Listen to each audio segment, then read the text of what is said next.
struggling with you. Yet nevertheless, please abide by these essential rules. If you have questions about anything, there are a group of extremely overqualified assistants. Most of them have or are on their way to having PhDs. These are the Science Technology, Harvard Science Technology and Society Program Fellows, who are wandering around with Ask Me badges. So really you can ask them anything from very basic logistical things to deep philosophical questions. They will have answers. There are some tables that are out in the atrium from several organizations. Our Bodies Ourselves has set up this morning, and I encourage you during the coffee breaks to wander through them and encounter the materials that are there, and if the tables are peopled, engage with the people. We're once again grateful for our ASL interpreters. And our disability ambassador volunteers. We have sought to make this conversation as inclusive as possible, physically, logistically, intellectually, etc. So if there are any concerns or questions, please don't hesitate to come to one of us with them. Okay, so I'm going to set the stage for this morning's conversation with just a very few set of comments that build on what Sheila said about the background of this organization, if one can call it that, the Global Observatory on Genome Editing, and the spirit, more importantly, the spirit in which this summit is undertaken. So as Sheila mentioned yesterday, the project of the observatory grew out of a recognition that the questions at play in the domains of biotechnology, and really more broadly forms of science and technology that are at stake here in the conversation around genome editing, that is, technologies with the potential to alter what it means to be human, that those questions are questions about humanity, and thus they are questions for humanity. And that to adequately contend with those questions, one must draw upon the richness and wealth of human experience and tradition in its multiplicity of forms. And there were a few things that we took as sort of objects of critical concern and norms, and I would just want to mention a couple of those. So one is the way in which conversations that happen in bioethics and related domains around technologies like genome editing tend to begin with the technologies like genome editing, that the technology-centric concerns in which these technologies raise ethical questions, these technologies have implications, etc., configure the shape of conversation. The conversation begins with technological novelty as a starting point, the scientific and technical dimensions of those novelties as the sort of table-setting prerequisites for participation and deliberation, and yet really, actually, the questions we're concerned with are not questions about, say, CRISPR and its application to the human germline. They're questions about the human in CRISPR's application to the human germline. They're questions about the meaning of the locus of intervention, human life, and the meaning of that intervention in that locus. And so one of the spirits in which we have tried to organize this conversation, and which has animated the observatory, is to depart from a kind of science and technology first structuring of deliberation, in which ethical thinking risks being reactive because it's contending just with the consequences of particular forms of novelty, as opposed to recognizing that, in a sense, the ethical capacity, the capacity for reflection that is available to contend with these problems has been in the making for millennia, and that those millennia are worth recovering and surfacing and drawing upon and so forth. And yet there are strange impediments to this kind of conversation, and this is something that we've discovered repeatedly in the experiment of the observatory. One of those impediments is the extent to which people who have insights and knowledge and expertise that is extensive, that relates to the questions that are in play, feel unready to engage in the conversation because they haven't read the latest scientific work on CRISPR. They don't know enough about the technology. The number of times we've been told, I can't speak to that, I don't know anything about genome editing, is really remarkable. There's a kind of inadvertent self-censorship that comes with this notion that the entry card into discussion is that one has the technical expertise. So one of the ground rules, one of the design principles, but also hopefully ground rules for this conversation is that we will abandon that habit and recognize that the prerequisite for participation in a discussion about, for example, the right relationship between parents and children, between progenitors and those whose lives they give rise to, and to the societies in which, you know, those most basic forms of human relations take shape and are understood and are layered with meaning and so forth, that participation in that is the adequate and really actually the most essential expertise that's necessary to engage in this conversation, which means that you know, in a sense, being human as opposed to being expert in molecular biology is the entry card. Okay, so I think this is a point of fundamental importance. It's a thing that we can reflect on in the course of conversation. And then if one makes that move, one realizes that the range of questions that have been on the table, is there a permissible application for heritable genome editing, for example? Is there medical necessity or not? Has built into it so many presumptions and so many constraints, some constrictions in the formulation of those questions, that really actually much of the outcome of the deliberation has already been configured in which questions have been put forward as the questions. And therefore, there's an imperative, and I think our project here is not to arrive at answers so much as to arrive at questions, to expand the range of questions, to reflect upon what questions are the questions and how are those questions configuring what conversation happens, who's part of that conversation, what are imagined as the stakes, and thus who as the stakeholders when the proverbial table is constructed conceptually in people's mind, who needs to be at that table. That is a function of what needs to be understood or imaginations of what needs to be understood and what doesn't.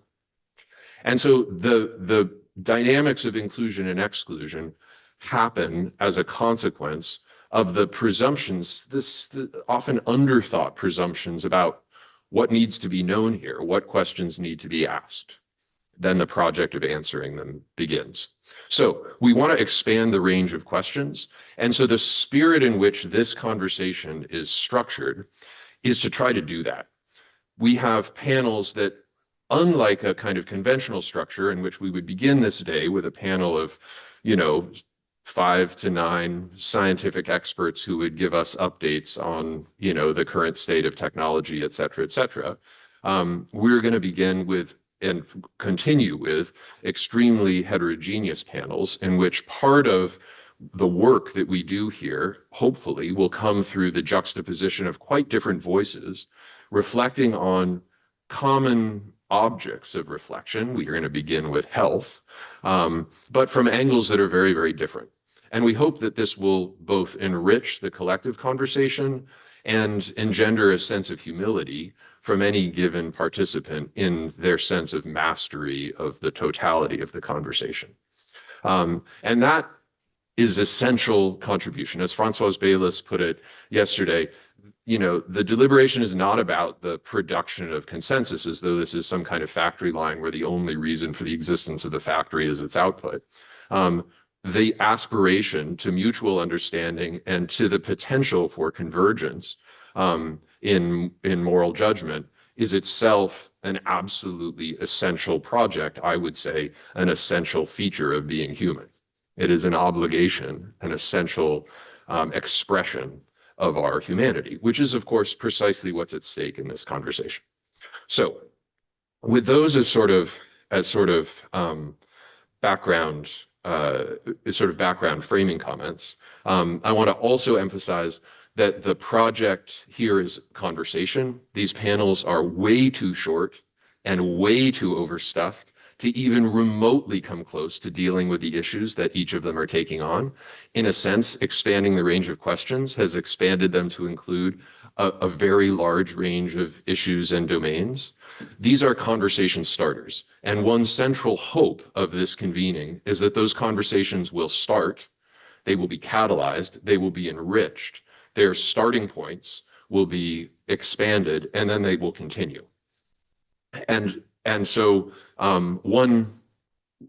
it was striking to me yesterday as I saw the various people who as people were arriving and so forth, many of whom I've come to know through the various convenings that we have had as an observatory. Just by way of background, we've had this sort of series of convenings focused on particular domains as sort of preparation for this larger convening. I was struck by how many of those people are friends with each other and friends with me, and there's a sort of sense of community that has actually grown out of the conversations that have happened in our various little convenings. That's a good result. And I hope that people will make friends and that those friendships will persist and that the conversations associated with those friendships will persist and that the world will change as a consequence, not just of those conversations and whatever conclusions they draw, but of the friendships that sustain them. So the spirit of this conversation is one of friendship and of hospitality and of an aspiration to mutual understanding, and to give recognition to the kinds of absences that have been, in our view, very present in these conversations over decades, really, because of the ways in which the task of these conversations has been conceptualized. So let us break some of those norms and do something new and interesting and different. The one other thing that I want to mention before I hand this over to Sheila is that some of these ideas have been captured in a kind of pre-summit collection that went live in the CRISPR journal yesterday, thanks to Kevin Davies' heroic efforts as editor and his editorial team.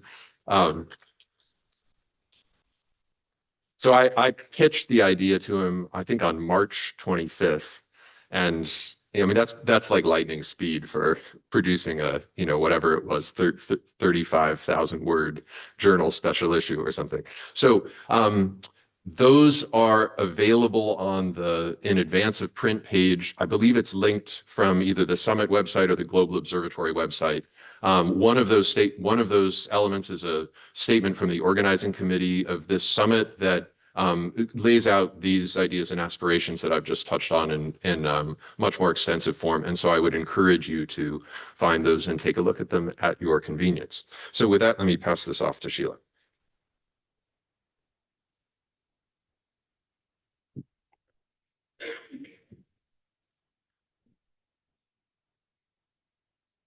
So thank you, Ben. Ben's done a masterful job of laying out something of the history of this project and how the observatory came into being and what our overall ambitions are. But these are continuing conversations. And one of the things that I think may not have been stressed quite enough is that contrary to a regulatory process where the idea is to get something done so that you can build on it and move on to the next step.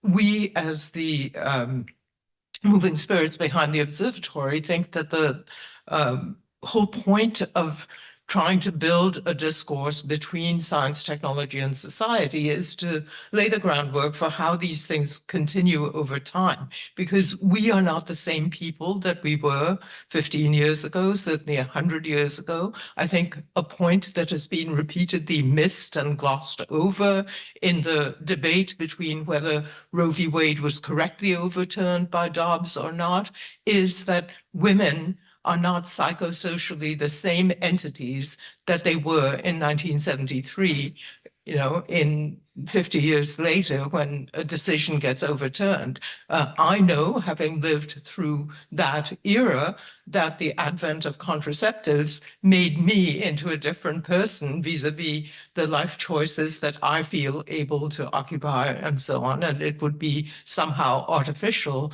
to act as if law and public policy had fixated me in 1973, let alone in the 17th century. So, these are kinds of problems that I think one has to stay abreast of and concoct events such as this one to build small platforms from which people can begin to take the next step. So in that spirit, it's very much our hope and expectation that the conversations we're having will produce nuggets of thinking that we have not had before and ways of moving forward that were unexpected to some extent. And in that spirit, I won't try to summarize the things that people will have seen for themselves yesterday, but let me share a couple of points that I want to take away from the opening panel. I think many of you, those of you who are familiar with these debates, will recognize that we had 4 extraordinarily experienced and competent people with incredible wisdom and experience in this domain talking. It will not have escaped your attention that a Glenn Cohen and a Patricia Williams are both trained in law, but the way that they think about the law and the way that they think about the intersections of biology and the law are not exactly the same. And I think that the value of the discussion comes in part from that. So one of the things I took away from that discussion, including George Church's intervention about how the FDA's ideas of safety and efficacy fail to deal with the fact that, in effect, there is a phase 4 clinical trial when you let an invention loose on the market, and that clinical trial vis-a-vis heritable genome editing is at least, he said, 70 years. Well, okay, the lifespan of a human being, but then going on to the next generations, that we don't have a regulatory framework that's really capable of dealing with that kind of extended time span of experimentation. And what was notable, of course, is that we're hearing this from George Church, not just any person on the street. So I think that kind of comment on the limitations of the legal imagination as it grapples with a set of developments in science, technology, and society was one of the things that I took away. And I think all 4 of our speakers, Francoise Baylis, George Church, Glenn Cohen, and Patricia Williams, spoke in one way or another about their particular understanding of the legal imagination or the regulatory imagination and how it comes to grips or fails to come to grips with the kinds of challenges confronting us. So in effect, I think you could say that first panel both laid out a series of perspectives on how the law and its cloud of regulation intersects with the life sciences and technologies, and illustrated that even among people who have a deep sensibility for how the law works, there is not a unitary voice about what the appropriate way of dealing with that interface between law, science, and technology should look like. Now, if you feed that back into the second summit, which was referenced yesterday a couple of times, and note that second summit recommended regulation as the next way forward, I think there was a very interesting tension opened up between our panel, which did not take regulation as a kind of be-all, end-all moment, and the injunction of that summit. So these are the kinds of frictions, tensions, and open-ended qualities that we're hoping for from our panel, and I hope you will all be attuned to helping us hear messages that we didn't script and that are coming from the conversation itself and not from the presentation of any single person. We were privileged incredibly privileged to have the more academic discussion bracketed by something else that I think the Observatory is committed to. We have said that the human genome belongs to all of humanity. I think that's not an original statement, and we are persuaded, of course, that that is a correct statement. But what does it mean to belong to all of humanity? And I think that this point was raised in Q&A. Where are the other forms of creativity with which we render ourselves? And so we saw a dance performance, and we saw a fantastic, unorthodox play in which a very famous figure in bioethics, Peter Singer, was cast as himself a disabled person playing an able-bodied person. So we should applaud the feat of creative imagination that exposed us to just that move and what it means to have the able-bodied person played by somebody who in the eyes of society is not an able-bodied person. But I think as we were watching the play, we noted very much that abling is itself a construct and a fiction. So I think that our purpose in staging, allowing Christian O'Reilly and the Pigeon Wing Dance Company to stage their performances was as a tacit reminder that pools of creativity in relation to thinking about science, technology, and society lodge in all of us in different forms. And this is, again, something that we hope not to lose sight of as we go through the remainder of the program. And with that, let me hand it over to Chris Saha to carry on with today's morning introduction. All right, good morning. I'm Chris Saha from the University of Wisconsin and co-director of the Observatory as well as a co-organizer here. I have the really fantastic privilege here to thank our supporters and donors, namely the John Templeton Foundation and the McQuillan Institute for Science, Technology, and the Human Future. They have been just formative in enabling this event to happen, as well as the series of events that have led up to today. I also want to thank our local team here, the Observatory team, as well as the venue staff, Joni Aldrich, Gino Ben-Iamo, who has been very gracious in allowing us to use their venue and being such great hospitable hosts. And with that, I will hand it to Jacob Moses.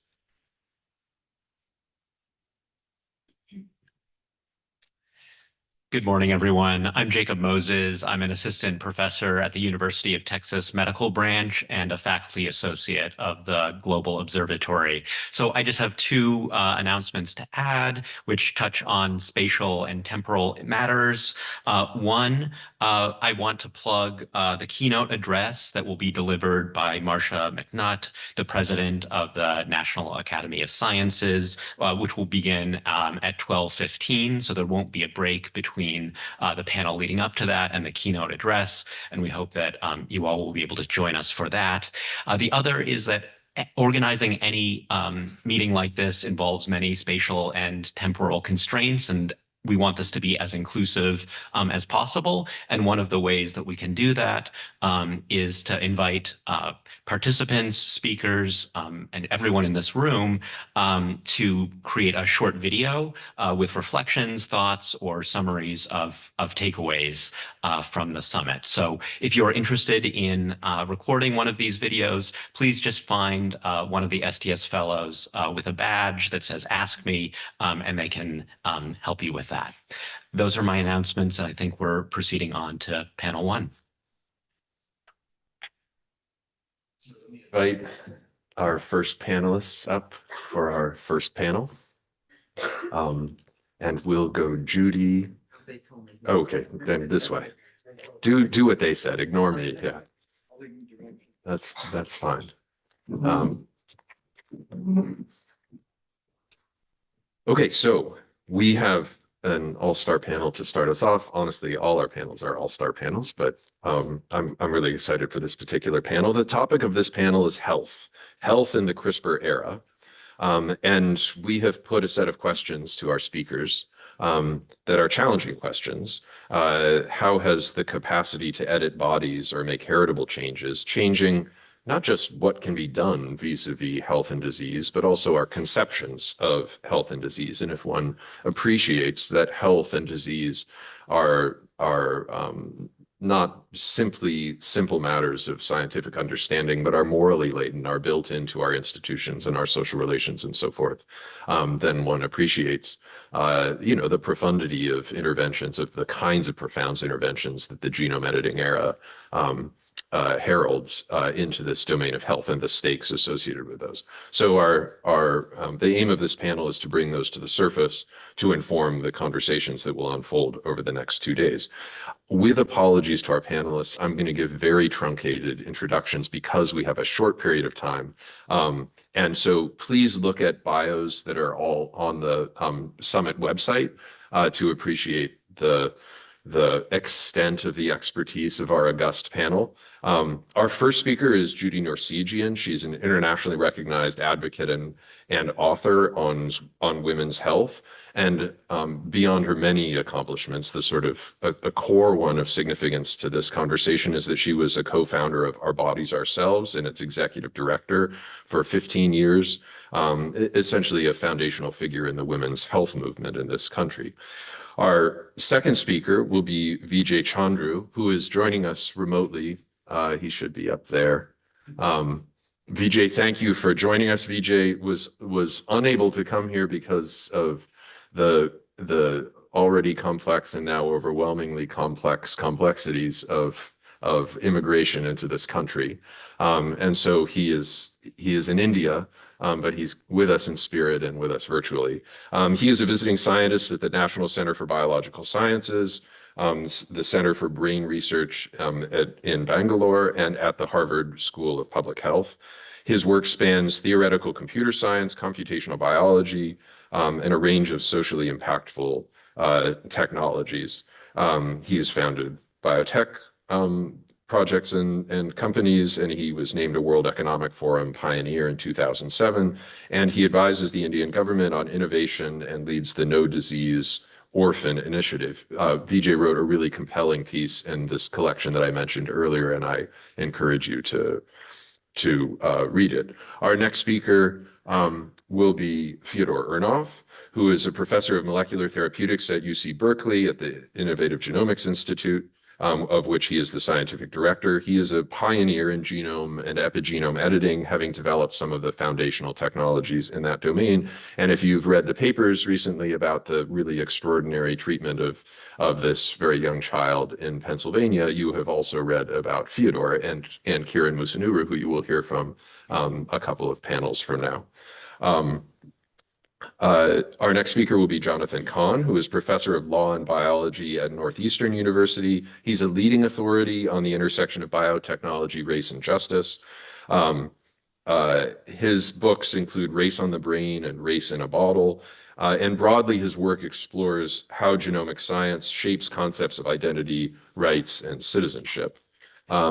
And last but not least, our final speaker will be Rosemary Garland Thompson, who you met briefly last night, who is a leading scholar in disability justice, bioethics, and culture, and as I mentioned yesterday, an extraordinary English teacher. Okay, so our panelists will offer brief opening remarks. These are provocations. They are meant to start a conversation, and then we will have a conversation, which we will no doubt want more of when the session comes to a close. So Judy, I will turn it over to you. Sure. Thank you so much, Ben. And I want to thank all the conference organizers because this has been a couple of very difficult weeks with a lot of grief and a lot of challenges, some of which you're all involved with as well. And their support has been remarkable. I'm also happy to be joined today by several close feminist colleagues, and I invite you all to peruse the materials of the table organized by the Center for Genetics and Society and Our Bodies, Ourselves. The we've happily moved our operations at so-called OBOS to the Center for Women's Health and Human Rights at Suffolk University. And we are only the legal dissolution and transfer of assets to be accomplished before all our operations will be functioning in a permanent way. Also, I want to mention that the current OBOS board chair, Diana Namumbeja Aboye, who produced the Lugandan version of our book for women in Uganda, now represents the younger leadership addressing many of the concerns that we're raising here at the Global Observatory. She cannot be here today, but I'm hoping she will join in the future, both to present more of the global and international perspective as well. Some of the materials on the table I just want to draw your attention to, because I won't be able to say much about them now. It's a long handout called Connecting the Dots and Drawing a Line, Dilemmas in 21st Century Reproduction. I want to give credit to Sally Whalen, my colleague who's here, and the development of this schematic that we have found extremely helpful in working with lay audiences to explain a lot of what we're talking about today. And there's also a card with a QR code that will lead you to several handouts that we use a lot about heritable genome editing, the case against germline modification, reproductive justice perspectives, and several other things, including a review of the new book by Diane Tober called Egonomics. It's something I recommend to all of you. Largely because of the influence more than 40 years ago of people like the late Ruth Hubbard, the late Shelley Krimsky, and Stuart Newman, OBOS began to take a broader interest in reproductive technologies. Our oldest co-founder, Norma Swenson, just died on Mother's Day at the age of 93. And tomorrow, my colleague Sally and I will be at a memorial service for her nearby at the Mount Auburn Cemetery. Yesterday, parts of the discussion reminded me so much of Norma and how she brought this conversation here to students at the Harvard School of Public Health, where she taught for 15 years. We're all very shaken by her loss, and I'm using written notes partly to keep focus today. In the women's health arena, for more than 5 decades, we've watched how discrimination against women, people of color, older women, women with disabilities, and members of the GBLTQI community has harmed our health, but solutions, many of which we've tried over and over again, mostly been elusive. In part, it's because the complexity of the issues, longstanding religious and ideological differences, the deliberate misleading of the public, and the insidious role of the profit motive. These have all posed major problems as we've tried to define avenues for constructive advocacy. An excellent example, by the way, of this relatively recent role of private equity in destroying quality of care is occurring in nursing homes across the country. The things all of us here care about, especially health and safety and equity and access, which were beautifully discussed yesterday, and an educated lay public that can make better decisions about their personal health and medical care, as well as about the politicians that we all elect.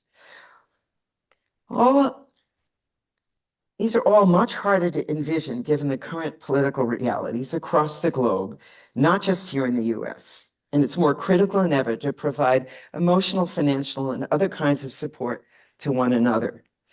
Right here at the university, a growing group of Harvard alumni are rallying in a way we've never seen before to support what's happening in higher education. Not just a question of freedom of speech, it's broader than that. As we take elements of our conversation here at the Observatory to a broader audience, these are just some of the things that we in the women's health movement have tried to keep in mind in our advocacy work over the past several decades. And I think it's worth repeating them here.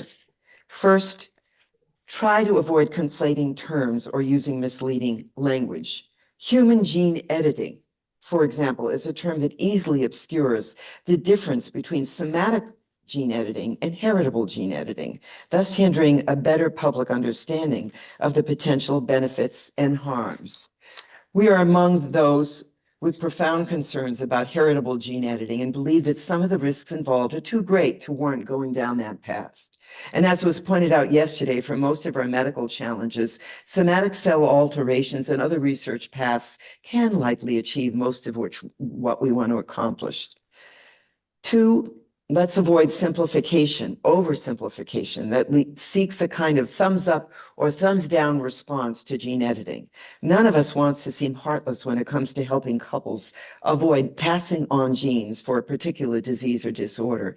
But if HGM is optimistically deemed safe and reasonable, alternatives like PGD don't get mentioned. The public discourse is distorted, and those of us with safety concerns are more easily cast as being anti-technology and lacking compassion. We also need to be honest about all the gray areas we confront. For example, there is really no clear, bright line between treatment and enhancement. Much of this is in the eye of the beholder, as with so many things. So how do we create policy that reflects this reality? Simply allowing freedom of choice won't work, as we have discussed and we've learned in so many arenas in women's health. And the FDA, even under better leadership, is not tasked with addressing concerns about equity and access, though it can and has accomplished some things we consider beneficial. Third, we are among those who still believe that human experimentation in this arena will always pose significant risks as we try to move from the laboratory to animal experimentation to human clinical trials. And because any serious problems that might result will likely alter generations to come, there is not the usual informed consent process that affects primarily the individual and the immediate family. Should we be allowing ourselves to make such consequential decisions for future progeny who might think quite differently? Unintended consequences are not that rare, so caution here seems important. Risk is inherent in all biomedical research and progress, and in order to minimize disease and suffering, some argue that these risks are worth taking. But when the unintended negative health consequences are intergenerational and irretractable, we believe this same attitude is not justifiable. OBOS has typically adopted the precautionary principle in public health for topics like silicone gel breast implants, so many things, the egg harvesting, where we don't have complete data available. We have a lot of anecdotal and, shall we say, suggestive data. And we would apply it here as well. This means that certain benefits might not be realized, but we'd also avoid potential disasters.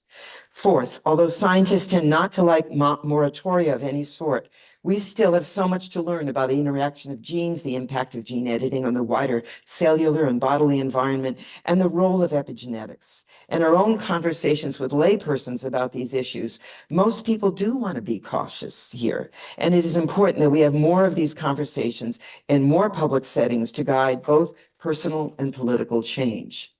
Fifth, because we have so many examples where medical safety was assured, and that turned out not to be the case, especially with certain medical devices, drugs, and surgical practices, there's no reason to think that our infallibility will be an issue like with heritable genetic modifications.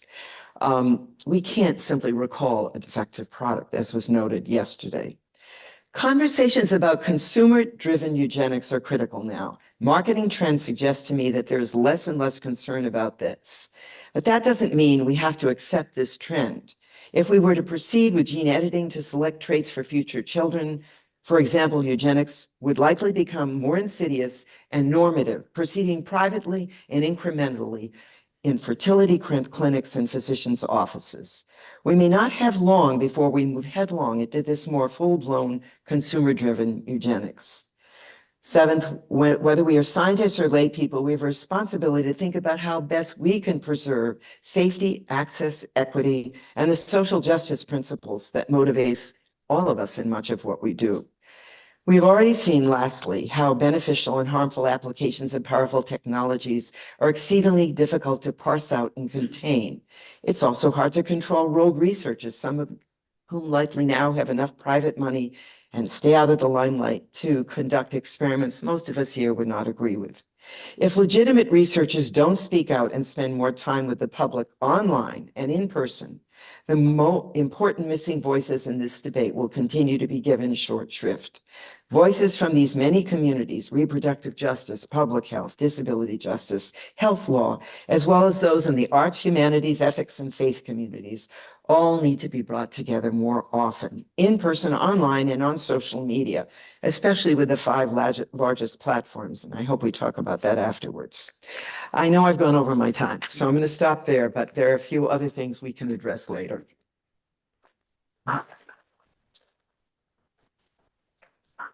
BJ. Thank you. Let me. I apologize to the panelists. You're going to have to crane your necks to see the slides. Okay. Well, good day, everyone. I'm just trying to make sure it goes to full screen. Yeah, thank you. Thank you for providing me this opportunity to address the Global Observatory, even though I couldn't physically be there. I think what I would like to convey is, in some sense, how the Global South is kind of poised now to actually move forward with the extraordinary democratization of technologies that now are leading up to genome editing. And therefore, I think it is actually, and it's very important for us to be engaged in the Global South in the kind of discussions about science, technology, and society that the observatory represents. To give you some sense of where things are today in India with some of these technologies,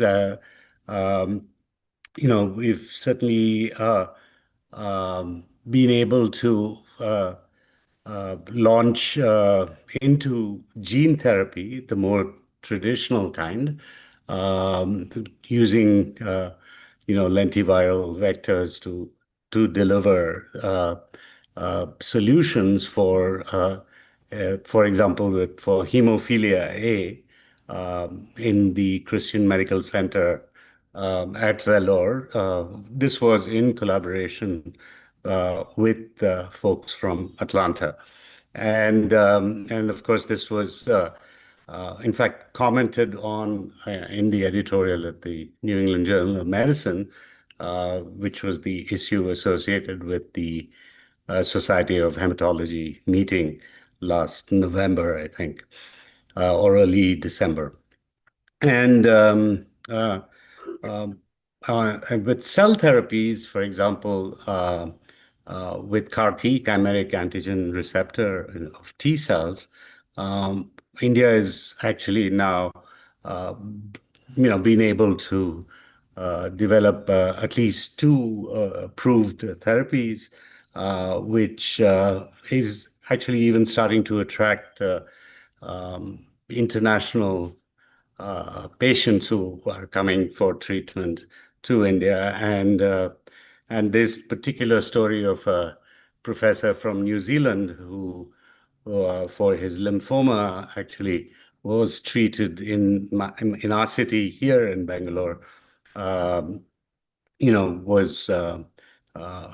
one testimony to how far things have advanced here. I think the first real sort of genome editing trial is about to start, and this will be for sickle cell anemia, sickle cell disease. This is being done in New Delhi at the All India Institute of Medical Sciences in collaboration with the researchers at the Institute for Genomics and Integrative Biology, who've actually developed a new FN-Cas9, which actually also, from an intellectual property point of view, is is a new white space that has been created for the use of this technology. It also turns out that CRISPR can be used for detection of germline markers, and including for sickle cell, and a test that is actually can identify whether it's a heterozygous or a homozygous case, is actually now in validation at clinics in India. So, both on the diagnostics and on the therapeutic side, there is now some capability that is developing. I look back about 10 years ago at where things were with genome editing for rare disorders like immunodeficiencies, and sort of the work at the Salk Institute by Amy Firth and Tushar Menon actually pointed to an approach where using induced pluripotent stem cells, one could actually initiate serious efforts to work towards therapeutic solutions. And again, in India, this is now being done at several centers, and I think, of course, it's taken 10 years to go from that kind of early breakthrough to what we'll probably hear about as to what's happened at the Children's Hospital of Philadelphia. So, but I think we can see the beginnings of these capabilities showing up. I now want to switch over to just pointing out that the challenges of rare diseases in India are actually particularly important, and could actually be an important driver for how we think about approaching therapeutics using genome editing. I wasn't with you yesterday to watch the remarkable play, The Unspeakable Conversations, but I was able to watch it because the link was shared with me, and it so took me back to a few individuals with rare diseases that I've been associated with, and the person on the left there, Dr. Namita Kumar, like Harriet Johnson, has been had been an important voice on celebration of rareness, and in many ways, and I think we lost her just last week, so it's very fresh memory of her campaigns,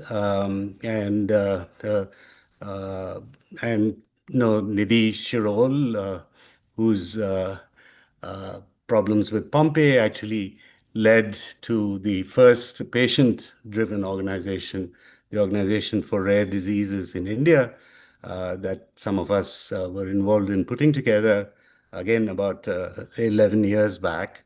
And Karanveer Anand, who we lost a couple of years ago, who was an extraordinary young man with Duchenne muscular dystrophy. And again, his parents and families who have children with DMD have gotten together to actually build, a research program for genomic medicine for children with these disorders. So it's actually, an extraordinary situation where India, with almost somewhere between 50 and 70 million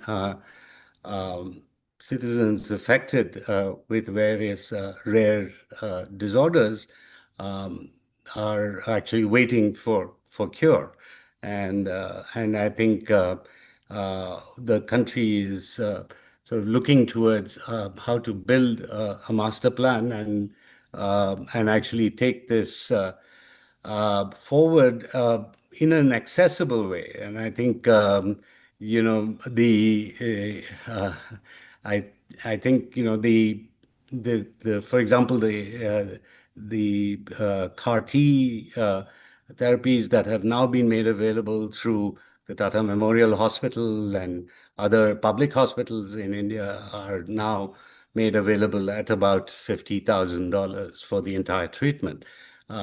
So India has that capacity to actually make some of these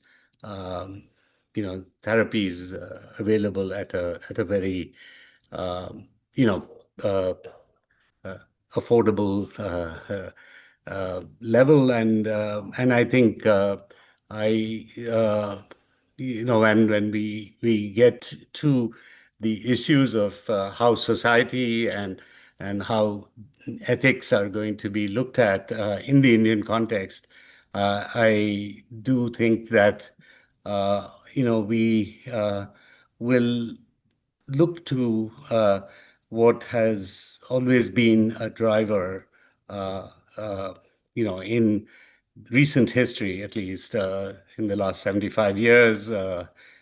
We look to what we call Gandhi's talisman, which says that when you have difficult choices to make, you do remind yourself of,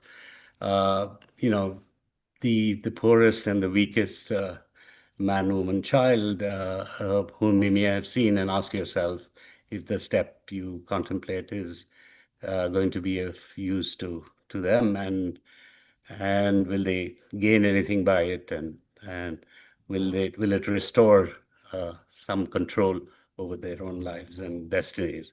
So I think we have a principle that we can work with, and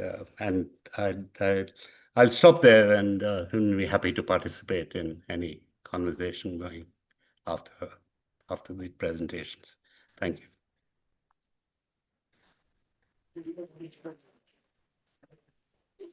Thank you, Vijay. Peter. Folks, let me start by thanking Ben and Chris Saha for inviting me. Second, by telling you that I'm humbled. I have a bit of an imposter syndrome. Many of you are trained and practiced in thinking about much bigger questions than I am. I'm a plain vanilla molecular biologist, so a reductionist. I'm trained to think about atoms and molecules that cause living systems to tick. By practice, I'm a human gene editor. 23 years ago, Matt Porteous, who's right there, he's a professor at Stanford, and yours truly and a bunch of other people collaborated on, if you will, gene editing 1.0, and I've been working on its clinical applications ever since. I mentioned that I don't have training to speak about some of the deeper issues that you're discussing, so I actually asked ChatGPT the definition of the word ethics. Bear with me. Ethics, ChatGPT tells me, is the branch of philosophy that studies what is morally right and wrong. Turns out that applied ethics deals with moral issues in specific fields, such as medical, business, or environmental. Okay, so I'm going to tell you about a pretty devastating issue in applied ethics in my world, which is human clinical gene editing.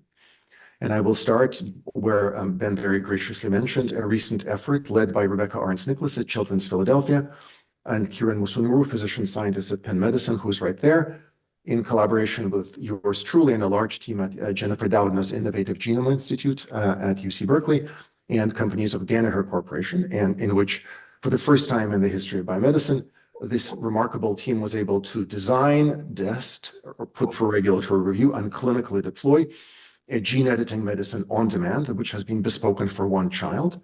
And I'm not a medical doctor, but the reports in the New England Journal of Medicine suggest that after 3 doses of this CRISPR, this child is better than he would have been had he not been treated. So the glaring issue of moral ethics, that applied ethics that I'm going to speak with you about, is the gap between this technological achievement, which is now very much real, and to be very clear, this was not a MacGyver effort in a garage where we built the medicine out of bubble gum and saran wrap. No, CHOP is probably one of the best hospitals in the world to do this. Penn Medicine is an elite institution. We are Jennifer Doudna's institute. We're not exactly chopped hepatocytes either. And Danaher Corporation is one of the best companies in the world at making the CRISPR bits and pieces. And everything was reviewed by the CBER of the Food and Drug Administration. So this was a crème de la crème team doing everything by the book in 6 months on demand. So what happens to the 300 million people around the world with genetic diseases existing today? And even more narrowly, what happens to the 2,000 infants born every year in the United States with metabolic diseases who could be treated with that approach today? What happens to 100,000 people living worldwide with inborn errors of immunity that can be treated with CRISPR today? And if you want to second guess me, which I think you should on this promise, Matt Porteous is a professor of pediatrics at Stanford. He treats children with these inborn errors of immunity. Kiran Musunuru is an interventional cardiologist at Penn, but he also works with physicians who treat people who have liver disease. So you're very welcome to turn to them and say, is Fyodor just, insane? No, I'm not. So I have 3 minutes and 45 seconds to basically give you the following point. We've had some devastating fires in California. My family had to sort of run away a couple of years ago from the fires that would have threatened Berkeley. I have friends in LA who lost houses, who lost everything in the LA fires. So you have my word that when I'm making it about the analogy, I'm making it very seriously. As I think about the immediate problem before us in CRISPR cures, and then the larger problems, and then the larger problems, and then the larger problems. So germline, everything that I'm not trained to think about. Think about a burning house, and inside a burning house is a person. And so there's the immediate threat that this person is going to die. And then next to it are other houses, some empty, some full. So there's potentially the threat that the fire will spread. And then there's global warming. This burning warms the atmosphere. So what's problem number one? Problem number one is getting the person out of the burning house so that they don't die. And so for me, as a very plain vanilla molecular biologist, all I think about are molecules. I'm not a medical doctor. The glaring issue in applied ethics is that despite the proof in the best hospital in America, the best regulator in the world, the FDA, that you can make a medicine on demand for a child who would have otherwise suffered devastating disability, the for-profit sector in the United States has largely abandoned this. And if you don't believe me, Tim Hunt, who is the head of the most important trade organization representing cell and gene therapy, which is my world, the Alliance for Regenerative Medicine, is speaking later today and can tell you at formidable length about why the for-profit sector is in fact not rushing to save baby CHOP number 2 or baby Stanford number 3 or baby, UCSF number 4. And in fact, the overwhelming amount of efforts of this type are actually in the realm of academic medicine, such as CHOP or Stanford or UCSF, and academic researchers at these institutions, such as Kiran or myself or Chris Saha. So as we're thinking about the sum total of the sort of, if you think about the ethical onion, the outermost layers, the inner layers, and then the innermost core, I will gladly share fully anonymized reams of emails from parents, from children who are either suffering terribly or about to die that say, well, I saw in the New York Times, Dr. Ernov, can you CRISPR my baby? And we no longer, in the remaining 60 seconds, have the excuse of saying, well, it can be done really fast. No, it can't. Yes, it can. Well, CRISPR technology is not ready. Yes, it is. Well, you can't manufacture the CRISPR to high quality at high speed. Yes, it can. Well, there are these things called off-target sites. Yes, there are. But there's this thing called benefit-risk proportionate regulation, where the Food and Drug Administration understands that if the kid is about to suffer devastating disability in 4 months, doing a year-long monkey safety study is not the right thing to do. I don't want to be Pollyannish. There are a lot of technological challenges before our field. But I'm here to emphasize that to me, the burning issue in applied ethics is, frankly, again, Tim, please tell me if you disagree, is a failure of market capitalism in my sector. The for-profit sector cannot survive under the current system and cannot or is not providing these life-saving medicines to children with devastating disease. So as we're thinking about what is morally right and wrong, this is a devastating moral wrong. I think that germline editing is unacceptable. I think that working with the community of persons living with genetic disease is essential to try to not repair things that they don't need repaired. I encourage you to watch a documentary called Human Nature And Matt Porteous is speaking with a patient of his named David Sanchez. He's living with sickle cell disease. And David is asked, well, do you want your sickle removed by gene editing? He says, well, if I didn't have sickle, I wouldn't be who I am. And I remember that pierced me through the heart. And that taught me for life that we shouldn't be making CRISPR medicines for people. We should be making CRISPR medicines with people. So all of that is true, and so much more of what Professor Jasanoff spoke about, and Ben spoke about, and you spoke about. All of that's completely true. But the innermost issue, the sort of the house burning now with the persons inside it, is that the technology is standing at the door behind which are all of these humans whom we could help today, but the way society is configured now, enter laundry list of reasons, 4896 reasons. Well, but what I'm communicating is events of the past year, and I want to be clear, the effort that Kieran and Rebecca led at CHOP is not alone. We just heard about this effort in India. There are other efforts of this type across the United States, and there's a physician in the UK who saved a child by CRISPR. Her name is Alyssa, from cancer. There are many efforts like this, and those efforts shine a brighter, cold light of reality at the gap between what we can do as scientists, what physician scientists can do, what technologists can do, and what is in fact happening in the real world of delivering cures to people who are suffering today. I only went 1 minute over time. Thank you.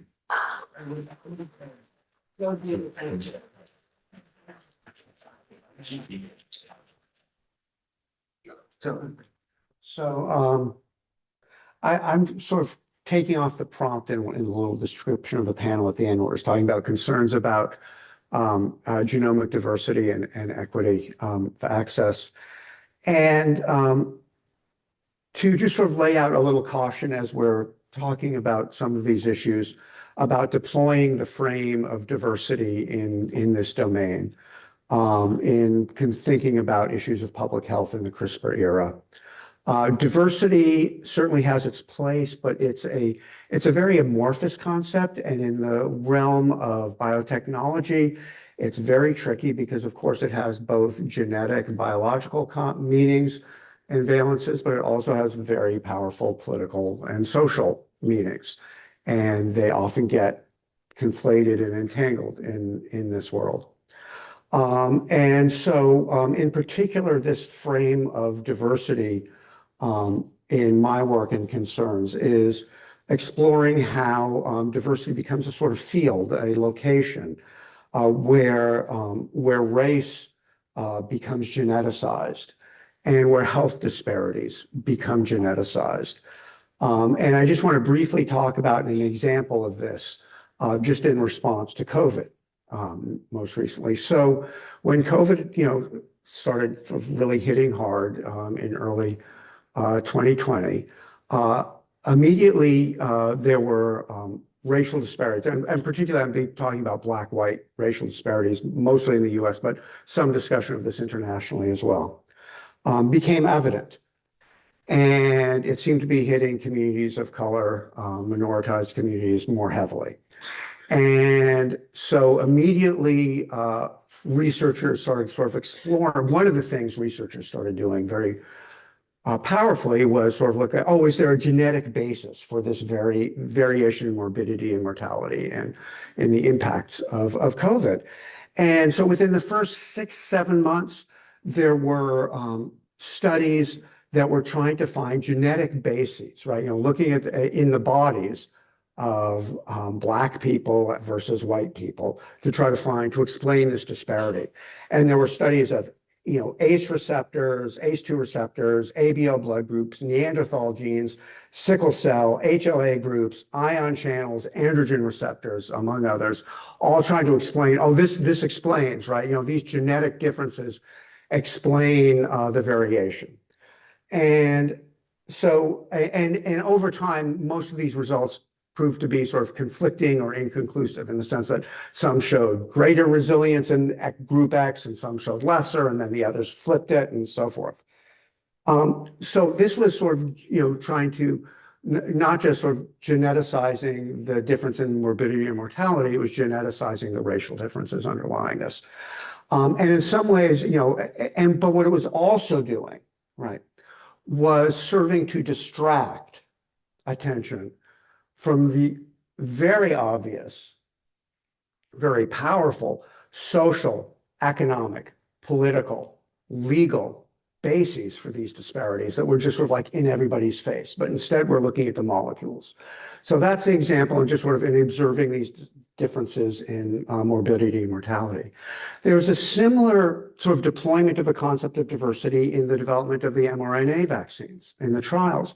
I don't know if you remember, but there was this big clamor about we've got to have diverse trials, we've got to have diverse trials. It was almost like a diversity panic. Like if we don't have diverse trials, Moderna even paused their trial for a month to make it more diverse, right? We've got to have this despite the fact that no vaccine ever has shown significant variation in safety or efficacy based on racial group. But now we had to have diversity in the trials. And so there were two basic rationales. One was generalizability. Well, again, it's like, again, and this was especially in the US, if you don't test it in Black people, we won't know that it'll work in Black people. People were literally saying this, right? And related to that, was the idea of trust. If you don't, again, the focus especially on, there's a historic documented vaccine hesitancy among African Americans in the US. If you don't test it among Black people, they won't trust the vaccine and they won't get it because they're already vaccine hesitant. So the issue of generalizability, again, is geneticizing race, right? That there's something different about Black bodies that they'll respond to the vaccine differently from white bodies. Then there's the issue of trust, which first of all overlooked the difference between vaccine hesitancy and vaccine refusal. A lot of reasons why African Americans in this country, given their history of encounters with the health establishment, might be hesitant to get vaccines. But over time, it's always shown that they just don't, and surveys were showing, well, African Americans might not want to be the first to get the vaccine, but they'll get it eventually. What there was no attention to was a well-documented, going back over a decade, hesitancy among white Republicans, right, to get vaccines. That subsequently came to light, but over time, right, African Americans took up the vaccines at much higher rates than white Republicans. But there was never any discussion of, oh my God, we've got to enroll white Republicans in the vaccine trials so that they'll trust it and we'll get it, right?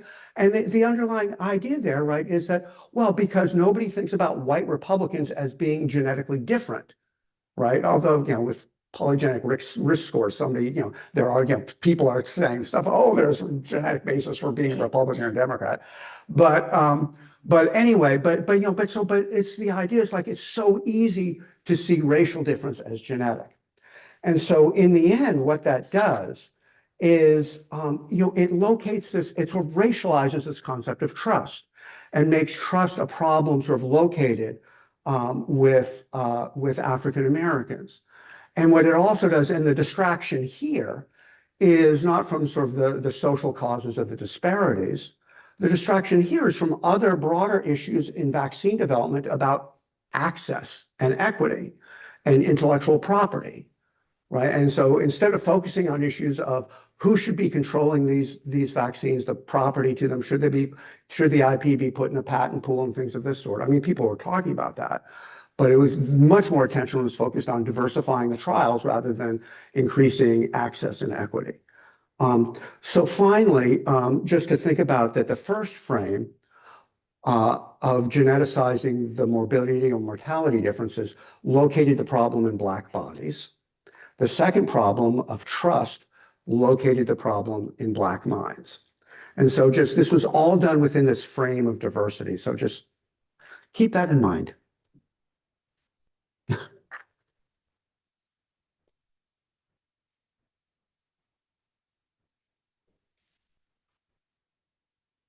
I'm going to work from the podium, which is better for me, if that's okay.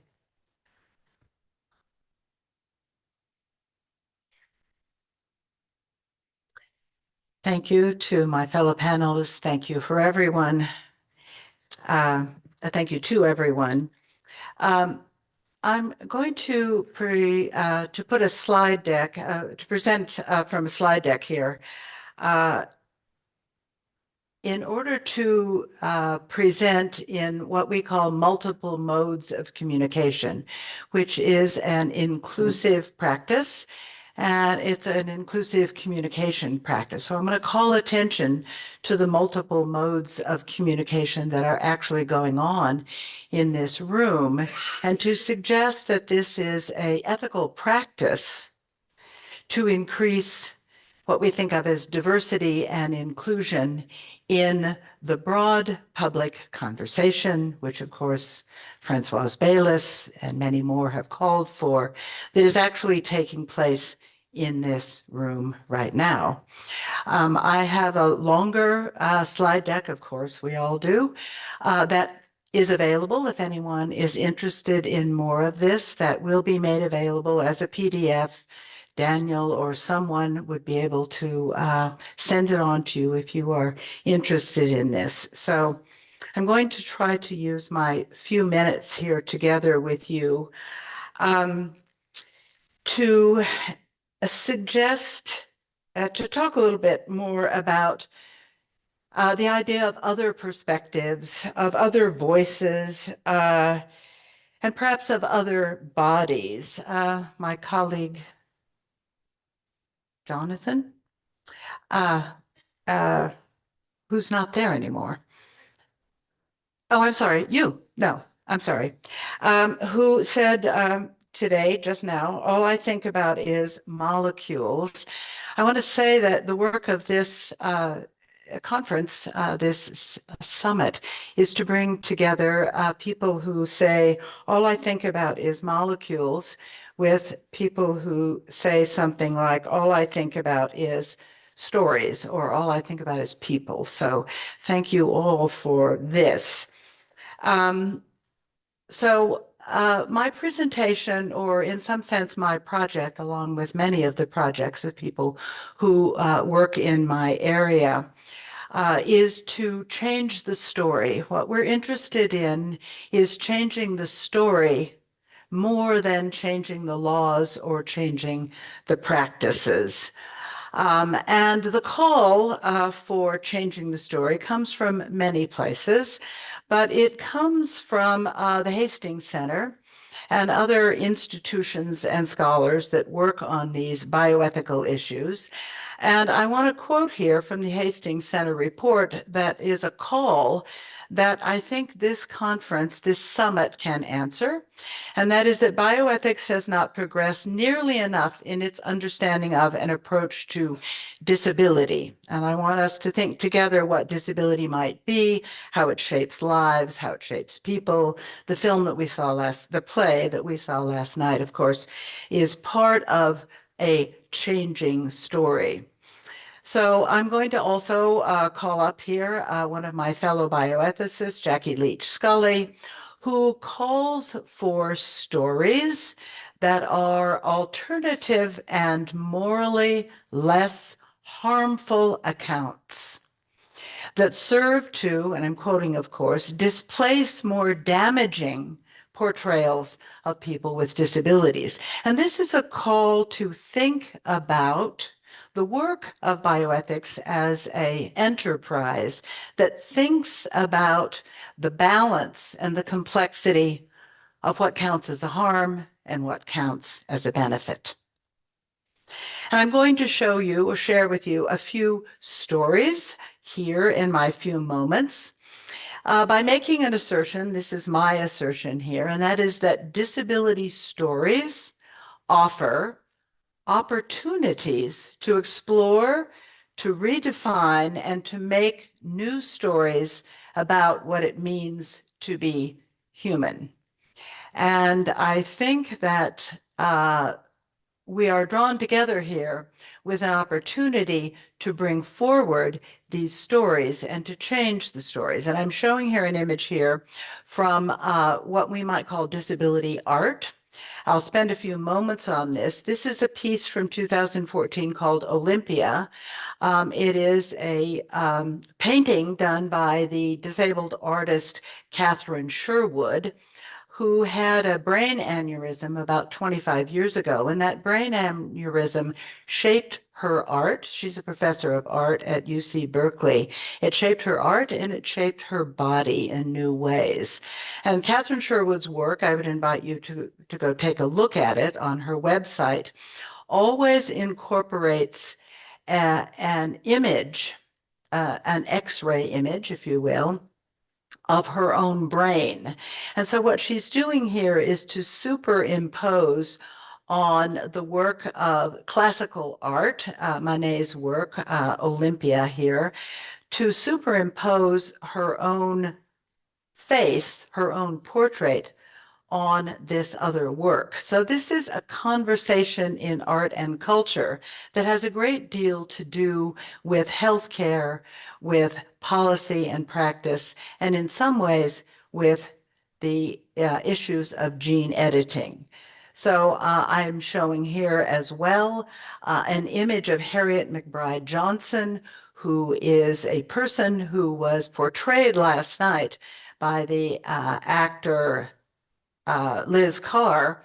And this is a photograph that was in the New York Times Magazine that shows Harriet McBride Johnson using her wheelchair with her lovely scarf that presents to us a life worth living. Another life worth living, another voice, if you will, comes from the sculptor Judith Scott, born in 1943 with Down syndrome and autism, a non-speaking artist who is now one of the most significant fiber sculptures or sculpture in the American canon of art. Another self-representation, another portrait, another story here that I want to share with you. And again, these are quite brief.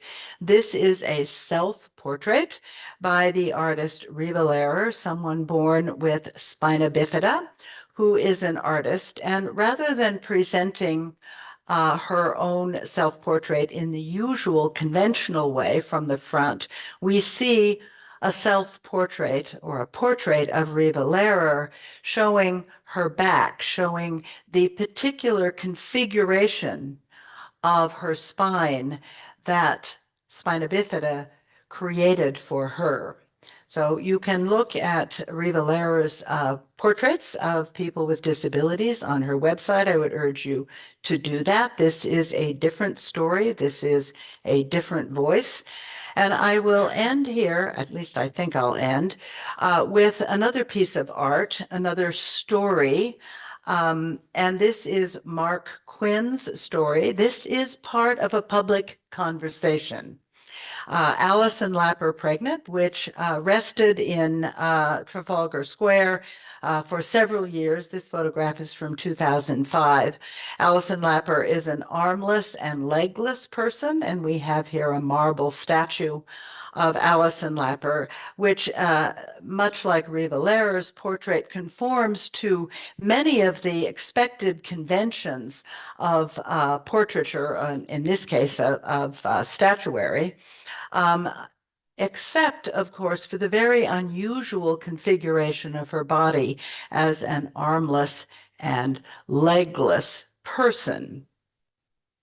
I will end here with one more story. And this is a story that comes from 2015 at a celebration at the White House in honor of the 25th anniversary of the Americans with Disabilities Act. And this is a photograph of two Harvard graduates, Barack Obama, president at the time, and Haben Girma, who is the first deaf-blind graduate of Harvard Law School. And they are together at this conference in 2015. And what was really interesting to me about being at this conference is that Barack Obama was giving a speech, of course, and we see in the background here of this photograph Joe Biden, who was vice president at the time. And Barack Obama began to to welcome all the people that were there at this swanky White House reception. And he began to break from script by talking about his father-in-law, Michelle Obama's father, who was a civil rights activist who also had multiple sclerosis. And what Barack Obama said to us was that he felt that it was such a heartbreaking situation that a man so attuned to the rights of people of color, Black people, refused to use mobility devices, refused to take advantage of the kinds of technologies that make life better for people with multiple sclerosis. And that story of the inability to connect the various sectors of what we think of as diversity, to put what we think of as race and gender as categories of identity in conversation with disability as a vector of identity, I think is a really important conversation for us to have here today. So thank you very much, and I look forward to the conversation.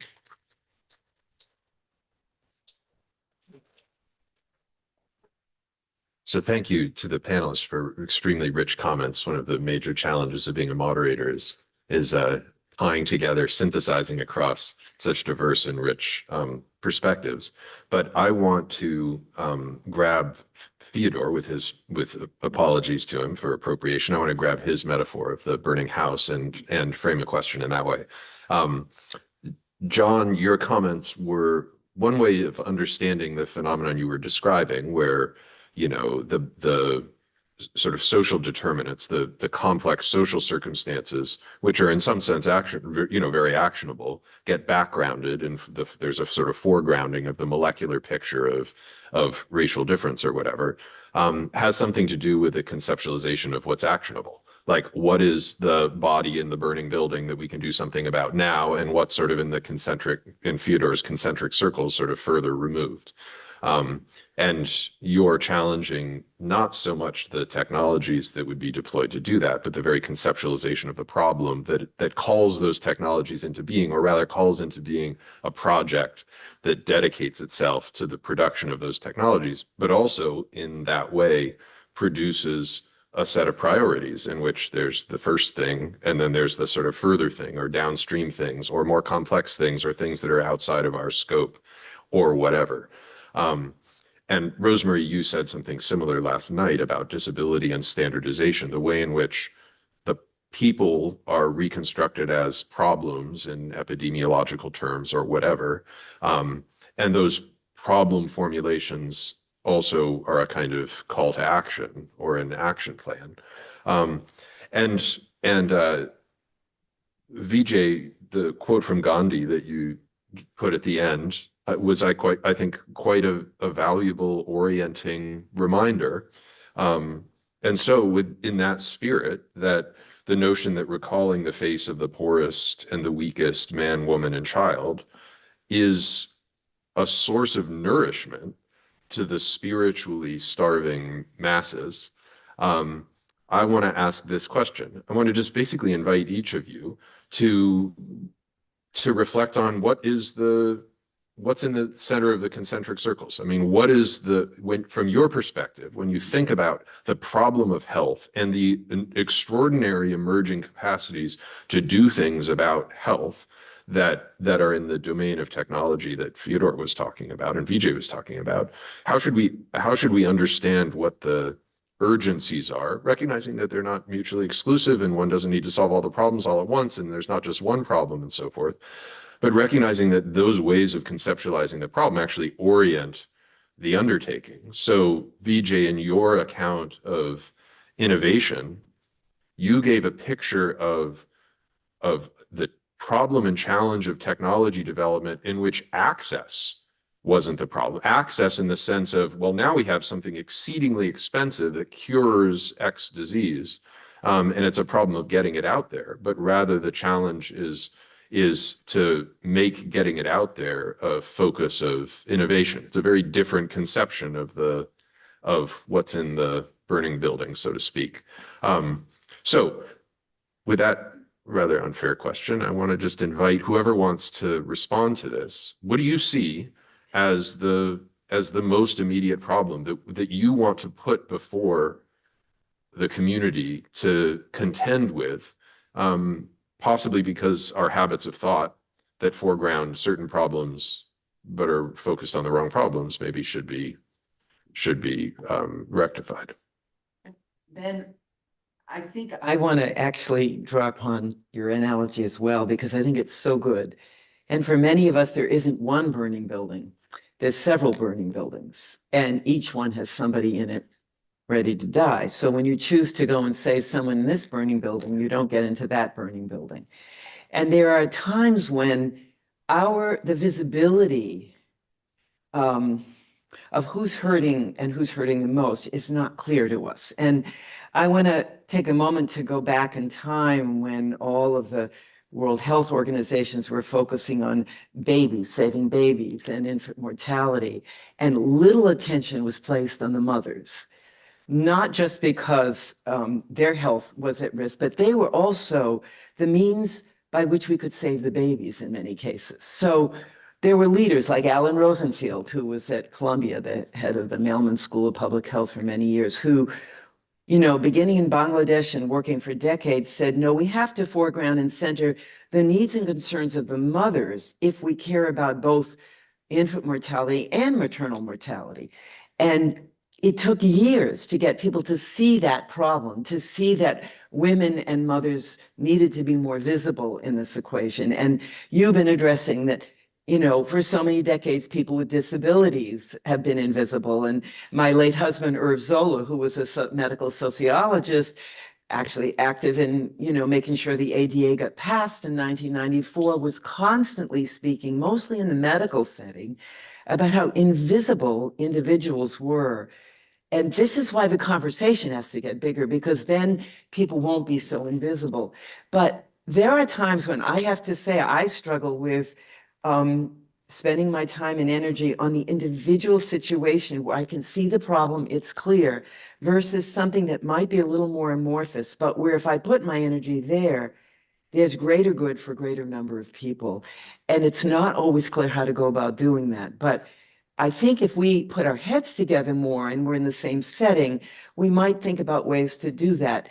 Right now, I'm with you that I think major capital in this country, private equity, all these extremely wealthy people, and this, you know, the widening gap between the rich and the poor is an obscenity here and everywhere else, that we have to do something about that, because if we can't harness these resources for the good things that you were talking about, that we can talk about equity, and we can't get people to see that spending money in these narrow, self-centered ways just is mind-bogglingly stupid, because in the end, you will be swept up in some climate disaster or something like that yourself, no matter how rich you are.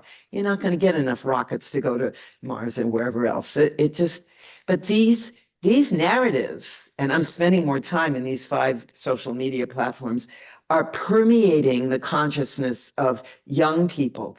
The attitudes towards women in the manosphere are just beyond what I ever thought would be the case. And it's not just Andrew Tate and his brother Tristan Tate, it's the whole world of burgeoning misogyny and the ideas that all of these people don't matter. So I'm not sure the answer here, but I know that we need more collective discussions. Rosemary. As I have suggested, there's a vocabulary available to us that we might be able to draw from, that comes from a lot of humanities work. Just to suggest some of these titles and concepts, we have the idea of the tyranny of the normal. We have, there's a wonderful essay by Joe Davis at the University of Virginia, he has a sweet little essay that I send around all the time. It's called All Pathology All the Time. There is a great deal of work around, as I said, this concept of what normal as a kind of enforced way of being in the world, what damage that might do to the human community. So there is a great deal of work. There is a very vibrant vocabulary. And I think when we think about bioethics as an interdisciplinary enterprise, and we draw from the various places, we draw from history, we draw from sociology, we draw from religious studies, we draw from vocabularies and canons and ideas that come from this. I love the word enterprise. It's so pretentious. What we're doing together, that we might come up with an adequate vocabulary to address the ethical concerns and to address this, to constitute this broad public conversation that we're having here today. So. One thing, circling back a little bit to what you were saying about, the actionable. And I was thinking about, that these technologies, shape our focus on them, shape our understandings of what seems to be actionable and how. And I was thinking of that in relationship to the metaphor, to the burning house. And thinking about the burning house and the concentric circles, right? It's a spatial metaphor. But we also, I think, thinking back to what George Church was saying yesterday, we need to think about the temporal aspects of this as well. And then I'm thinking about sort of the implications of where in focusing sort of like, on the technology in the immediate moment, what that does to our understandings of the role of democratic politics in all of this. And part of that relates to your concerns about, the failure of market capitalism, and sort of like, how we situate that. And I'm just sort of putting this out there, for to think about connecting these things up, about realizing that, and part of this also, I think, comes to the vocabulary we're talking about, because, if we are focusing on the immediate moment and the technological and the need for technological intervention to, get the person out of the house, there's not a lot of room, right, for, and in some regions, in some cases for good reason, but there's not a lot of room or real place for democratic deliberation, for thinking about, thinking about, like, how did this fire get there in the first place? Or, what do we need to do after we get them out of the house, or something like that, which isn't to say that we don't need to get them out of the house. But it's a lot to sort of, like, I guess, juggle, and we have to juggle it all at once, I guess. Thank you very much for alerting me to the fact that the concept that came out of Matt Porteous and yours truly collaborated on in 2005 produced the term gene editing. And I think you pointed out, well, that doesn't distinguish between heritable and somatic. I swear to you, Matt and I were not thinking about that in 2005. So I'm really grateful for this community for bringing us together, because you are trained, as I said in my introduction, to think about deeper issues that we molecular people, I think about covalent bonds. You think about bonds between people. So I really am grateful for the opportunity to think deeply about how what we say and what we intend is experienced in the real world. And I just, again, want to, if you haven't seen Human Nature, just watch that one episode with Matt Porteous and David Sanchez. And this child is asked, do you want to get rid of sickle? He goes, but I wouldn't be me. And that is such a sobering and human moment. I'm sorry, I don't have anything to say except thank you for inspiring all of us, Kieran, Matt, Chris, myself, and the other the other gene editors in the room, to think about this in the larger context. And I love your point about the democratic process and how that, we can think about the immediate human and the immediate house, but then there's the outermost layer of the onion is on some levels just as relevant. Appreciate it. Sorry. Yeah, if I may, Ben, Please go ahead, Vijay. Vijay, yeah. So again, I think building off of Fyodor's failure of market capitalism in this arena, I think very, very pertinent and sort of important point there. And I do believe that we are at a point where we can contemplate the democratization of technologies leading to the democratization of health, right? And I think we need to reimagine health systems, and we've actually allowed misalignments to actually drive how health systems function. And so I think that reimagination is actually an opportunity now for all of us to address as a global community. I do recall having a conversation with Brad Ringheisen at the Innovative Genomics Institute not too long ago, where he asked what the vision would be for genome editing to actually take root in India at a scale that would be in some sense viewed as democratic. And my answer was that for that it would need to be at approximately what it would cost to do a bone marrow transplant. And at that point, at the Christian Medical Center, you could get a bone marrow transplant for about $8,000. So, my response to Brad was, that is the price point that we should be targeting in our reimagination.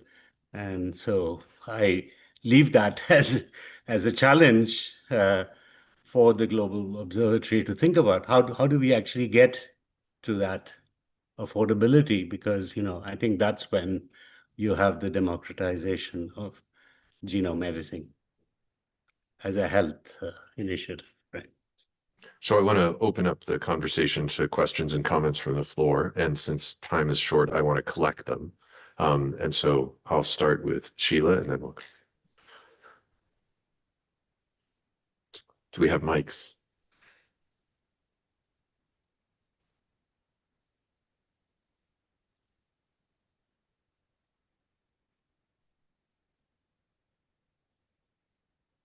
Thank you. This is Sheila Jasna. First of all, I want to thank the panel, including Vijay, for staying up this late at night, and we really miss you here, for this extraordinary set of contributions. But Jonathan, not surprisingly, maybe your temporality point is the one that I was also thinking about. It's something that George Church explicitly called attention to yesterday. But it was prompted, Vijay, by something that you showed on your slide with all those three people saying, I want life. But interestingly, and you and I recognize this by virtue of coming from the same subcontinent, the thing that you chose to highlight was their educational achievements and their professional development. So it wasn't the molecular moment per se. Life for them was the fulfillment of something much, much longer and wider. And as somebody who is both an enforced comparatist by being an alien everywhere and also an academic comparatist, I couldn't help noticing that Americans do not typically talk about saving lives in the terms of what the educational career of the saved person is going to be. It's the molecular moment. And Fyodor, in that juxtaposition, when I read the New York Times article about genuinely a miraculous moment, here is a passage that struck me. The FDA also smoothed regulatory approval of the treatment, Dr. Ahrens Nicholas said. Dozens of researchers put all else aside for months. In Berkeley, Dr. Onaf said, scientists burned a vat of midnight oil on this, the size of San Francisco Bay. He added that such speed to producing a clinic-grade CRISPR for a genetic disease has no precedent in our field, not even close. So, of course, one reason we deeply value having you here is that you're a molecular scientist wanting to think about applied ethics, but also you happen to be an extraordinarily verbally gifted molecular scientist. And this burning a vat of midnight oil the size of San Francisco Bay leapt out at me from the digital page of the New York Times, because vats of midnight oil cost money. And all these smoothings of the way and the temporality, it is at a price, it costs money. And so I was wondering both about the implicit difference in framing between Vijay, who's also a preeminent scientist who's also moved more in the direction of science policy, and the sort of American representation of this miracle, and sort of wondering whose responsibility is it to think in terms of things like lifetimes and think in terms of generations, like what Judy is talking about, not just the baby's life, but also the mother's life, and whose bodies are involved. And I think Jonathan's calling attention to something Patricia yesterday also called attention to, that is, there are systemic times and temporalities working in the background. And when you talk about market capitalism, we know that the market capitalism as understood in, say, Germany is not the same as understood in, say, America. So if we're going to develop a common ethical discourse or vocabulary that, goes across these fields, I just wonder how you feel about the sort of the thinking ahead moment. I mean, why is it that the race, I mean, yes, I understand that KJ has an immediate problem that's worsening, and in 6 months it'll be different. But to me, that doesn't wholly explain this freezing of time into these molecular moments and the victory being announced in that way, instead of, say, the victory being announced after that person has lived. In the story, I think all the scientists say that they don't know if the child is going to need a kidney transplant down the line. So even that child's temporality is not fully considered. So I wonder how we, as a collective, should be thinking about this idea of responsibility in relation to time, which I think each of you has parsed in a different way. And even the two scientists from two different time zones have parsed that idea in a different way. So I'd love to hear something about that. Thinking about my responsibility in relation to time, I'm again going to collect questions so we can get more out on the table. Sarojini, I had you next.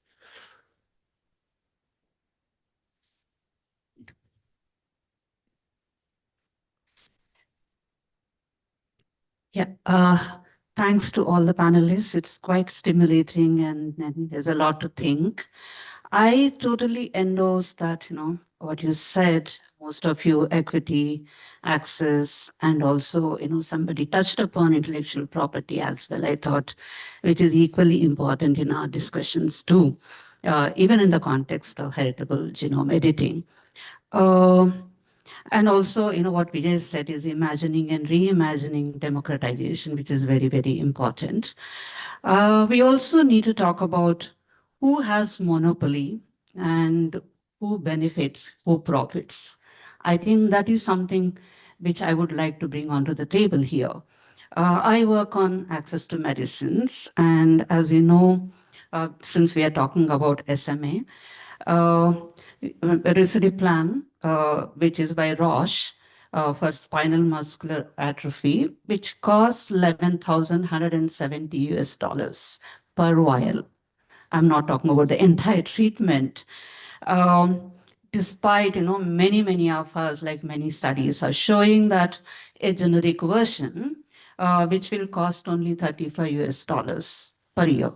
So here, we need to talk about why Roche has that monopoly. This is something we need to talk. It can apply to any other technology or any other molecule or any other, these discussions as well. And So if we have, in India, generic companies, if we can have good manufacturing practices, we can produce it, and then that is where the democratization can come in. Giving that kind of autonomy and encouraging local production, which is very, very important in the context of access and also leading to affordability. I just thought I should touch upon that. Thank you. So I'm afraid I have to call this panel to a close because we're into the coffee break, which is already pretty short. And so, like I said in the beginning, these are conversation starters, and hopefully this conversation will continue throughout the next 2 days and well beyond. And so with that, let me say first that we'll take a 10-minute coffee break and reconvene here at 11:05:06. Let's say 06, okay? But the last thing to do is to thank this extraordinary panel.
There she is. Okay.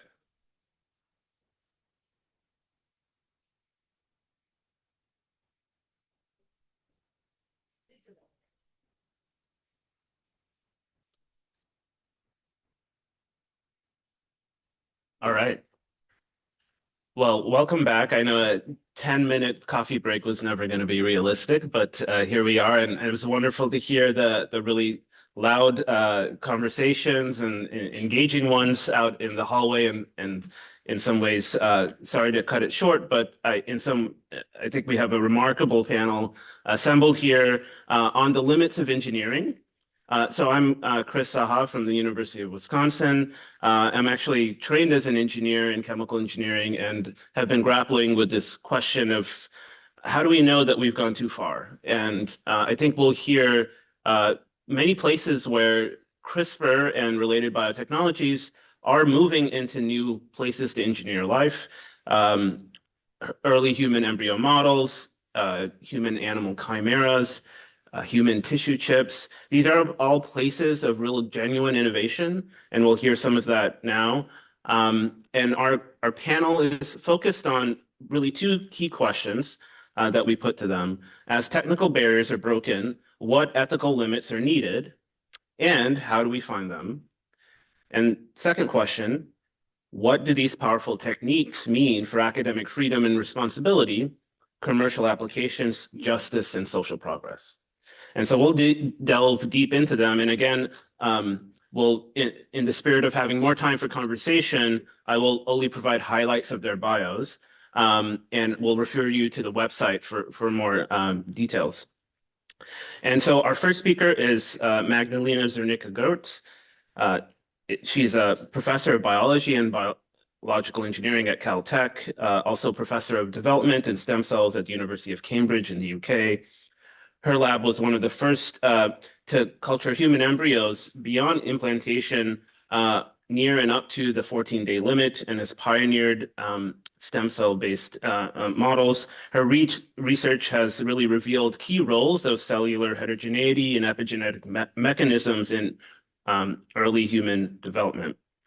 She's a recipient of numerous prizes and a really prolific author on more than 180 scientific papers. Our second speaker will be Tim Hunt. He's the CEO of the Alliance for Regenerative Medicine, ARM, bringing over 20 years of biotech industry experience. We were joking that that's maybe one reason why he was inadvertently omitted on the website organizing committee. That's not true. It was just a mistake. We don't have a bias against biotech at all. Prior to ARM, he held senior roles at Xylo Therapeutics, Editas Medicine, which led the first in vivo trial of CRISPR, Cubist Pharmaceuticals, and Biogen, leading work in policy, ethics, and communications and market development. He's chaired the ethics committee of the American Society for Gene and Cell Therapy, as well as numerous other task forces. Our third speaker is Carrie Wolonitz. She is principal member at Lewisburg Associates, an internationally recognized expert in science and health policy. She previously held the Health and Life Sciences, led the Health and Life Sciences Division at the White House Office of Science and Technology Policy, and served as Associate Director of Science Policy at the National Institutes for Health, and was Chief of Staff to NIH Director Dr. Francis Collins.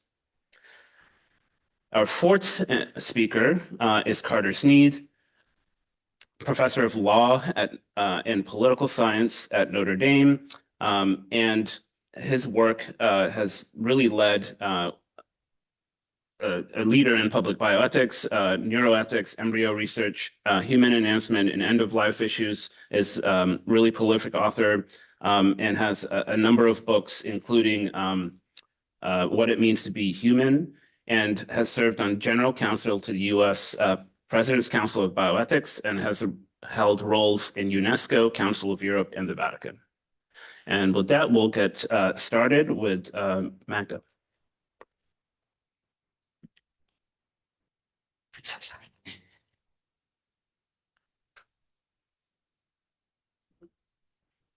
Hi, everyone.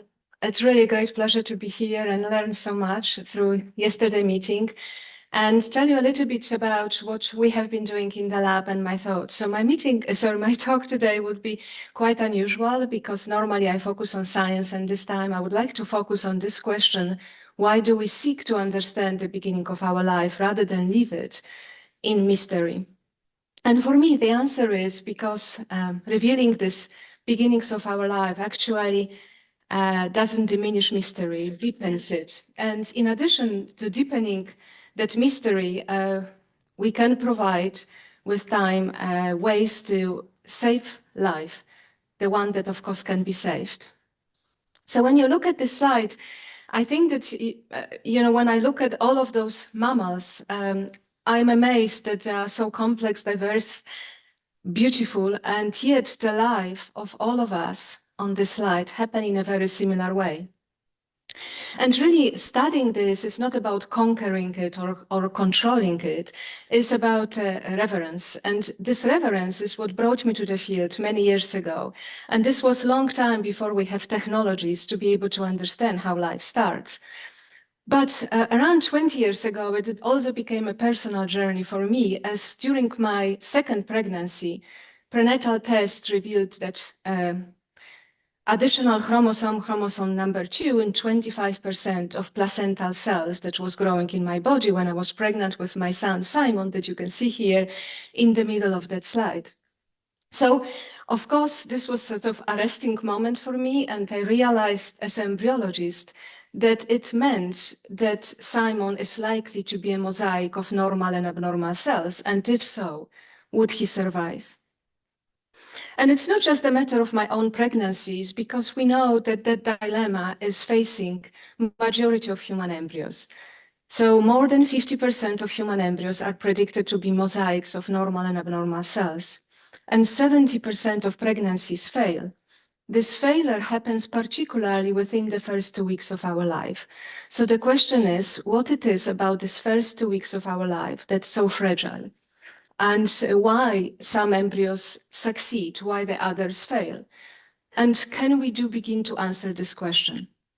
So it's really this wonder, and this what happened in my personal life as an embryologist. I felt that until that moment, I only studied model organisms. In my case, it was mouse and rat and bonqual. And I didn't really meant to study human embryos, but that moment really totally changed my path. And because of that, I established 2 approaches with my lab. First was to culture natural embryos through the stages that were not possible to culture before. This is to go beyond the blastocyst stage, culturing them at the time when embryos start to grow for the very first time. And legally, we were able to do it until day 14, but technology was not there to do it beyond day 6.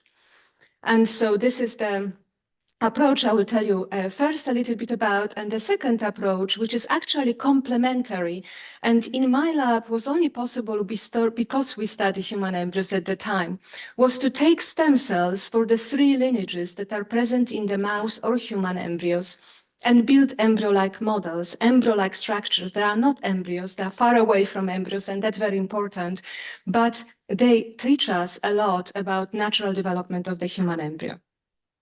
So my talk today will not be about science, but I would like to give you a few examples of the things that we discovered because of these 2 technologies. So here you see the human embryo that after transfer to the mother will become a boy. And we have this movie from the IVF clinic. And the question was, until very recently, where our body come from, when in the development, and how cells start to differ from each other, then they would diverge. That part of the embryo will make the body, and the second part of the embryo will make the placenta. So we know that the embryo body will originate from this group of inside cells. We can predict that those group of inside cells from the studies in the mouse will come from the inside cells in the morula. But the question is how early this decision is taken, and can we shed light on it? So I wouldn't be telling you the journey that we have taken in a lab to understand this, but the outcome. So we found that the first decision in human development happens actually much earlier than predicted. It happens already when the zygote cleaves into 2 cells, and these 2 cells have different tendencies. One will form the majority of the tissues, although not all of them, of the future body, while the other one will contribute to placenta nearly exclusively. So of course, this raises the question, how this asymmetry is created, but we know that it happens much earlier than we were able to predict. But that moment of the blastocyst was the last time when we can have our eyes on the human embryos. And because of that, we wanted to understand what happens beyond that stage of development because of the fact that majority of the pregnancy action. So we set up this model system more than 10 years ago, first in the mouse. When we tested it in the mouse and we know it worked very well, we applied it to human embryo. And we, for the first time, were able to see how embryo attaches to the substrate, like if it was in the uterus, and how after this attachment, it starts to grow for the very first time. So in culture, this embryo might not behave absolutely identical as real embryo in the body of the mother, but we were able to identify the major file milestones that this embryo is taken in culture that affects organization and specification of different tissues.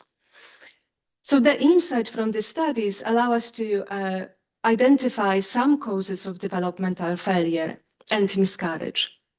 So one of these results I would like to show you here, we found, for example, that these are not embryonic tissues, but extra embryonic tissues that are extremely important for how embryo develops. And that's why adding extra embryonic stem cells for these tissues to our model system was so important. For example, they decide where the future head will become specified by providing a series of signals coming from this green group of cells to the tissue that is adjacent to it. So one slide about human embryo model, and then two more slides I'm reassuring the chair about the ethics of the studies. So this is the model in which we combine three different types of stem cells. Either we reprogram those cells to make different structures, or we put different stem cells together into this dish and see how it develops. So development of those human embryo models, as I've mentioned, they are models, they're not human embryos. It's very variable that very nicely form the 4-day-old structure, 4 days after seeding of cells. But some of them break the symmetry, although this process is extremely inefficient to initiate the process of gastrulation. And many of them, at least in the model that we have set up, because there are many now models set up by other scientists too, develop into germ cells and amnion. So it allows us to find out that a particular type of signaling coming from extraembryonic tissues, it is BMP signaling, is critical for amnion and PDC formation. Mouse models go much further. They form a head-like structure, heart-like structure, and allow us to study those processes that were not possible or very difficult in the case of mouse embryo, possible, but difficult to study in real mouse embryos. So ethical considerations. So what these models are and what they are not. So this is really extremely important for us to discuss today. So one of the things that I wish to stress that they are not embryos, they are real models. They do not have a capacity to become fetuses, and they cannot be used for reproduction. But they are deeply informative. So they are allowing us to identify key mechanisms previously impossible to identify, and really to find out what it is that makes our body different and makes our body complex and beautiful at the very early stages of our life. They will help to improve IVF, reduce miscarriages, and prevent congenital disorders, as only because of that insights we would be able to be actually powerful one day in saving those lives, as I said at the beginning, that can be saved. So with scientific advances, of course, come enormous responsibility. And even if these models are not embryos, they should be an oversight. And we actually wanted to be oversight that support the study and set up boundaries. Recently, I wrote an article with the colleague Insu, in which we are sort of asking for those embryo models to be analyzed not from how they are built point of view, but the function. So how to navigate the ethical boundaries? So this is my last slide, and very quickly I wish to say is that In 2016, when we published the first paper about human embryo development, human embryo development being possible to carry on in the lab beyond implantation, it was voted the breakthrough of the year by Science magazine readers, and it was voted by public. And I don't think it is an award for science, but it is an award for pursuing this direction, but of course, respectfully. 14-day limit at the time when we started this research was far away, but now we are really coming much closer to this line. So the question is, where should that limit lie? Such limits are not fixed, but are socially negotiated boundaries. And I think this is extremely important for us to understand this, that in the lab, those boundaries are extremely important. They really allow us to decide what is possible to do and what we would like to do and how we talk about those models, stressing that they are not embryo structures, but embryo-like structures. And in my particular lab, I have to say that people often laugh when they join my lab because I'm asking them to show equal amount of respect to mouse embryo, to embryo-like structures, and human embryos. So these models come first, whatever the nature. So finally, the line between what's possible and what's responsible isn't always clear. So we must draw it together to deepen our understanding of human life and how it begins. So thank you so much for listening. Thank you. Thank you, Magda. Tim?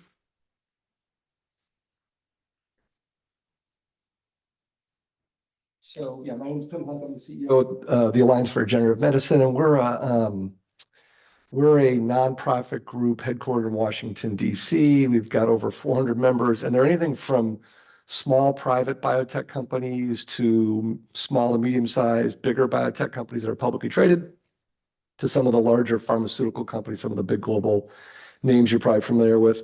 We've got a few dozen rare disease patient organizations and about as many of the big academic centers. So Fyodor Urnov, the IGI, Innovative Genomics Institute, is a member. Fyodor is on our board of directors. We have Children's National Hospital, University of Pennsylvania, Mayo Clinic, stuff like that. And then we've got a lot of the tools and strategic supplier organizations like CDMOs, people that make that actually manufacture products or run clinical trials. And the one thing that binds us all together is we're just focused on cell therapy, gene editing, and a little bit of tissue repair, all somatic cell work. I've been with the organization for 2.5 years. I should also say I'm the father of a 19-year-old young man with a rare disorder called Dandy Walker syndrome. We've been involved in a lot of these ethical discussions going back about a decade. So once upon a time, and actually Fyodor, who was very involved with us 10 years ago when he was at Sangamo, called for a moratorium on germline editing. That was sort of renewed in 2019. And then I came along and was looking at a lot of the different issues out there and said, why don't we just launch a bigger project on cell and gene therapy ethics in society? So I can get into that more, but it looks at things like pricing and value and global access, some of the things we've heard about today, the unique challenges of the ultra-orphan disorders, and how do you think about them with cell and gene therapy if you're only going to see a patient one time? And then the sort of fourth leg of the stool is what we talked about, like guardrails for frontier technology. Germline editing was one. Rogue stem cell clinics are another one that comes to mind. There's some other things too. So with that in mind, we collaborated just this past March with our colleagues at the International Society for Cell and Gene Therapy and the American Society of Gene and Cell Therapy, ASGCT and ISCT. We led a conference on the 26th of March. We're just looking at germline editing. And we did much like is being done today. It was a one-day conference, so not as good as this, not as robust as this. This is a cool conference with a lot of great speakers. We had a lot of cool, great speakers too, but this is an impressive forum. But we brought together a number of folks and we kind of flipped some of the questions over, much as is being done here, like looking at what is the burning medical need for germline editing, right? Given the alternatives. And so we have people talking about like, well, where are we in the arc of gene therapy and gene editing, and how are we looking at treating these disorders? And we took a look at the global pipeline. We looked at what specific diseases are people getting after today. There's about 3,000 organizations around the world running clinical trials, or trying to get into the clinic at least. There's 2,000 clinical trials going on all over the world, right? So addressing a lot of unmet need, and that will continue. We had biotech executives, some of the leading scientists. Kiran Musunuru talked to us about some of the work he's doing at the University of Pennsylvania. We had a lot of great speakers, right? And that is, why is that helpful? Because it does get into this bigger arc of risk and benefit. Like, what are the unique, what can human heritable germline editing uniquely solve that you can't address through some other means, right? And so that was one lens we looked at. We did bring in, we had patient advocates that spoke very passionately about how rare disorders have been such a burden on their life, and they were open to germline editing someday if it were safe and effective, and there were other things that were worked out. We had scientists that expressed a lot of skepticism about it. We had discussions about, okay, if you wanted to do germline editing, well, when? Exactly what would a package look like if you wanted to put together? And you'd probably need a lot of non-human primate data. How many generations of non-human primate? George Church was talking about 70 years. Somebody said 300 years, I think, yesterday. But I mean, a lot of what we heard from some of the leading scientists and biotech people were, look, I mean, you'd need 10 years, 25 years more to actually run all the models to be able to look at a few generations and say, this might be safe enough to try. And even that, you'd have big gaps in the data, and you'd probably have to take a bigger leap of faith that this is going to work out. You know, I think Glenn said, you know, it's more like in the IVF world of the 1970s. So we had it was a big mosh pit of ideas. We invited Congressman Aderholt. People talked about yesterday the Aderholt Amendment. No one had ever heard him speak before. That we had ever. We asked around. No one's ever heard him. So we invited him, and he accepted. And he came and said some interesting things. I can get into more, but you know, if you want to think about engaging people, you got to bring a lot of diverse voices in, and that was sort of our purpose. And then we took a few weeks. We reflected on a lot of what had come out, and then we. Next week, it'll publish in Cytotherapy. The three groups are calling for a 10-year moratorium on heritable germline editing, human germline editing, and especially given the alternatives, where we think the science is, and frankly, the lack of progress made over a decade, not just on the scientific side, but on the ethical considerations and a lot of the governance considerations. I think 10 years is probably going to take more time than that. We had some people in our community that were saying, look, it ought to be, we should just call for a permanent ban. Like, we just can't get our head around how this could ever be really safe and effective and have a positive risk-benefit equation. Again, given the alternatives, we didn't want to go that far. So we backed that down to 10 years. But there's a lot of very serious questions that people would need to get under the hood of and really address, I think, before just saying, you know, oh, geez, this should be available. And a lot of times those topics get skirted over, I think. So we tried not to skirt that over. We also looked at some other tools. Frankly, we borrowed a lot of things from the World Health Organization, right? Dr. Tedros, head of WHO at the time, had called and basically said we should not be having any germline editing at this time back in 2019. They called on things like prohibiting, if people went off, rogue actors went off and did germline editing, funding should be yanked. You shouldn't let people publish these results in major journals. You shouldn't let people speak. Okay, fair enough. We thought that was an interesting idea. So we put a bunch of those into our declaration. And again, that'll come out, I believe it's going to come out next week in Cytotherapy. 1 second left. Wow. Let's give him a hand for that. Next, we have Carrie. Hello, Carrie Wallenitz, and Chris has asked me to try to draw back the curtain a little bit on how public funding agencies think about the concept of limits on biotechnology. And I'm in a great position to do that because I no longer work for the federal government, something I'm feeling a lot of both gratitude and survivor's guilt about at the moment. But I no longer have limits myself and what I can talk about there. But before I do that, I want to start with a couple of quick disclaimers.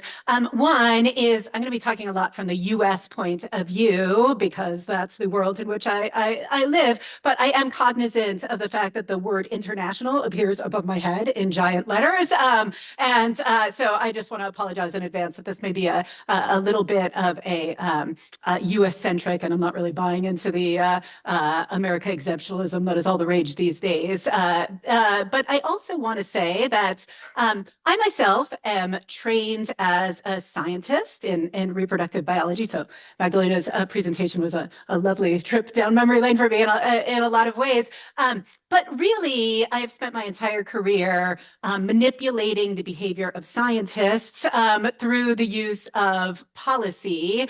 And doing that really requires a deep understanding of the culture of science and the culture of US science agencies, which by and large are really made up of scientists, even if it's non-practicing scientists like myself. And one of the important things that I've come to understand in all of these years of trying to be a master puppet manipulator of the scientific community and get them to behave in ways that I want them to behave is that scientists, by and large, don't love limits or the concept of limits, at least in American science. So audience participation moments.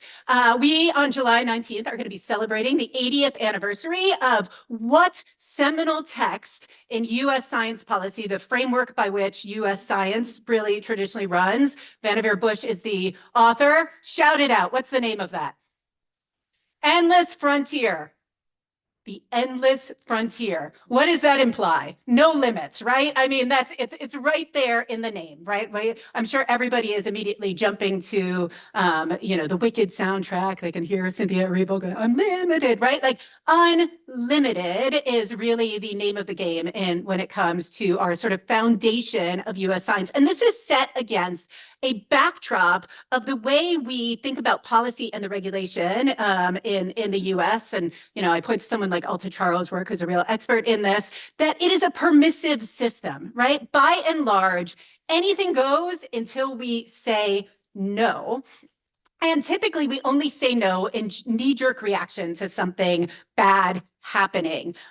For the most part, in sort of science policy and how we think about guardrails around research, it's more of the Montessori approach to things. So how many of you either went to Montessori school or had kids who went through Montessori, right? So one of the tenets of sort of Montessori education is, by and large, you don't say no to children, right? You redirect. You say, you don't say, don't bite your friends. You say, teeth are for chewing, right? Teeth are not for biting, teeth are for chewing. And so we sort of treat, in some ways, limits on research the same way, right? We don't say, no, let's ban heritable genome editing. We say, genome editing is for therapy. And we sort of avoid the hard line questions. And so that is really soaked into the fabric of a lot of the way that we think about how do we use the tools of research funding. And I'm not going to get too deeply into that because I'm speaking on a panel about that tomorrow, and I don't want to repeat myself or steal my own thunder. But when we think about how do we use the carrots and sticks model of research funding to control the behavior and set boundaries appropriately to make sure that science that we're funding is conducted responsibly, we don't really love setting hard limits. And that is in part because we know that this will elicit this kind of reaction from the scientific community, which is a mix of this, I think, cultural norm of the endless frontier, right? We pursue the question until the question can no longer be pursued. And, cutting off that pursuit, sort of cutting it off at its knees feels very, very foreign and really kind of a threat to the cultural fabric of science itself.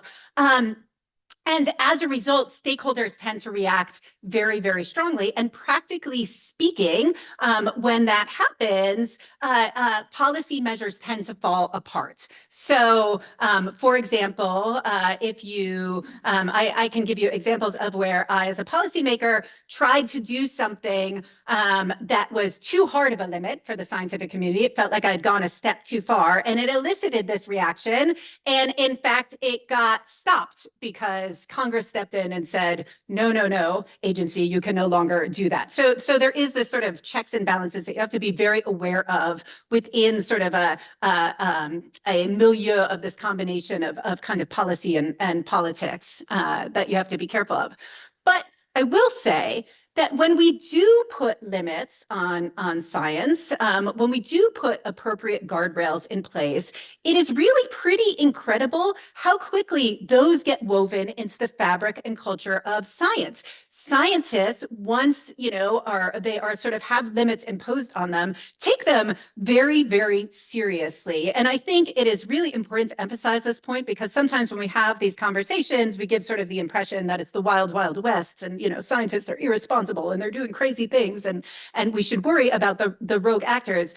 But as a quick anecdote in the 30 seconds that I have left, I think back to, it was in like the late 90s, early 2000s, I have this distinct memory of having a conversation with a graduate student who said to me, well, of course, in very indignant tones, no scientist would ever think about doing research on human subjects without informed consent and review of an IRB. Now, keep in mind, in the late 90s, our IRB system, the common rule was not really that old. The Belmont report came out in my lifetime, and that's not to say there wasn't some measure of ethical review, dating back to the late 60s before that. But by and large, this is a pretty new and modern system. And the fact that, in an era when many scientists were existing and still practicing before that system arrived, that you already had the next generation of scientists unable to imagine a world in which that limit did not exist,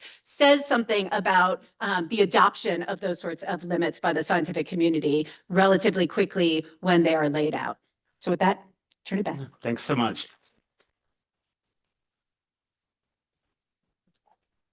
Thank you all, and thanks to the organizers. Given the title of this panel discussion, The Limits of Engineering, I'm going to focus my remarks on normative limits and how they arise, particularly in the context of bioengineering, and how interesting innovations in bioengineering have raised new and even more challenging questions about what the fundamental issue is, namely, at least one of the fundamental issues, which is described, I think, best as the boundaries of humanity. And I see Bill Hurlbut, who works on a project with that title.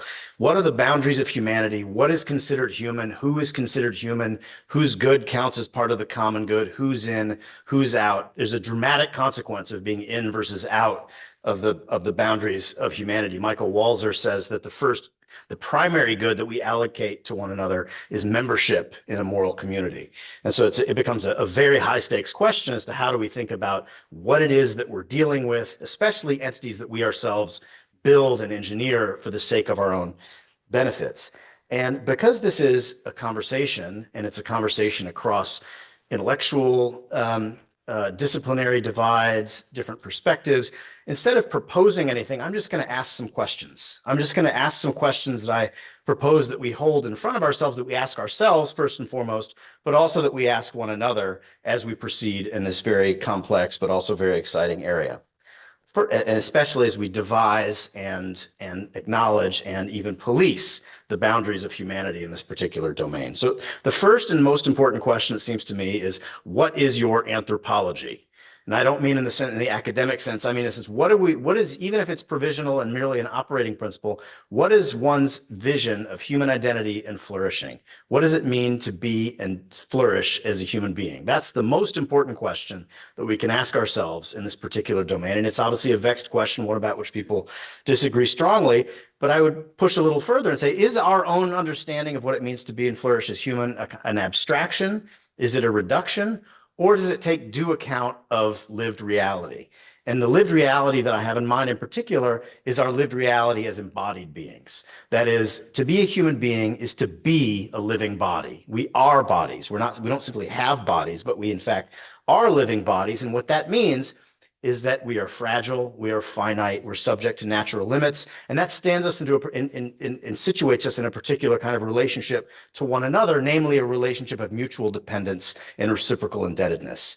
So, and when you think about who we are in that particular way, and you think about that human flourishing doesn't just require freedom alone, although it does require freedom. It also requires what McIntyre calls networks of giving and receiving, made up of people who are willing to make the good of others their own good without counting the cost. No matter how powerful they are, no matter how privileged they are, everyone is considered part of and the fabric of these networks of giving and receiving, even if your role is simply to receive unconditional care and concern. And that captures, I think, a broader array of members of the human community, picking up on what Rosemarie was talking about earlier, that we don't simply think of human beings as those among us who are most privileged, most powerful, most able, but rather it's a wide and diverse tapestry of individuals. And we'd have to ask ourselves also, how does our vision of anthropology cohere with goods that we all share, namely goods like basic human equality? Are we operating from a vision of identity and flourishing that sustains and keeps in place principles of equality? Secondly, I would ask, the second question is, what is our concept, and this relates more to the issues that were talked about this morning, what is our concept of an organism? What is an organism? How do we know if we're dealing with an organism? And it really ultimately boils down to a question of between parts and wholes. What's the difference between a living organism versus an artifact in the laboratory that has certain kind of developmental trajectories that model different functionality, but is not in fact an organism? The question is, what's a whole and what's a part? That's a question that seems to me that we have to ask ourselves as we press ahead in this area. It has significant normative consequences. Third question is, what are the markers of humanity? What are the things about human beings that or being within the circle of humanity that allow us to recognize and acknowledge fellow members of humanity? And it's important, seems to me, when we're thinking about those markers, not to confuse markers of recognition with the grounds of inviolability. That is, the things that mark us out as human beings aren't necessarily the things that make us valuable as human beings. So, for example, in a flourishing organism, you'd expect certain kinds of functionality, but there are instances of that organism without that functionality, and that doesn't mean that organism is any less valuable or important than the flourishing example. The fourth question is, what does it mean to be a creator? What does it mean to engineer something? These are not innovative or novel beings that we encounter in nature. These are beings that we're creating solely for our own benefit and for our own purpose. And does that add a layer of obligation to us, obligations of stewardship, for example, regardless of what the thing is itself, to think carefully about what it is and how we are behaving? And it seems to me that we have not exhausted all of our ethical obligations and thinking, even if we decide that the thing in front of us is not properly understood as a member of inside the circle of humanity. We have obligations to the natural world and to others that go beyond, that are related to the boundaries of our own humanity. Being human means taking care of the natural world. It means taking care of non-human animals and organisms as well. Fifth, an important question we should ask ourselves as we push ahead in this is, who are we leaving behind? And this reminds me of Gandhi's talisman. We think about, and in my own tradition, we talk about this as the preferential option for the poor. We think about who is being left behind, because powerful, creative, incredible, dynamic people sometimes don't encounter the poorest and weakest among us. And it's important to use our moral imagination to see the other who requires our care and concern. Finally, the question I would ask ourselves is, in this pluralistic society dealing with these hard questions, how are we treating each other? Are we treating each other with honesty and integrity and charity and hospitality and generosity, especially with our friends and neighbors with whom we disagree about fundamental questions, especially when we're pursuing noble goals, when we meet friends and neighbors who don't agree with us on these fundamental questions, even when the stakes are very high? Are we treating them as we wish to be treated? Are we treating them in a way that when we frame their arguments that we might be criticizing, do they hear their own voice? Do they recognize their own argument in your own proposal? And at the end of the day, it seems to me, by virtue of our embodiment, what we're made for is love and friendship. And I'm happy and grateful for this event because I think it models that as well.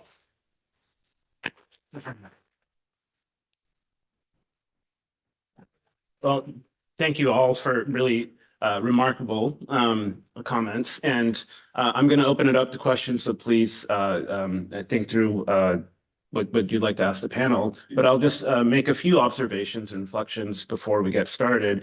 You know, I think we started off with Magda's appeal for really good limits that could potentially unlock innovation and knowledge about early human development that seem, really inaccessible through many other means.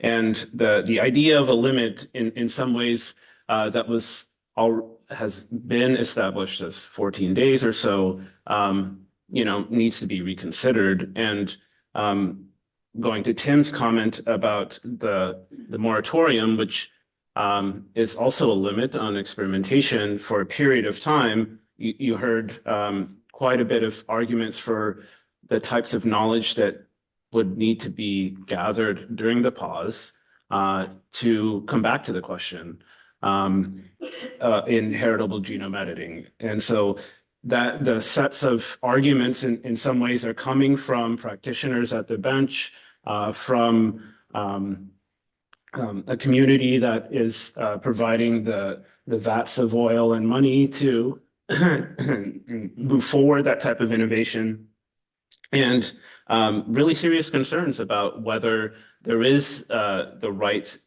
type of ethics and limits around that type of engineering.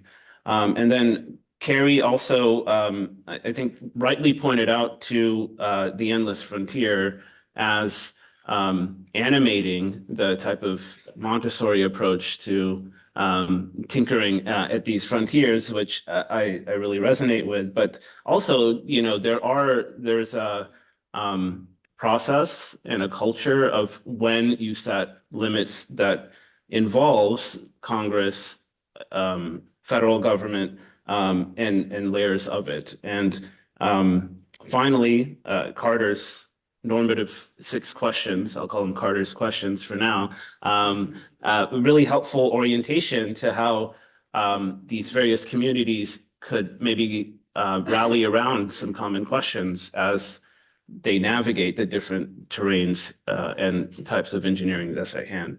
And so I'll actually open it up to questions since we are fairly limited in time. And I saw here, yeah, we have mics coming down.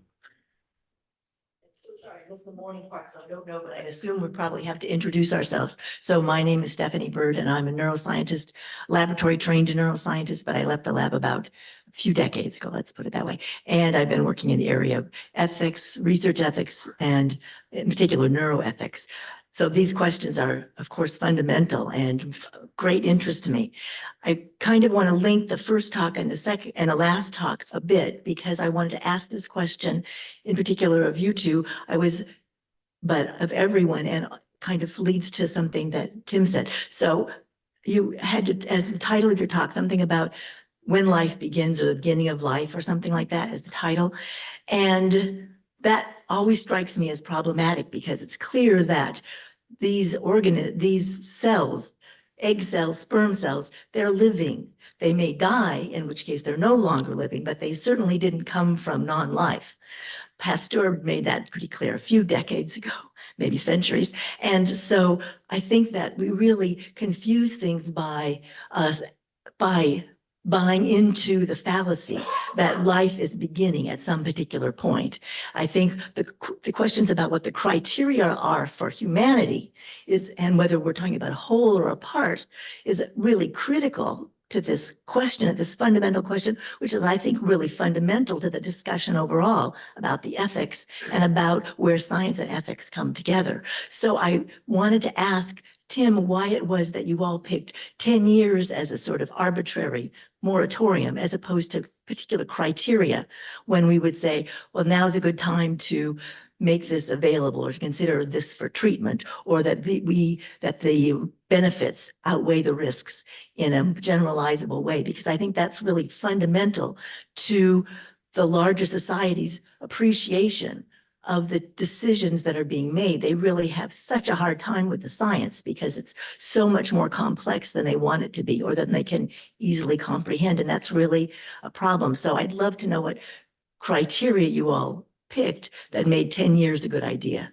Yeah. So I'll give a shortish answer. We looked back 10 years, which is when a lot of these discussions first came up, and said how much progress has been made on things like not just the flight of the science related to human heritable germline editing, but the ethical developments, the governance questions. Okay, this is we're talking about crossing a major line right? And talking about multi-generational effects when there is no burning medical intervention that is needed, right?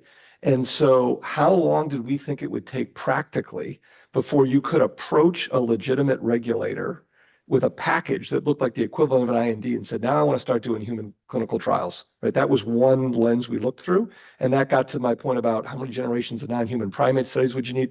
So some people said, 10 years, I mean, that's awfully short. You're going to get this thing, really? It's more like 20 or more. So that was one lens. Another one was how long, given the slow pace of the progress related to ethical deliberations and governance deliberations, we haven't made a ton of, this group, right, the Global Observatory has probably done more to advance the ethical and governance discussions than anybody and over the last decade. And, there's still a long way to go because people can't answer the basic questions. How are you going to govern this, right? And where is enhancement versus human health? Where does that begin and end, right? There's a lot of questions that it seems to me we're still in the earliest days of just getting our boots on and not ready to travel that far. So as I said, between ISCT, ASGCT, and ARM, there were some people that said, I don't know that we're ever going to get there. I cannot see a logic between where we are today and saying yes to heritable germline editing. We didn't want to go that far. So we said, okay, let's give it 10 years. We'll pop our heads up and we'll be involved in some of these discussions over the next decade. But that seemed like a pretty reasonable line to draw. So. I'm going to invite actually McNutt to comment about the discussions around the 14-day rule, which is not really a moratorium per se, right? But there's been guidelines and task force assembled by scientific societies, and how those processes were oriented when you don't have an FDA around to say there's safety and efficacy on the table for therapeutic is in a very different domain. So have you been involved? How do you see those limits changing given these efforts? I would just very quickly respond to that question about when life starts that you first, and then move into this one. So I wanted to say is that it's true that that life starts from the living material. So sperm and egg don't on their own can make life happen, the life of the new organism. But of course, there are living building blocks that are essential for life to start. Equally, when we take stem cells out of the embryo and propagate those lines in the laboratory, they are living building blocks on their own. They can make life, but when we combine them together and guide them, they can start to make structures that have their life on their own. I just wanted to sort of clarify what I mean, the new life, the life of the new organism.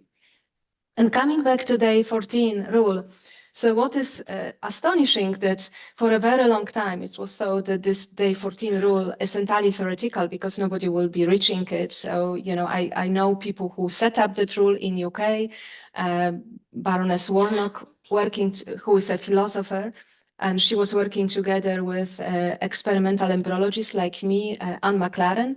I shared office with Anne McLaren when she was my age, and I was just starting my life as an independent scientist. So I do remember we discussed it a lot, where this rule should we be allowed to culture human embryos? And, this was so theoretical that none of us would thought that it would one day go there. And this is because embryos until 6 days grow in extremely simplified conditions. They actually do not need much to grow. But from day 6, the growth starts. And therefore, the media and composition and environment has to be totally different. And that's why it was so hard to establish it. And that's why sometimes people say, why it took so long? Well, it took so long because it was not obvious how to make it possible. So I'm not saying that we should change day 14 rule just because we are now able to reach it, but just because we are able to reach it, and of course now we talk about this discussion started more than 10 years ago. So we already have 10 years of the discussion and inviting public to voice their opinion where they think should we be having this rule, which was really set up there not because of a specific developmental event that happened at the time, although there was a moment of gastrulation, formation of the new organism that starts at day 14. So there is this milestone at that time. So I shouldn't say nothing is there. There is a milestone, but there are many other milestones that happen around that time. So which of this milestone we should take? We should not take in the past, but we should take in the future. And that's still really a question. And there is no unified answer. Some people think about day 28 or then 21. And this is because we have quite a lot of knowledge about the second month of our life from another type of material, but we know so little about the first month.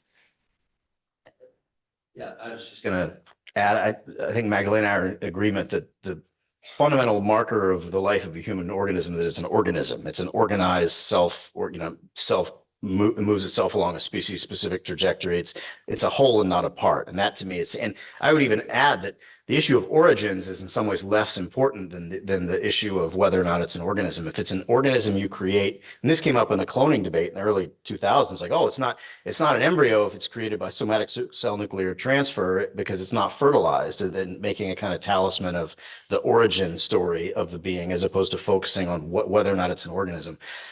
Regarding the 14-day point, it seems to me, and insofar as we're having a conversation about revisiting the 14-day line as a normative line, it seems really important that we go back and ask ourselves, what was the normative justification for the 14-day line? And what's changed? Is there something, the milestone that Magdalena mentions, the gastrulation had a couple of different normative elements of significance that were taken to be important, one of which is individuation of the organism. It's, twinning is no longer possible. You have one whole stable organism. That was one argument.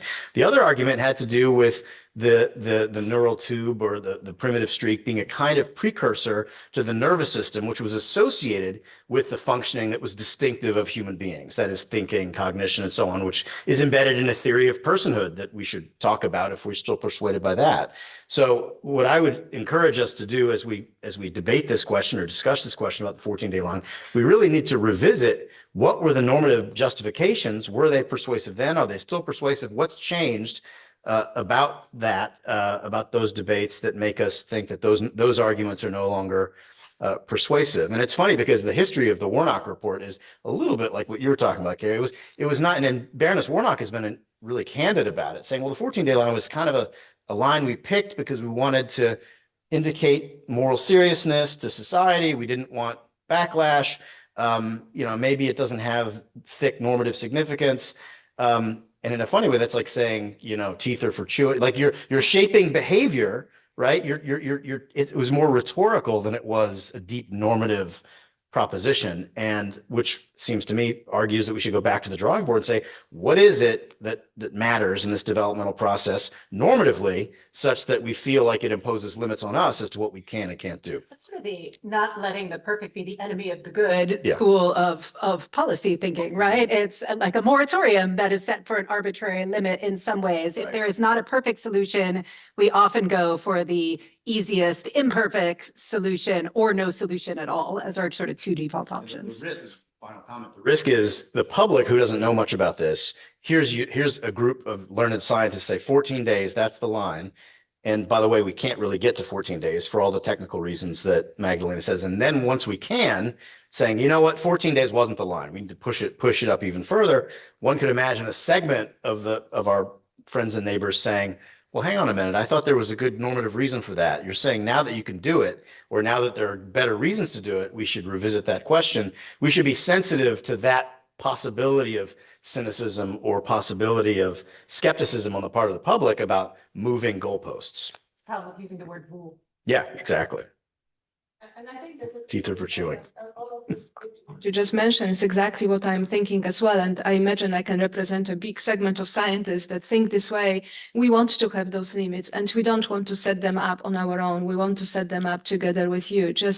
We can just explain what are those milestones at different time points. And of course, day 14 is not yet when the brain starts to develop. It will develop many days later.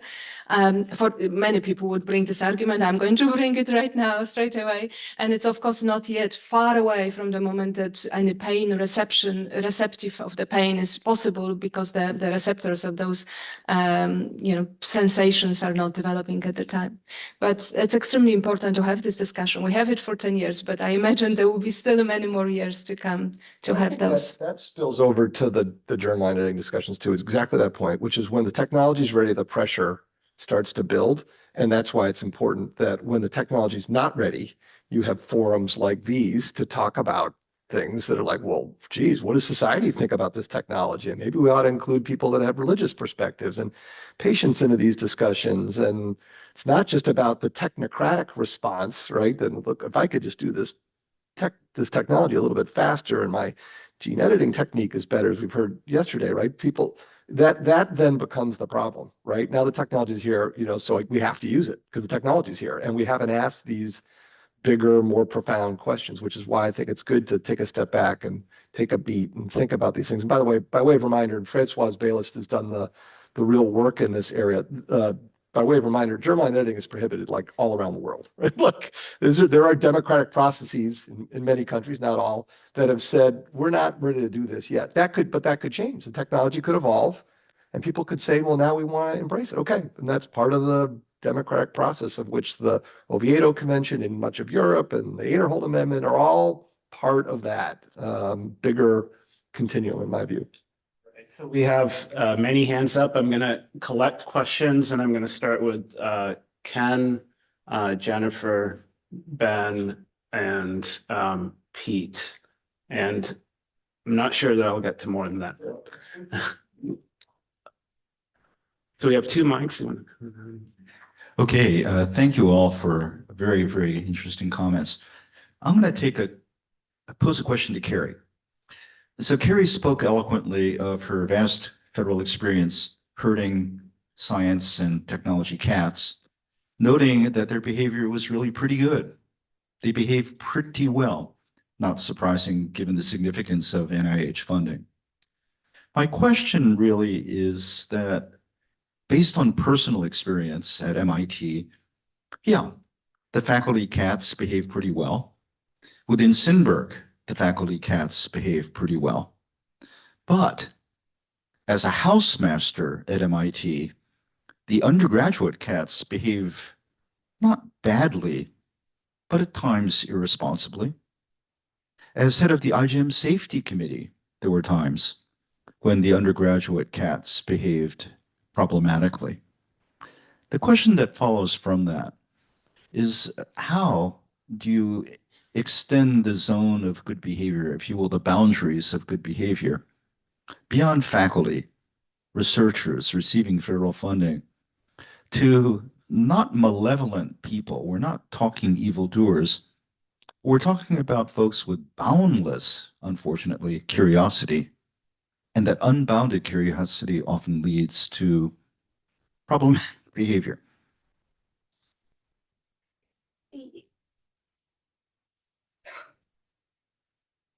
I'll add my thanks to you and everybody else for fantastic panels. So this is a question for Tim Hunt in response directly, as much as you're willing or able to do, to Fjodor's question in the earlier panel. So how do we bridge, if he is correct, which I'm happy to assume, that the science is now capable of these extraordinary CRISPR innovations like what we saw with the baby last week, but the for-profit sector isn't going to do it? One obvious answer is foundation funding, but that doesn't do millions and billions of dollars unless you're Gates. Another answer is government funding, which doesn't look very likely over the foreseeable future. And so how does your organization or somebody else bridge the huge gap that he's pointing us to? Great. Ben and then Pete. So I just wanted to ask a question, raise the issue of arbitrariness, since this word has come up a couple of times.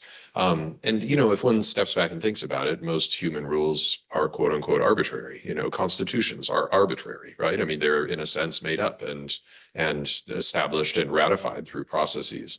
So if one looks to the 14-day rule as an example of this, one of the things I think was very interesting about the formation of that rule is that on the one hand, Mary Warnock says, it's arbitrary. And on the other hand, she says and this is almost a direct quote, the very existence of morality, of the possibility of morality, depends upon the establishing of a limit. The affirmation that a limit is needed and it needs to be established, and whether the limit itself is sort of metaphysically perfect or not is sort of not the right question. It's the commitment to a limit, and also therefore the commitment to the forms of possibility that come from being on the inside of the limit. So there's something odd about the domain of science where it's like a limit can be proved arbitrary, where in other domains of life we accept the arbitrariness of limits and don't call them arbitrary, because instead we just call them governance. We call them order. The foundations of an orderly society or whatever. So just wondering if you'd comment on whether the fact that it's in the limits set in domains of science are different than other kinds of normative limits, and whether arbitrariness is a deficiency or a strength of those. Well, collect one short question, please. And then the panelists can respond to probably one of these. Thank you. This is more of an observation. I'm Pete Mills from the PhD Foundation in the UK. And I just wanted to make an observation that I think I made at the 2017 editorial aspirations meeting, and it's this. And it's really in response to what Tim said. I think if we're asking why do we need heritable genome editing, we're effectively asking the wrong question. And the reason I think that is because there has been a huge attempt to identify really, really unusual cases that would distinctively require that modality of intervention in order to secure the birth of an unaffected child, say with a particular disease. And the imagination and the efforts that have been gone into identifying those suggest to me that if you, to take sort of Fyodor's image from this morning, burnt a vat of midnight oil the size of San Francisco Bay, it might not take you 10 years to get there. So the question that we ought to be asking is not why do we need it, but when we have it, how are we going to use it? Because if we have a kind of proprietary technology that is demonstrably safe and effective, at least for a distinguishable range of cases, then we've got a completely different set of questions to answer. Thank you.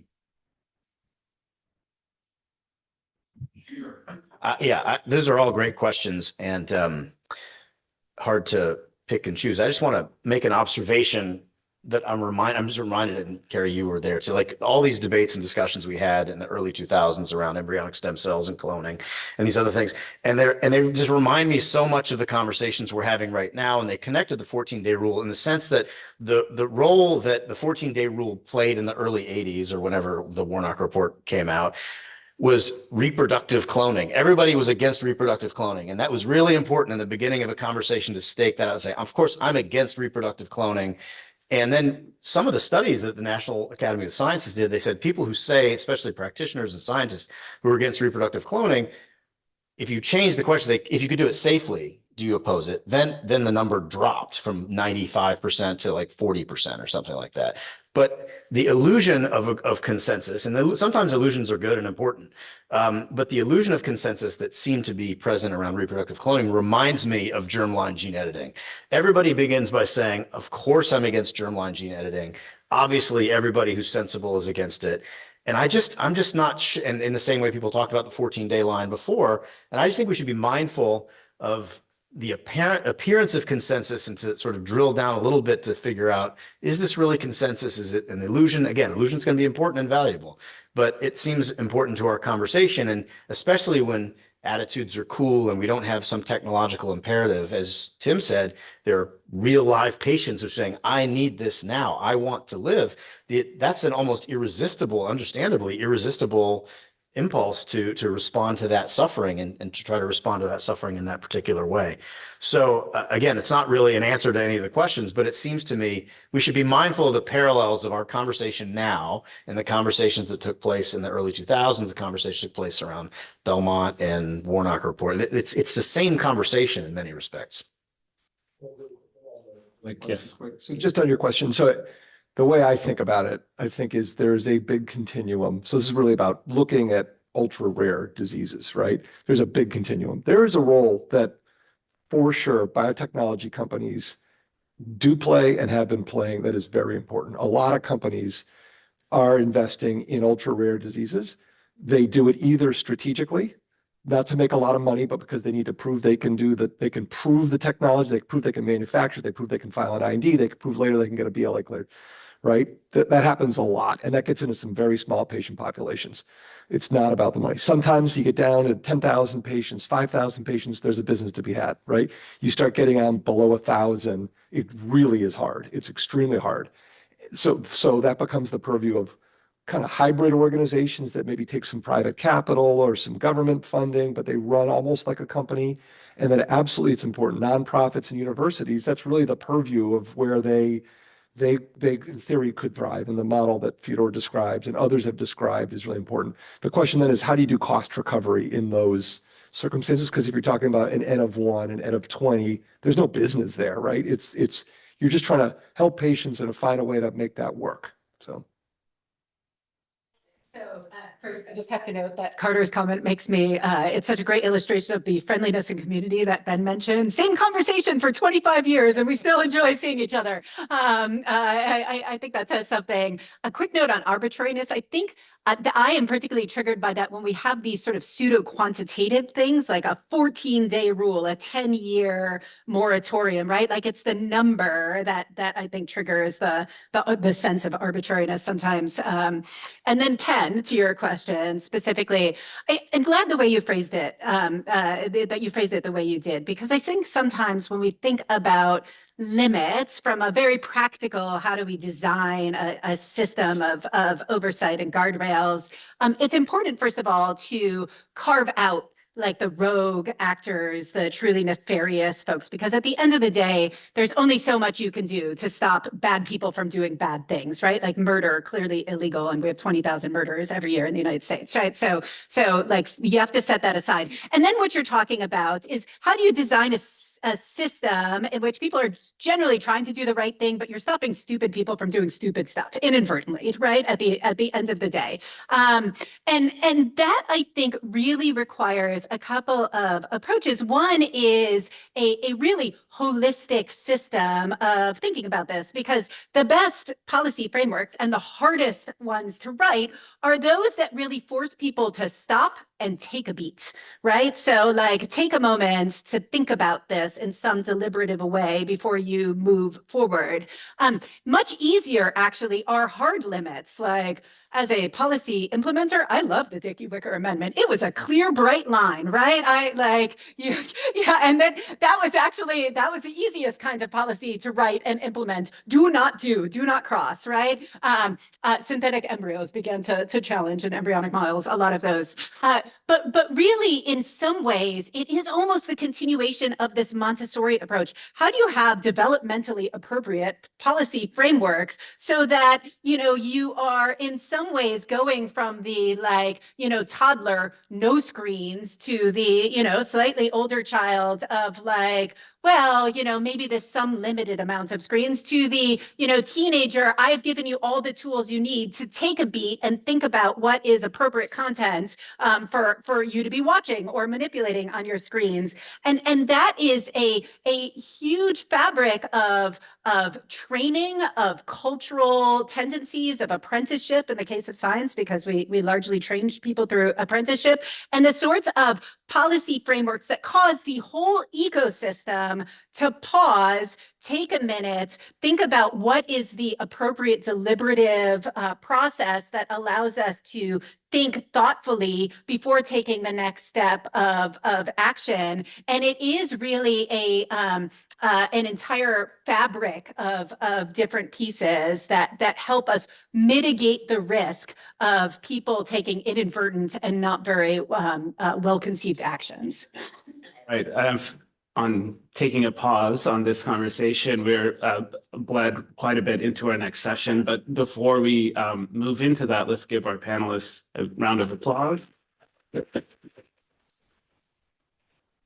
So We're moving straight into our keynote session. I'm going to invite Sheila to come up. Please stay in your seats. And our reminder is lunch is right after this next session at roughly 12:45 to 1.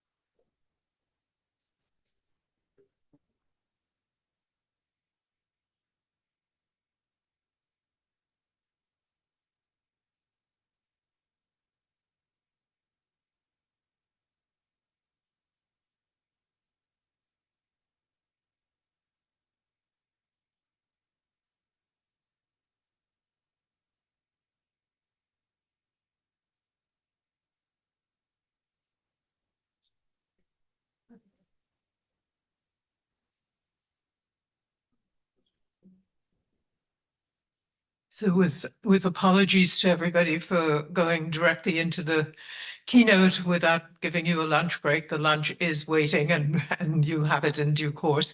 We're deeply honored to be able to have with us today Marcia McNutt to give us a different kind of overview of the place that we're in.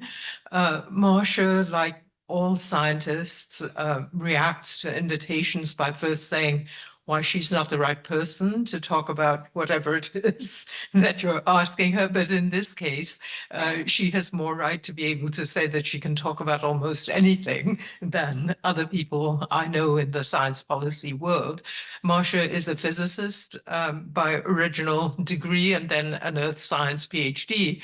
But she much more importantly served as editor of Science magazine for about half a dozen years before moving on to become president of the National Academy of Sciences. And that's more the capacity in which she joins us today. She has, of course, innumerable positions, fellowships, awards, honors. You can look all those things up on the website, but we have been specially fortunate in her friendship to the STS program at Harvard because of Marcia's awareness of the interface between science and democracy. She gave one of our Science and Democracy lectures in 2022 with the title For the People. And it's in that capacity, as someone who is profoundly knowledgeable about the frictions, but also the promises of the relationship between science, technology, and the people in democracies, not just in the United States, but worldwide. It's in that capacity that I'm honored and delighted to welcome Marcia McNutt.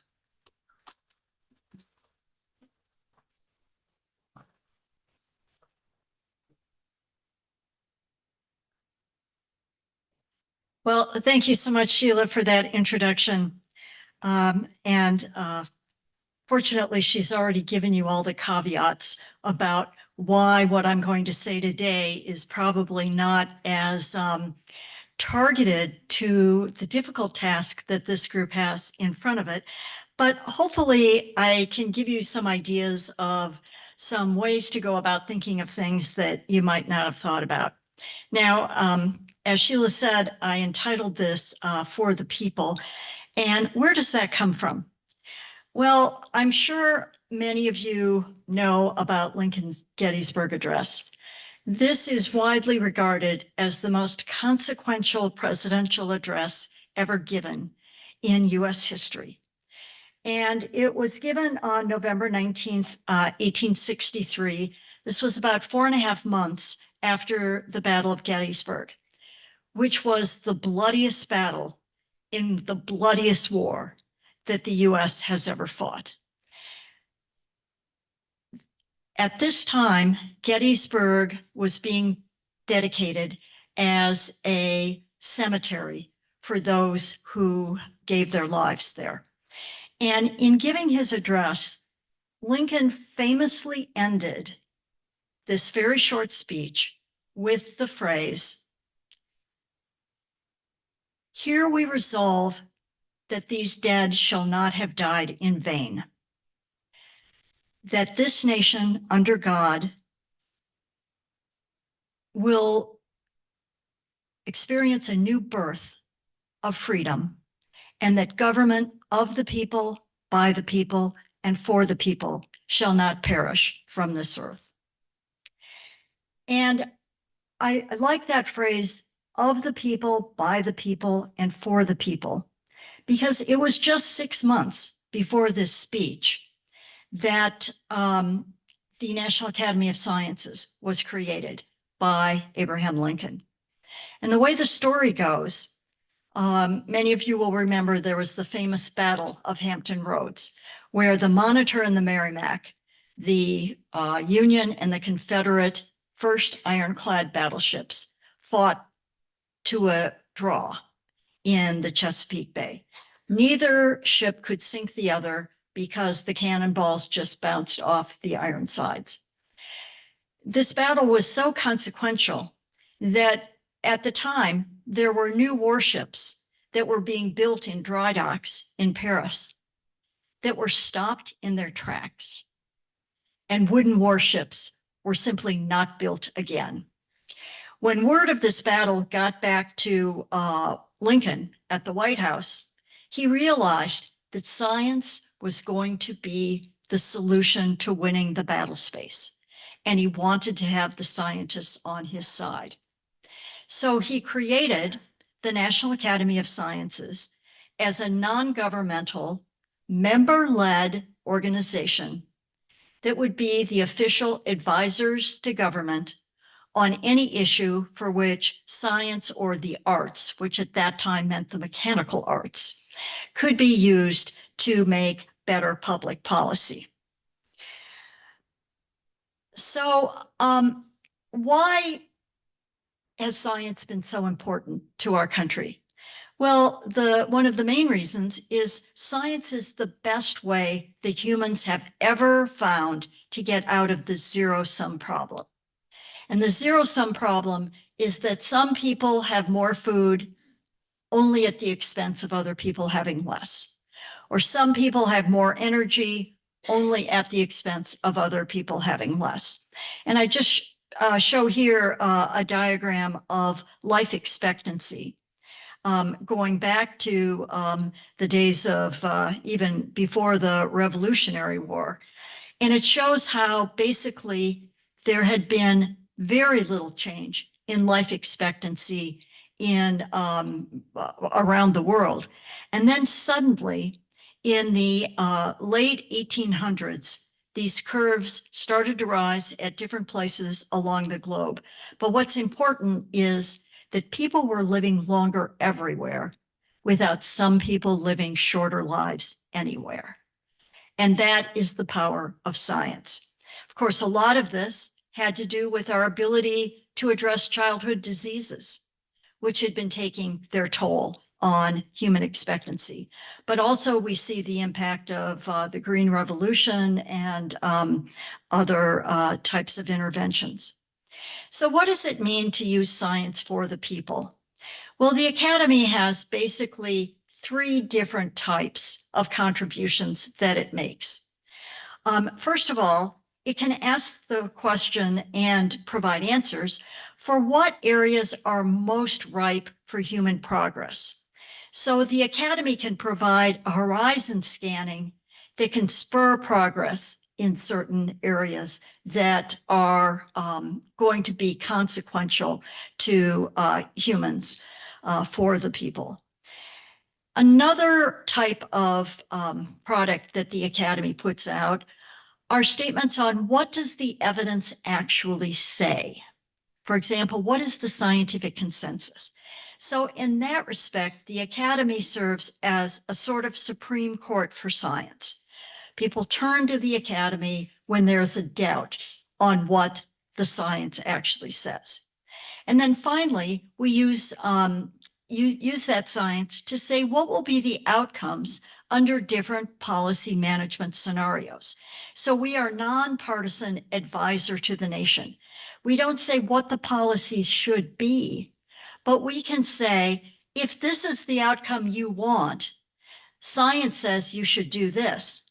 And science can tell you, if you do that, you aren't going to arrive at that outcome.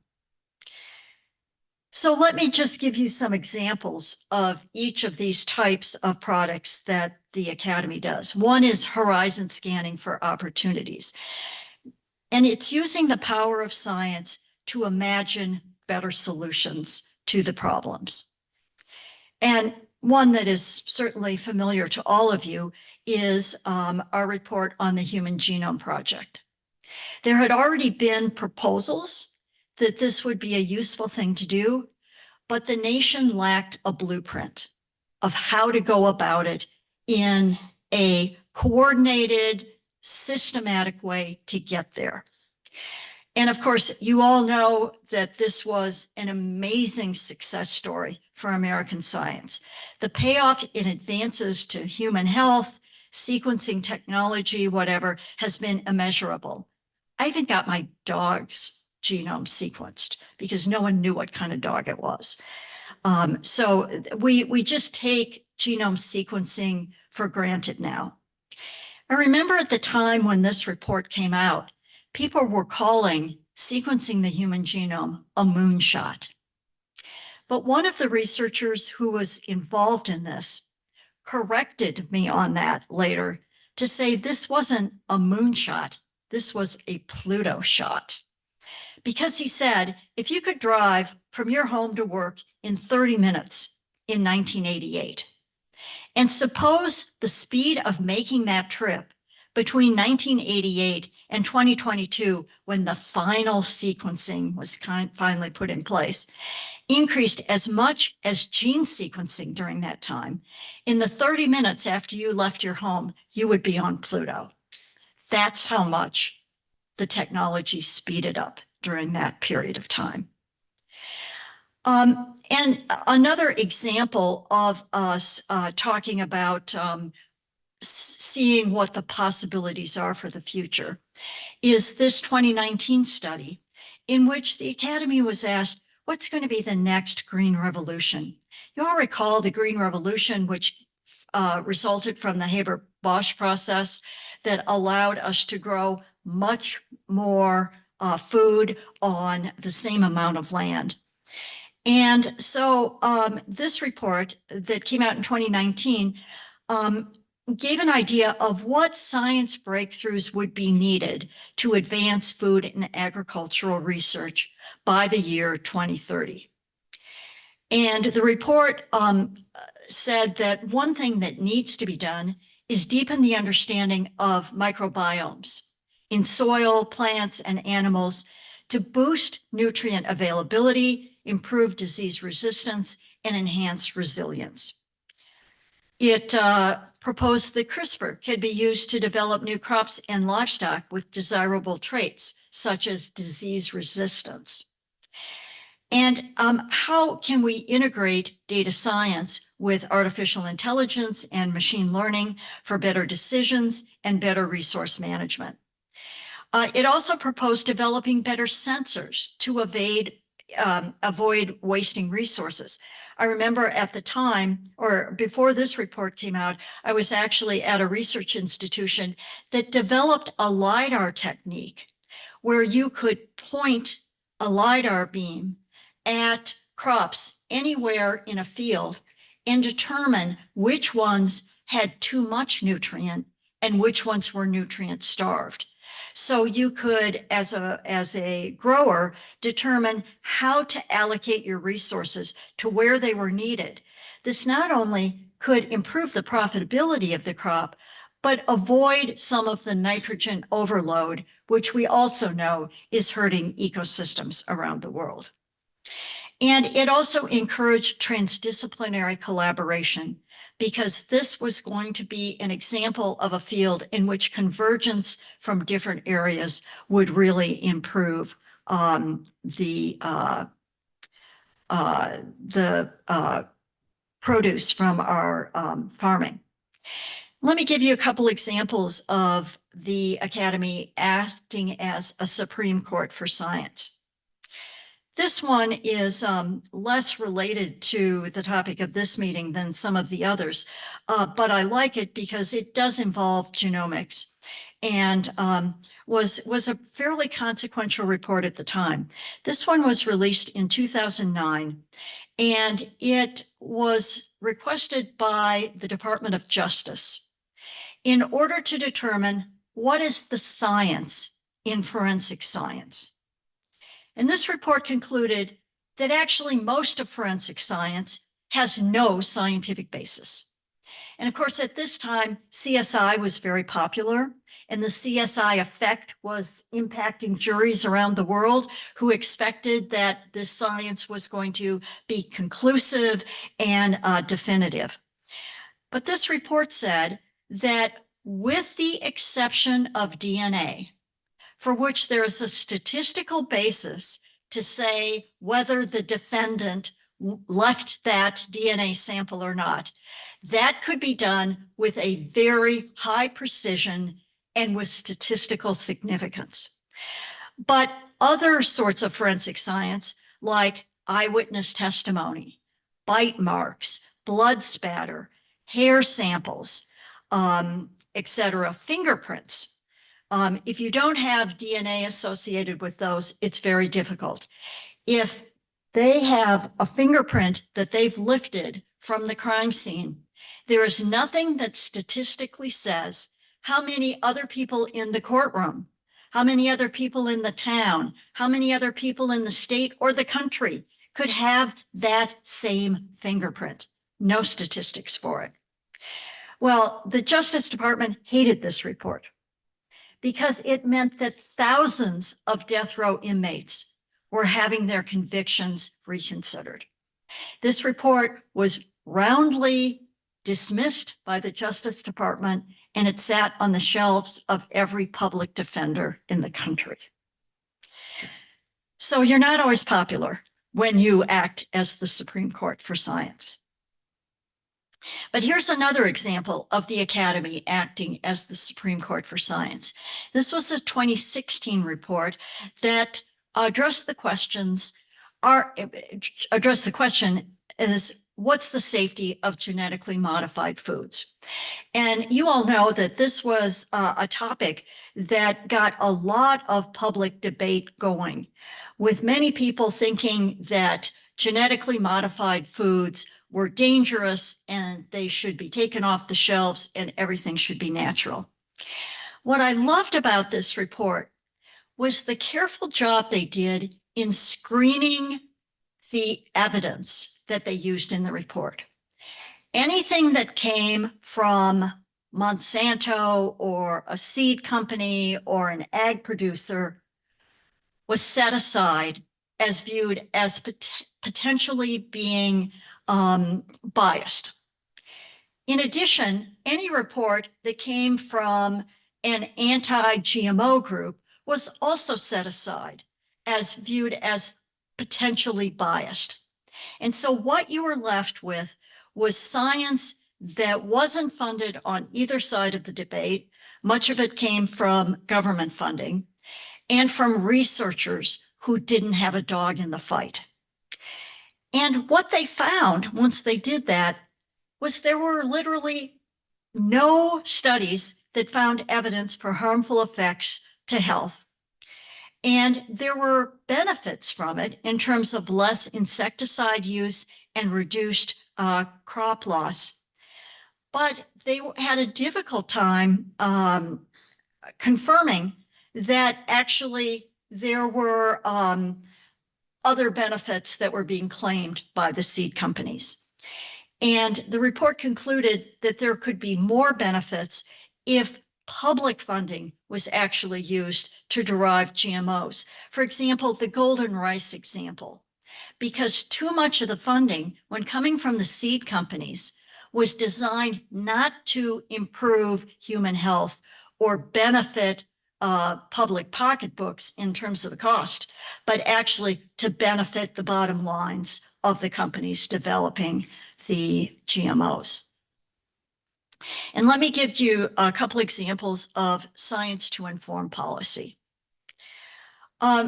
This is a 2016 report on what are the ethical and social issues of mitochondrial replacement techniques. And the report concluded that these replacement techniques could be ethically permissible for clinical investigations as long as they were limited to women who were actually at risk of transferring disease to their offspring. It recommended that initial use should apply to male embryos to avoid the inheritability of mitochondrial DNA. It said that informed consent would be essential even for these women at risk of transferring the disease, and that ongoing oversight and review, including long-term follow-up of what happens to these embryos which are edited, that long-term follow-up could then inform expanding the mitochondrial replacement techniques to female embryos. Now, here's another one to help inform policy. It's a 2025 report, and it addressed the question of, is it safe to eat genetically modified animals? And the reason for looking at this question is that demand for animal protein is increasing at the same time that space and resources for animal husbandry are decreasing. We have less grazing land, we have less water, etc. And the report concluded that genetic modification of livestock can indeed increase the sustainability of animal husbandry and also the efficiency. But it addressed the question of what are the threats to the animals that are genetically modified and to those who consume them. It recommended that approval of products safe for consumption should be considered on a case-by-case basis, and that research address the evolution of pathogens, because as animals become disease resistant, what sort of impacts is that going to have on the pathogens that used to infect them? And let me just conclude with a couple examples of science advice in crises. Most of these reports were done on the Academy's kind of leisurely time scale, where we put together a committee and we take a couple years to come up with the answer. But when there's a crisis, and I don't doubt that there could be crises in the future that arise out of genetic modification of embryos, of animals, of plants that need to be addressed quickly. And the Academy has shown that when there is a crisis, we can come up with recommendations and paths forward in a short amount of time. And of course, a great example of that was COVID-19. And the kind of science we put out at that time, I wouldn't call it consensus science. It's not science that is trying to, come up with new ideas or new solutions, but it's actionable science in that it is science that when delivered to someone in charge, helps them understand what are the no regrets actions that can be taken. And during the early days of COVID, we didn't understand how the disease was being transmitted. It was novel. It had never been seen before. But the approach taken by the Academy was to express what are the no regrets actions that, because we don't actually know what this pathogen is and we don't know its evolution, we can't say for sure that these actions will be successful. But at least what we can say is that it won't make the matter worse. So for example, wearing a mask. We weren't sure whether a mask was going to prevent the transmission of SARS-CoV-2, but at least we could say it wasn't going to increase the chances of someone getting the disease. We could also say that we don't know whether this 6-foot rule is actually going to be helpful, but it won't hurt people. if they stay 6 feet apart. And of course, as we learned more about SARS-CoV-2, we were able to make more precise recommendations. But at least in the early days, we could be sure that we weren't making it worse. And we called these rapid expert consultations.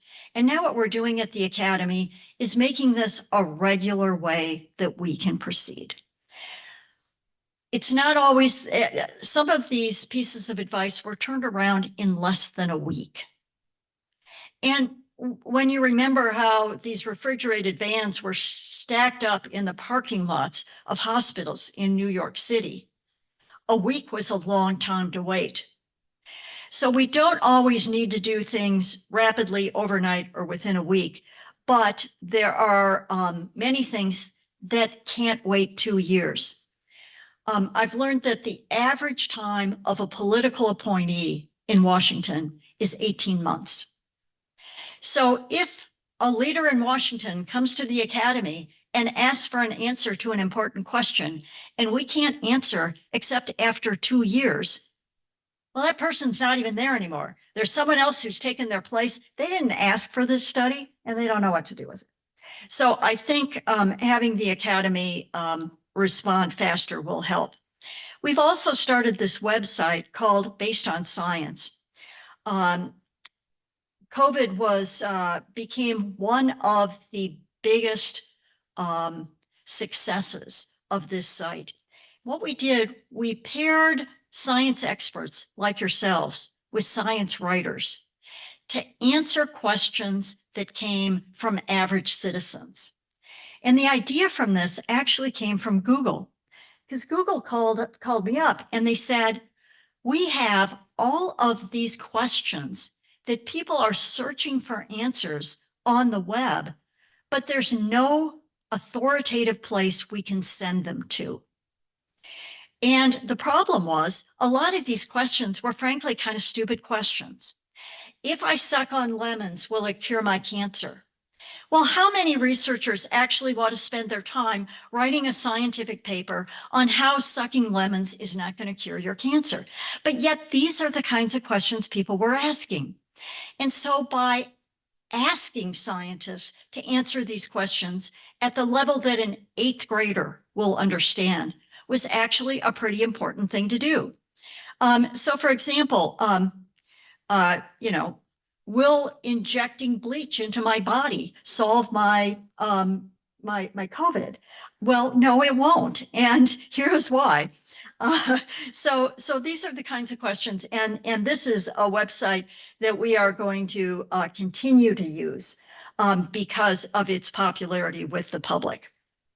So let me just end by listing a couple dilemmas here that the Academy faces, and maybe over lunch we can have some discussions about these.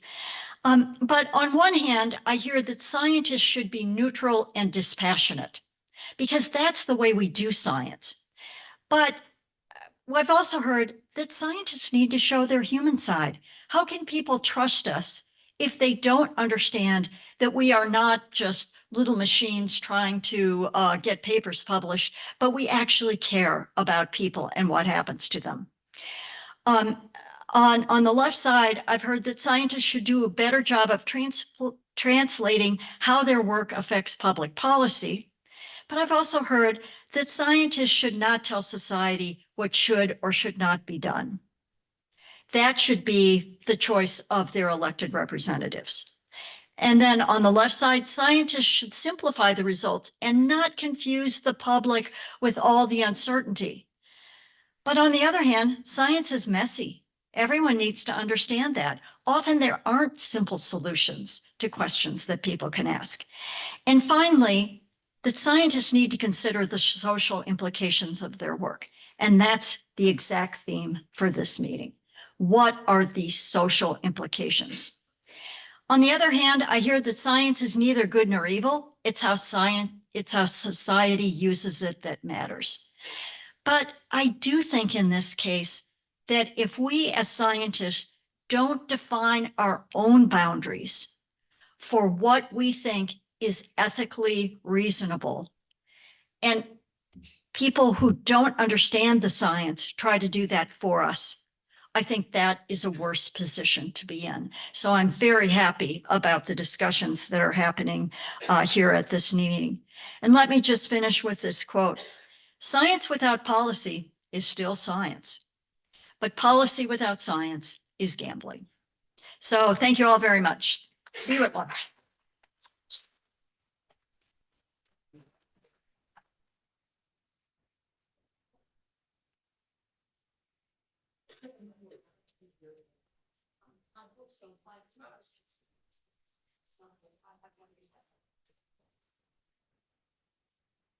Okay, so with that question to ponder, let's break for lunch. But before we do, I have one more thing to remind people of. We have this interview set up, and we're hoping that with this extremely knowledgeable audience, some of you will be willing to give us 30 seconds of your reactions to what's going on, raise or highlight particular issues. These red badged ask me people that have been called to your attention will guide you there. And so please remember that that opportunity exists to offer us your opinions and thoughts offline, as it were, for the time being. Marcia will be around for lunch. Among other things, she has to figure out how to reschedule her flight. So please take that opportunity to talk to her. And from all of us at the Observatory, Marcia, thank you again for your overview of the situation from the Academy.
Oh, okay.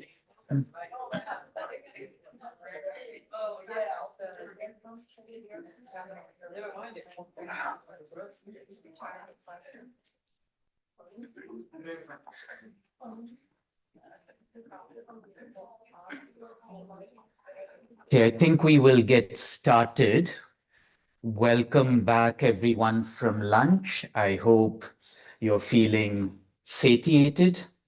My name is Kaushik Sundararajan. I'm a professor of anthropology and the faculty director at the Posen Center for Human Rights at the University of Chicago.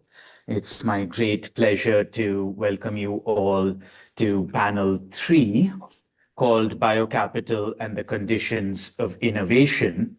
And in some ways, the opening for the panel has already been provided this morning, I think, with Fyodor's provocations about the failure of market capitalism in making the products of a technology that exists available to the entirety of the market that could avail of that technology. So I'm sure we will return to that question in some form or another in the course of this panel. If we don't organically, then I will make sure we do regardless. But there are also a distinct set of questions for this panel. The brief, the abstract for the panel is, are intellectual property and capital steering genome editing and related biotechnology innovations towards serving the public good? What opportunities or challenges do concentrations of capital or proprietary control pose for innovation and the distribution of its risks and benefits? Should there be limits to commodification of techniques, of products, of human and non-human life, and who should set them? So those are 3 big, distinct, and interrelated questions. And we have 4 big, distinct, interrelated panelists who will address them. As is very much the case with the design of this summit, these are panelists who come from different backgrounds, different sets of expertise. And so we have a basic researcher, a clinical researcher, a venture capitalist, and a law professor together in dialogue. I will introduce them very briefly. Again, there are more detailed introductions on their website. So in the order in which they will speak, we have Eric Sontheimer, who is a leading expert in RNA biology and gene editing, and is currently the Pillar Chair in Biomedical Research and professor at UMass Chan Medical School, where he serves as Vice Chair of the RNA Therapeutics Institute. We have Kiran Musunuru, who is a practicing cardiologist and also a leading figure in gene editing, who is professor of cardiovascular medicine and genetics at the Perelman School of Medicine at the University of Pennsylvania. Then we will have Tey Salimullah, who has 25 years of experience in the biotech and pharmaceutical industries and is currently venture partner at 4Bio Capital and managing general partner of Renovamin Advisory LLC. And last but not least, Shayla V, who's an expert in the sociology of law and bioethics and director of the Van Leer Jerusalem Institute and professor of law at Tel Aviv University. So without further ado, let me turn it over to Eric. Thank you. Yeah, so I thought I would start fairly simply just by giving a few thoughts on the specific questions that the organizers posed to the panelists, with the first one being, as we just heard, are intellectual property and capital steering genome editing and related biotechnological innovations towards serving the public good? And from where I sit, the answer I would give is partially. And, you know, it's sort of a yes, but.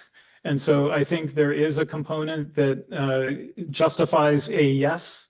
And the but, of course, is not as much as it could, not as much as it should, not as much as it will need to do in the future. And so we certainly can see examples of technology developers who are operating on a for-profit basis, and they can and they do advance some of the broader efforts that address unmet medical need.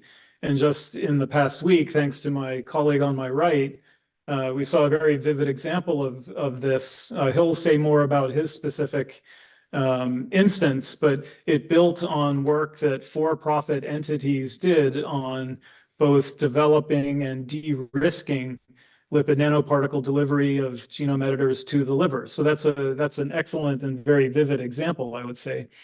But then, of course, as we heard from Theodore, not as much as it could or should, in the sense that to the extent that this is being driven by entities that are motivated primarily by profit, and that's the case of the public companies, there are patients who have disorders that don't map onto those with enough of a market opportunity to justify the expense. And they're the ones that find it hard to access these particular treatments. And so what are we doing as a community to address that? I mean, I think there are some things that are good and that are important, but again, are not sufficient, that we're going to need to do more of. And a few of the pathways that are important but not sufficient on their own would, of course, be public sector and not-for-profit academic and institutional research and clinical development.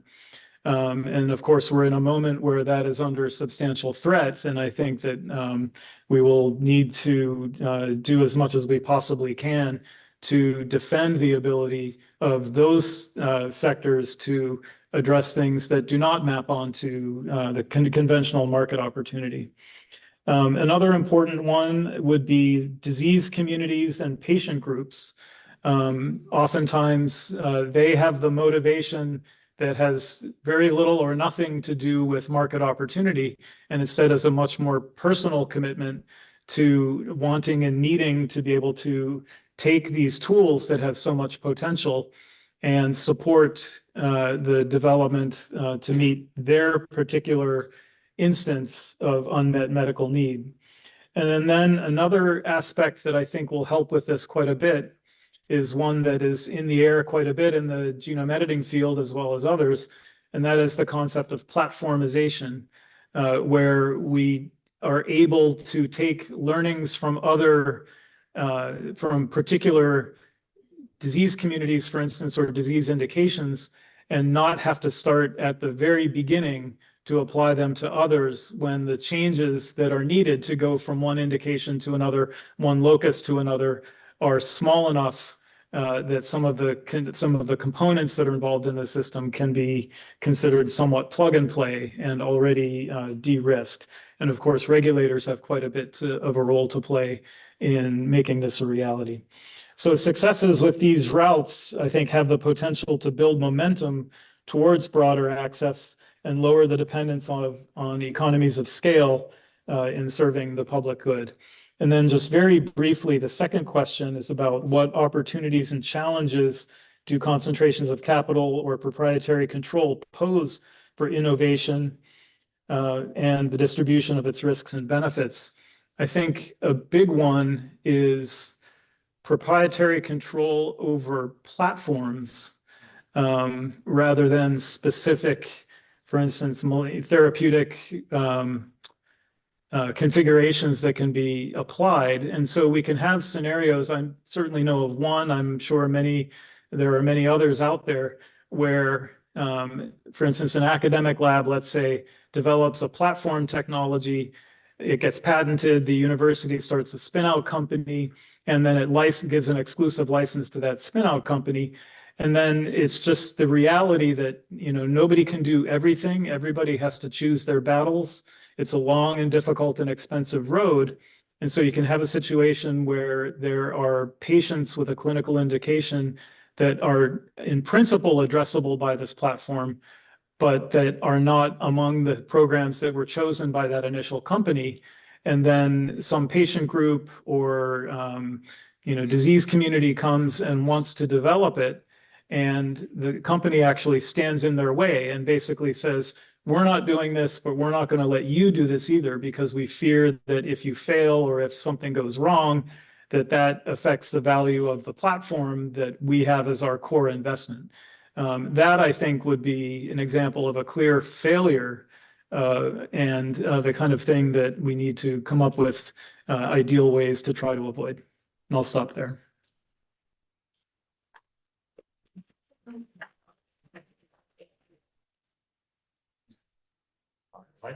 I co-sign everything Eric just said. I couldn't agree more. I think that leaves me, 5-6 minutes left to fill.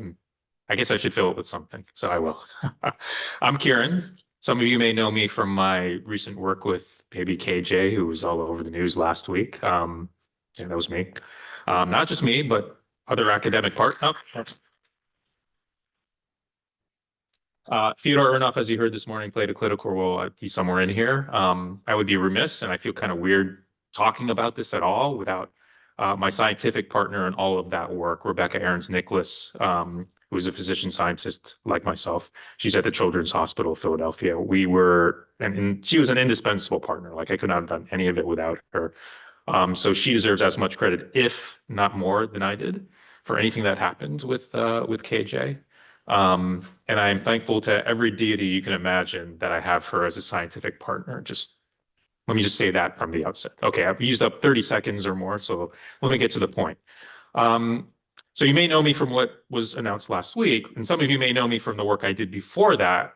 I'm a cardiologist, as you heard, and so I've been focused on using gene editing therapies to treat and prevent cardiovascular disease. And there's an interesting dichotomy there, right? So cardiovascular disease is the world's leading killer, 18 million people a year, by far. KJ is one patient, and if you've paid attention to the stories, you'll understand that the drug that we made for KJ was for him and him only. It was the exact opposite end of the spectrum. It was N of 1. So I don't know what to say about that, except that somehow I've become very promiscuous in my interests in taking on both ends of the spectrum. But I do have that perspective of being able to say, what is it like to develop a drug for a very, very large indication? And what does it mean to develop drugs for these highly individualized cases? And what that means about innovation. And it takes very different forms, right? And so it's one thing to make something for a very, very large market, where it's very easy to see the financial model, or at least easier to see the financial model. And if there's any sign of clinical success, as there is starting to be in the cardiovascular space with gene editing, you'll see fast followers. And we're already seeing like several companies jumping in that space. And I think what you'll see, it will be good for patients because there will be many options. There'll be some that are better than others, perhaps, but it'll be like statins. There's 6 different statins you can prescribe, and they're all best-selling drugs. And that indication, that group of patients, which is a very, very large group of patients, will be very well served. But what about the rare, ultra rare, the N of 1s? And so I've been haunted for the last few days and thinking about what we did with KJ and what it actually means about innovation. And so I'm not saying this to be boastful in any way whatsoever or to denigrate the efforts of companies in space, but you already heard from Theodore, you've heard from Eric, some of the deficiencies of this system. The companies clearly, or at least the gene editing companies as they are currently constituted, just simply are not able to address the needs of rare, ultra rare, N of 1 scenarios. There are certain rare diseases, call them common rare diseases, if that's not an oxymoron, where there's a large enough addressable market where it does make sense for them to go, but there are very few. And so what you see happening is 6 or 7 companies working on alpha-1 antitrypsin deficiency. Similar number of companies, at least initially, starting to work on sickle cell. Some of them have dropped out of the race, as well as academic groups. And you understand that you want to either on the commercial side be able to serve a large addressable market, because the model is to develop the best drug you possibly can, optimize crazily until you have like that great drug candidate, show that it works really well in patients, and then be able to get a return on investment. And there's nothing wrong with that. That's how it's set up. Even academics, like myself, like the natural tendency to say, oh, I want to do something lab, I have finite time, I want to build something that's going to help as many patients as possible. But regardless of the exact incentives, you end up in the same place. It's a phenomenon I think of that I call mutational discrimination, which means that drug development is going to be biased towards the more frequent variants in the more frequent diseases, even if they're rare diseases, the more common rare diseases. And let's face it, in high-income countries, and everything else is going to be poorly served. And so I've been shifting in my thinking away from that model, which is a very natural tendency to fall into, like the disease first, the variant first approach, and really trying to shift, and it's hard, but trying to shift to a patient first approach. And what I mean by that is, in an ideal world, whatever patient shows up in your hospital, in your emergency room, in your clinic, whatever, if you're a practicing physician, whatever patient shows up, whatever flavor of disease they have, whatever variant they have, it shouldn't matter. The beauty of gene editing is it is highly programmable and it discriminates, right? It doesn't care where you point it in a genome. It's just going to correct the variant in question. So the usual distinctions we make between different diseases or different variants, it doesn't really apply. In principle, you should be able to use this in whatever clinical context you see it. And so every patient who comes before you, you should be able to treat them on their own terms and highly individualize to them. And so that's been sort of the guiding principle. And that's what led us, the team, to actually try to make a personalized drug for the first patient who came along when we were ready to do so. And that happened to be KJ. And he has CPS1 deficiency. It's caused by the Q335X variant. But if it had been someone else entirely, we would have tried very hard to do what we did for KJ.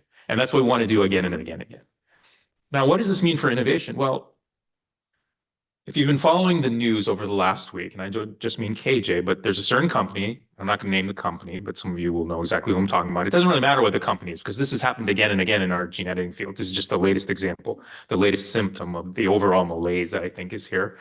They spent an inordinate amount of resources, tens of millions, say hundreds of millions, depending on how you add it up. And we're working on, a rare, very rare disease. And they did well, and they actually developed a drug, and they treated one patient, and that patient looks like they had a really great response. But because of financial pressures and considerations, they basically shut down that program. And no more patients with that disease are going to be treated with that drug in the indefinite future. And they invested an enormous amount in order to get that done. And that's a real contrast with what we did with KJ, which is, we spent orders of magnitude less resources. I can tell you, orders of magnitude. At least a couple of orders of magnitude, I would say. And our merry band of academics, we worked with industry for sure, but it wasn't the gene editing companies. It was really manufacturers, more along the CRO model, who supplied us and were able to work with us to make the drug for KJ. We did this in 6 months, relatively inexpensively, and we treated one patient and he looks better. And, it's not apples to apples, but, there's a contrast there, right? Like, how are we able to do what we did relatively inexpensively and quickly? And then why does it take a company, orders of magnitude more resources, huge investment of time, much longer timeline, yet ended up in the same place, treating one patient? There's something fundamentally wrong with our system. And I don't know exactly what it is, but I think it speaks directly to this issue of innovation. And it'd be great to hear other thoughts that why is there that discrepancy and how do we address that? And, the last thought, I know I'm over time, but I do wonder if maybe there isn't actually much of a role for gene editing companies at all, in the rare disease, ultra rare disease space. Maybe what it is academics need to be the tip of the spear, and the model that will emerge is that there will be academic centers of excellence, and these gene editing treatments, these personalized treatments, will be treated more as a platform, as a process. And these centers will be credentialed, and there will be a trained cohort of professionals. I think of them as interventional geneticists. I didn't come up with the term, but I love that term. And their job will be to design drugs tailored to their patients. And just like a surgeon, like the surgeon doesn't need FDA approval to do anything. They just decide on a clinical basis, like the patient in front of them, like what's the best treatment for them. And then there's suppliers who provide the scalpel, the retractor, the drapes, all the different tools you need to do the surgery. And maybe what should happen in the fullness of time to serve rare and ultra rare diseases, these patients who are in desperate need and who are not being served by the present system, is we go to a system, we go to a model where it's really hospital-centered, facility-centered, and you don't actually have much involvement by gene editing companies at all. You don't actually have any, involvement by the FDA at all. It's a model where we treat it more like a surgery, or since I'm a cardiologist, interventional cardiology procedures, cardiac catheterizations. And then I think you get to a place where you don't have a model where you have to invest huge resources to develop the perfect drug, and then have to make a very large return on investment to satisfy investors and so forth, and have to charge the multi-million prices that give sticker shock and that make things utterly inaccessible. You actually have a model where things are reimbursable just in the way that a surgery would be, or that interventional cardiology procedure would be. There'd be, the practitioner fee, the physician, in this case, the interventional geneticist. There would be a facility fee. You get reimbursement for the various, tools you got from suppliers and so forth. And I think that is actually workable. I think that is scalable. Nobody talks about, surgery as not being scalable. Of course it's scalable. You just need to train more people to do the surgery, and then you just need to be able to reimburse those surgeries. So I think we can take gene editing, personalized gene editing, to the very same place. And it seems to me that is probably the best way we can actually restore equitable access to these therapies. So I'll shut up now. I'm 3 minutes over time. I'm so sorry. But anyway, turn over my colleague. So thank you very much, Ben, the team, and everybody here for having me. Tay Salimullah.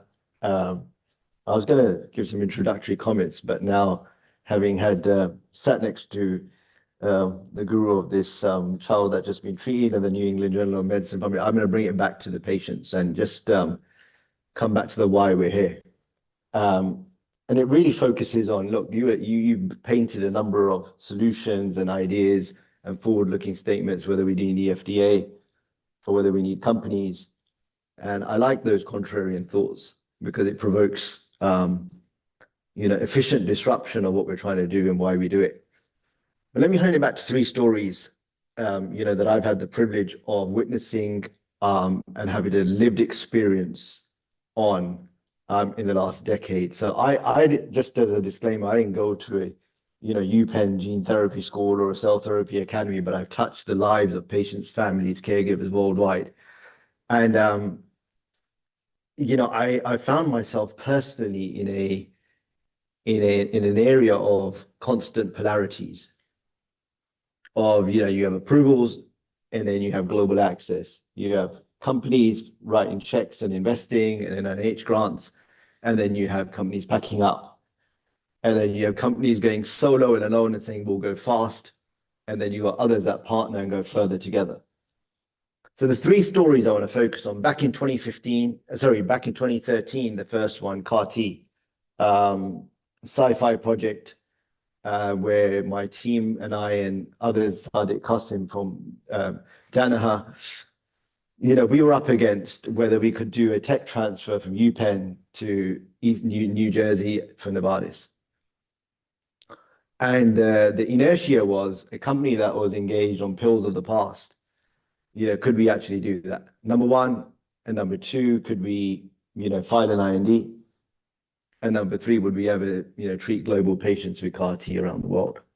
So we were up against all of that, and the rest is history because we have patients living a decade on, and elevating, I would say at the time, these kind of Starlink, Star War medicines to, really, I would say in real time, taking them and learning about CRS and all of this, stuff that comes along with it. The second story is I pivoted from the world of these high complex medicines to sickle cell disease and spent 2.5 years in Africa with the government of Ghana and 10 African nations. And actually came to reality is, what is the point of having a gene therapy for sickle cell disease? I know that sounds contrarian, but if we can't offer newborn screening, if we can't go deeper and understand the stigma and the societal, I would say, stigma attached to that condition. And there was this one story when I went rural that really, I had a deeply profound impact on me, which was children who in their village had actually, not been able to live a day longer because the villagers thought that through the sickling crisis, there'd been witchcraft. I leave the rest to you guys for your imagination and what happened next. But at that moment, it was about how do we elevate, basic access to hydroxyurea. We're talking about the most complex area of medicine, but there's some real basic things that come as a responsibility if you want to do that. Because it's a diagnostic odyssey for these patients, families, and caregivers, regardless of treatment. The first thing is, do you respect, value, and see me as a human, my disease? And so we were able to push the price of that powder, met the CEO of the hydroxyurea powder of the worldwide supplier, push it down with a very, very small margin, and make sure that reality was that patients got treated and a new formulation for children. So one day when gene therapies do come and the right stakeholders get together, hopefully those children have preserved their organs and they can receive that. And the third one is the most recent example. I worked for a company called Novartis. We had treated 12 patients with our first AAV9 gene therapy, spinal muscular atrophy, small company. Novartis wrote a check for 8.7 billion. We bought the company, and you may think that's a very significant risk they've taken on. We had shut down 3 programs in AAV, Rett's, ALS, Friedreich's ataxia. We had a hold in the intrathecal. So I'm talking about risk, reward, real societal discussion that needs to take place on what the societal value, what does society places value for innovation. But I'm humbled that if Novartis didn't buy Avexis, we wouldn't have treated 5,000 babies worldwide. We wouldn't have been in 55 countries. We wouldn't have been able to take the risk to elevate regulatory standards, CMC, and really elevate the understanding of regulators around the world and how to deal with liver tox and, really give a gene therapy from India to Brazil or to, I'd say, Egypt. But as I said, I started with, the teams that I worked with and myself, we didn't go to gene therapy, so we had to build this in real time. But the fact of learning what these patients, families, caregivers go through on a daily basis gave us the fuel and the, I would say, mission-driven mindset to find a model, because it hadn't been done. And I'm not saying it's perfect, but I think there has to be a dose of reality in this discussion and outside these rooms. And that dose of reality is, it's been less than a decade. Like, let's just let's be fair to ourselves. I think we're I'm a great, person who grounds myself in cautious optimism, but in also reality. And what I mean by that is, you've painted a picture of companies shutting down. We've got, the capital markets who are also having sort of indigestion around that these therapies, can we monetize them? Is there a model? But it's only been less than a decade. And that, for me, is kind of quite a very profound data point, because you've got children living with 1 dose of CAR-T over a decade. You've got children living with AAV9, SMH over 9 years now, who are able to sit, stand, walk, breathe, and off a ventilator. And so I think we're just getting started. So I'm really looking forward to the discussion on how we can, as a civil society, physicians, payers, investors, come together and bridge this. I would say these Starlink type of medicines, to make sure they're not reserved for, the Western world or global North, but really we democratize that access. And it's going to be hard, but it's always going to feel like it's going to be impossible until it's done. So the story you've just shared with us 3 years ago, I don't think you'll be sharing that story within your circles in UPenn, but it always feels impossible until it's done. So I feel you know, that the discussion we're going to have will hopefully have a call to action that will allow us to get there. A year ago, I wouldn't have imagined. There you go. Maybe a year now, right? But yeah, I think I'm over now, so I'll hand over to my next speaker. Thank you very much.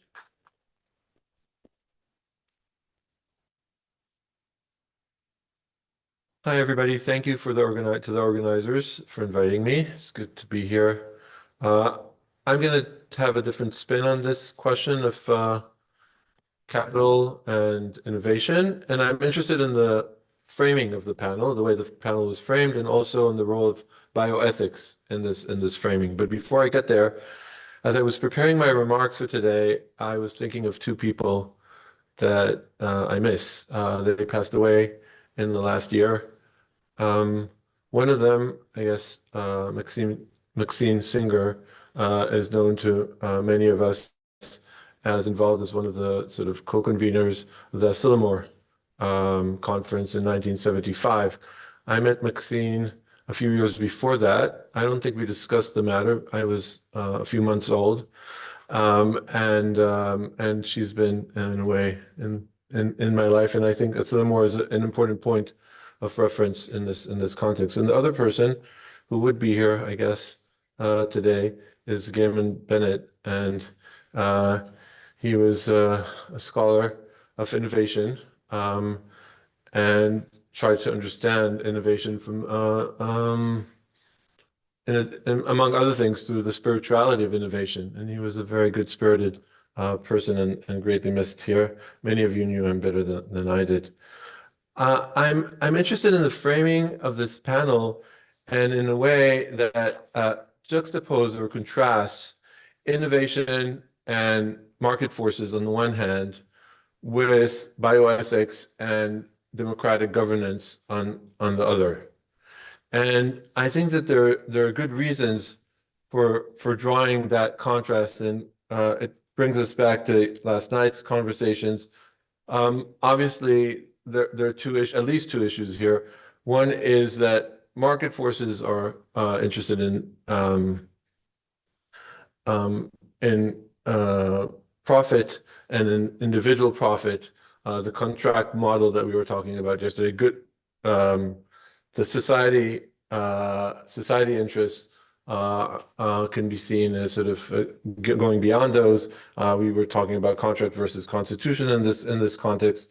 And the other contrast, I guess, is between innovation, which moves very quickly, fastward, and questions of ethics and public concern that require us or ask us, that's in the usual construction, to go a little bit slower and to think about this, leaving us with a sense, a misleading sense, that law and ethics lag behind.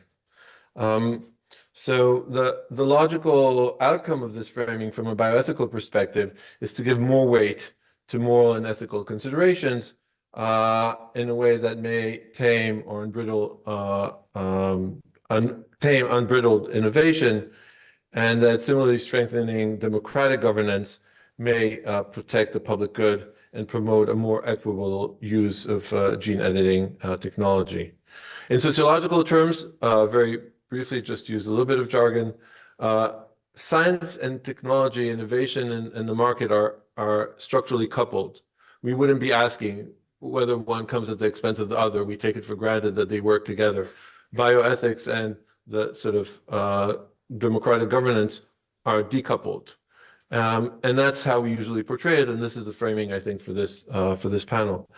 But I wonder, as I was looking at the literature and looking at developments, whether there's an emergent coupling between bioethics and the economy, and what that looks descriptively, and what are the normative implications of that. So I'll just look at this in three different domains.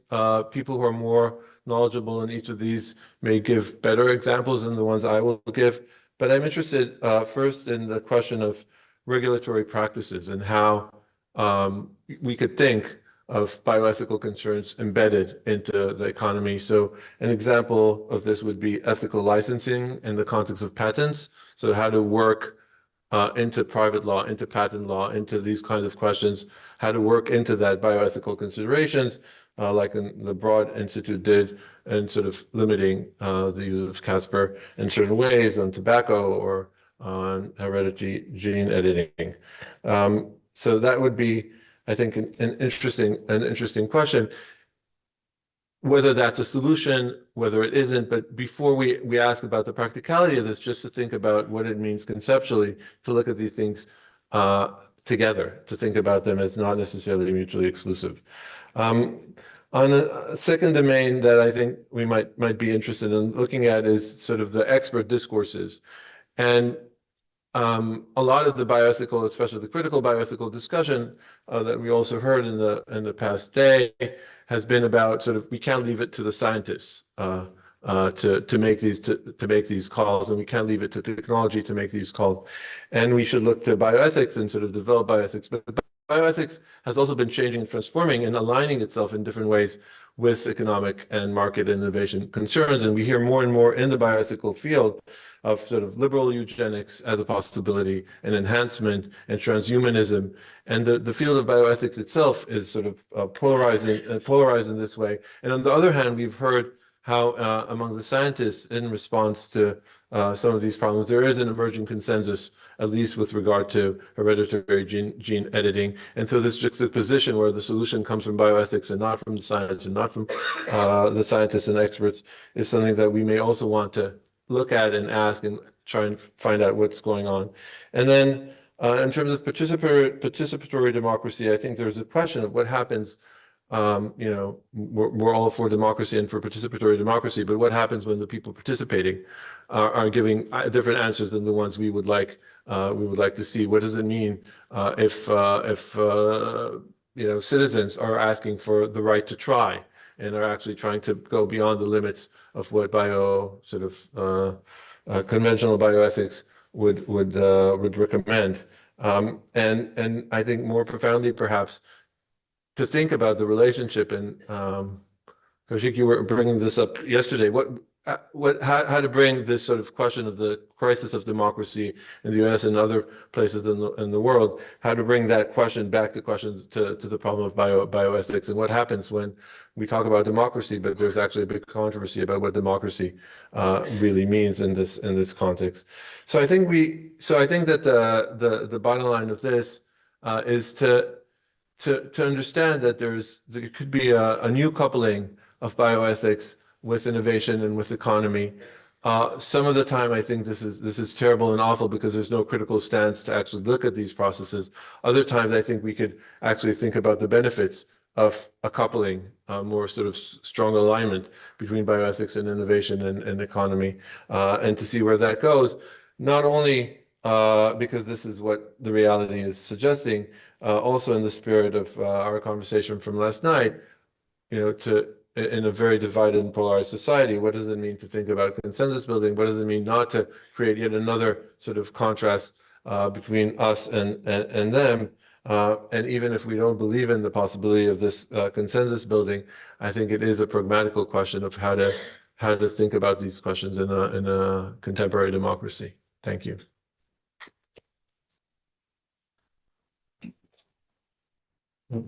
Thanks to all of you.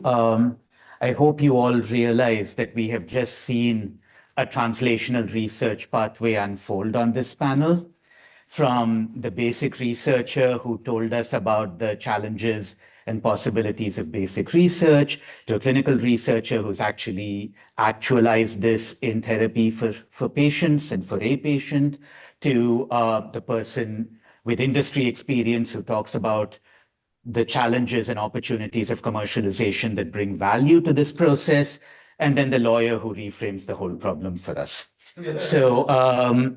So this is a wonderful collection of commentaries and insights. I have so many questions, but I think if time permits, I'll ask two. And one of them is going to be very specific, and I'll throw it out there. Maybe it's immediately for you, Eric, but I think it's for everyone because the specter of this question has been there. And then the other, maybe a more general one before opening it up. And the specific one is this, which is all of you have implicitly or explicitly attested to the value of a relatively assured, over the past 7 decades or so, a relatively assured structure of upstream public funding to make innovation possible. I don't think we're assured of that anymore. So how do you think about challenges to the innovation ecosystem as public funding comes to be at stake, especially if early academic risk-taking the funnel dries up? And especially in the context of saying that some of the most creative and risky solutions might in fact require the downstreaming of academic research and its platforms. Like, how do we think of that in this moment where public funding is at stake? Better start? Sure. I'll start, by describing what we did for baby KJ. So federal funding was indispensable in all aspects of the work. Okay, so it starts at the fundamental level. Federal funding is what has made it possible to study childhood diseases. So KJ has CPS1 deficiency. The only reason we understand that there is a disease entity called CPS1 deficiency and have some idea of the natural history of the disease is because of federal funding. Like there was no other source of funding that would have gone into such fundamental clinical research.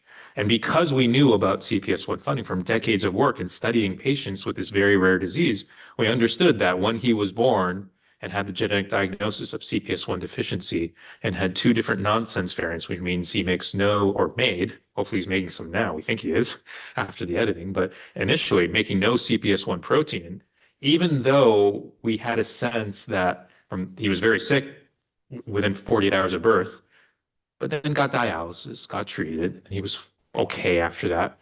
We knew, we could predict that this was going to be a very, very rocky course, that he would have a very poor outcome in the ordinary course of things.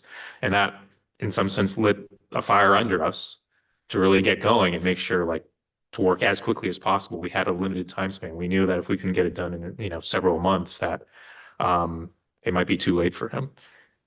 Actually funding the development of the drug, right? That came from basic research, and that's everything from CRISPR. And then subsequent to that, the iteration of CRISPR known as base editing, all of that was federal funding to academic investigators. And then with more granularity, the specific editor we used came out of an academic lab. The flavor of that, the changes we made to that editor to make it highly individualized for KJ's variant to give us the best possible editing solution we could come up with in a limited time span. That came from another academic lab, the first from David Liu's lab, the second from Ben Kleinsteiber's lab, if you want to attach names.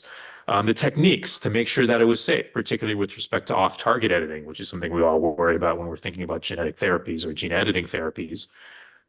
The various techniques were developed, funded in academic labs with federal funding. Developed in labs like those of Keith Chung and Shendar Sai and others. The understanding of lipid nanoparticles and how to formulate them. Sure, the lipid nanoparticle formulation we used came from a particular company whose focus is developing lipid nanoparticles, but the fundamental insights that you could take 4 lipid components and mix them together and they will spontaneously wrap around mRNA and then be able to deliver it into the body, that's fundamental research that comes from federal funding, right? So all along the way, we needed federal funding in order to make this work. And I have to give great credit to the NIH and specifically the Somatic Cell Genome Editing Consortium, which is out of the Office of the Director of the NIH, and it is a program specifically geared to facilitate academic groups in partnership with industry where appropriate, but academic groups to really be the tip of the spear and develop gene editing therapies every step of the process along the way.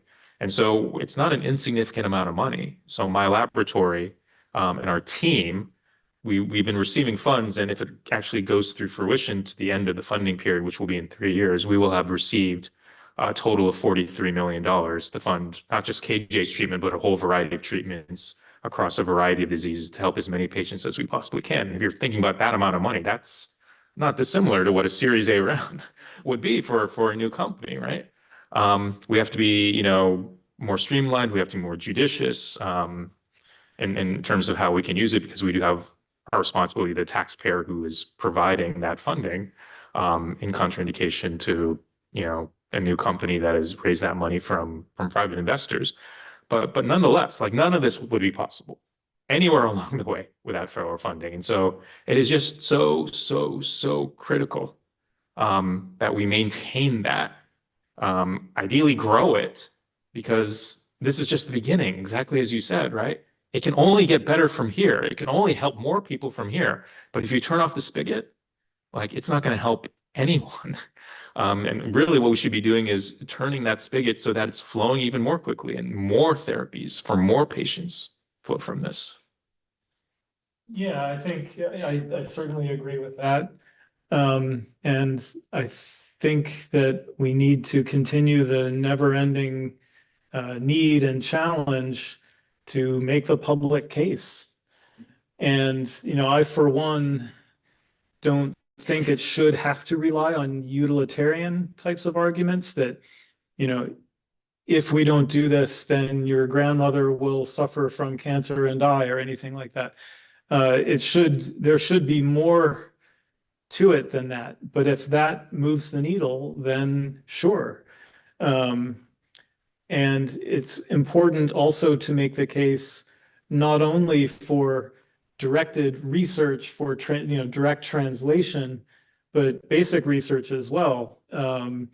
My lab, just from an interest in RNA science, started working on CRISPR in 2007. And believe me when I tell you, neither I nor anybody else were thinking, I bet this is going to be a great way to edit genomes. None of us were looking for it, but there it was. And it came out of curiosity-based research.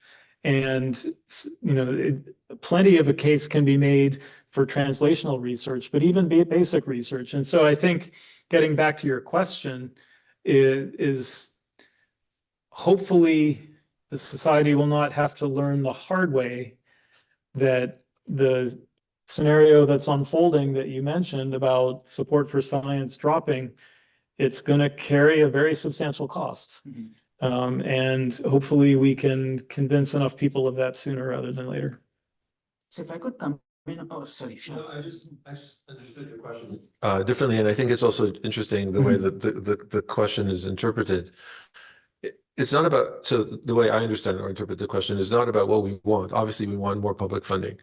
I think the question, as I understand it, goes in a different direction. What happens when that isn't happening? So what are the possibilities that we're left with if the reality is changing, and now we need to think of how we structure these questions differently?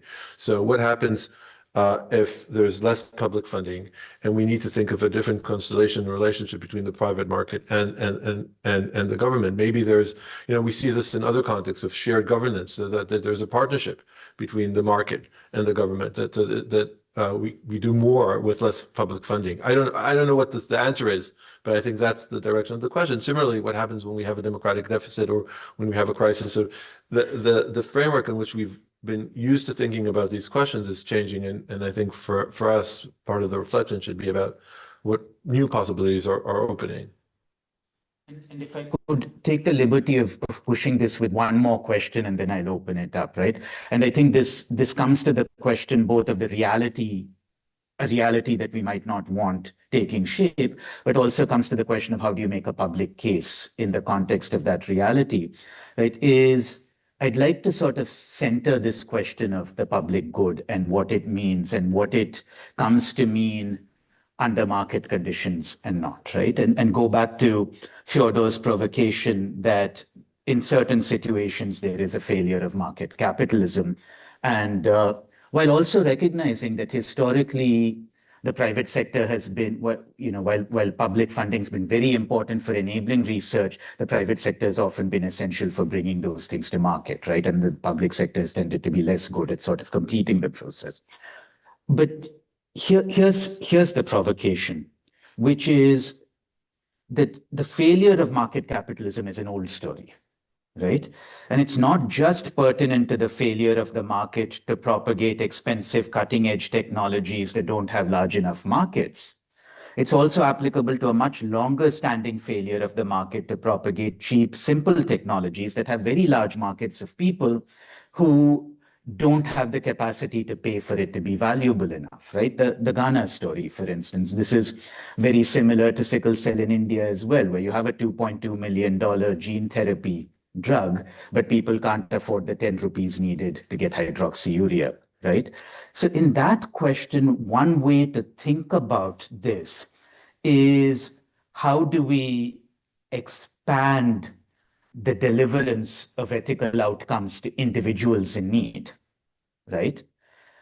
But I'm wondering whether this is in tension with another idea of public health that's on the table as well, right? Which is not about more individuals getting access, but about something else. And the something else comes from an example. There was so South Africa, where I do my research, has a fundamental right to health. And in 1997, a gentleman called Tyagaraja Subramuni, who had chronic kidney disease, went to the Constitutional Court and said he had a right to dialysis treatment under this right to health. And the court denied it. And they said that allowing every individual access to treatment would place such an impossible resource burden on the state that would actually be antithetical to a public health approach, right? And so, I mean, this isn't to make any kind of normative argument for or against personalized treatment, but it is to say that it seems like there are multiple ideas of the public good here. One is the sort of expansion of access to individuals. But the other, which is very pertinent in resource-constrained situations, is the fact that sometimes public interest might be in direct conflict with expanded access to individual treatment. And so especially as we think about moving into resource-constrained situations, I'm wondering how we might reflect upon the multiple dilemmas and conceptions of the public good that might be at play in this conversation. So look, I would make two comments on that. Just, we heard the reference to number one, sticker shock and, a lack of a better analogy as a luxury good for a few, right? So, if we talk about the analogies of a lung transplant or heart transplant or big procedures, I don't know if this debate exists in that same forum where we're starting to say, what is this? And, we've got 43 million going in for, keeping lab space, science open, NIH funding. I mean, like, this is a whole ecosystem. But when it comes to like doing a heart transplant or, I'd have to go and look at the reference, but I don't think this level of debate has gone into that level of intervention. Now, some of my on the manufacturing side, which I don't wear now, may not feel excited about what I'm about to say. But look, in the 80s, 70s, 80s, we developed the vaccine models. Then we had pills and small molecules. We went to biologics. Now we're in the area of customized treatments. So science has definitely moved, and patients are waiting, and they're ready for their treatment. But I think manufacturers also have to realize that the world around us is changing. And this model of, this is the US and we're sat here and this is the price here and everywhere else is going to be X. So this is going to be a fundamental discussion. And I know we're having this with the most favored nations statement that's come out. But I think what's the tools that I think are going to help is there's going to have to be a level of comfort with risk and reward. And I think that's also on the manufacturer side, where if something is delivering the promised value, then fine. But if it isn't, you got to also stomach that. And that means that if a child ends up on a ventilator or has a mortality or misses a milestone, then you will not get rewarded for that. And I think as a consumer, if you go out and you purchase a good or a high luxury good, you would not expect anything less from a warranty perspective. But I don't know why in health we sometimes, miss that point. That it's just a given right. Whatever is going to happen, we'll stomach it. And I think manufacturers are also going to have to face this new reality, and not just on the funding and the science side. Should we open it up to questions? Please, Rolly.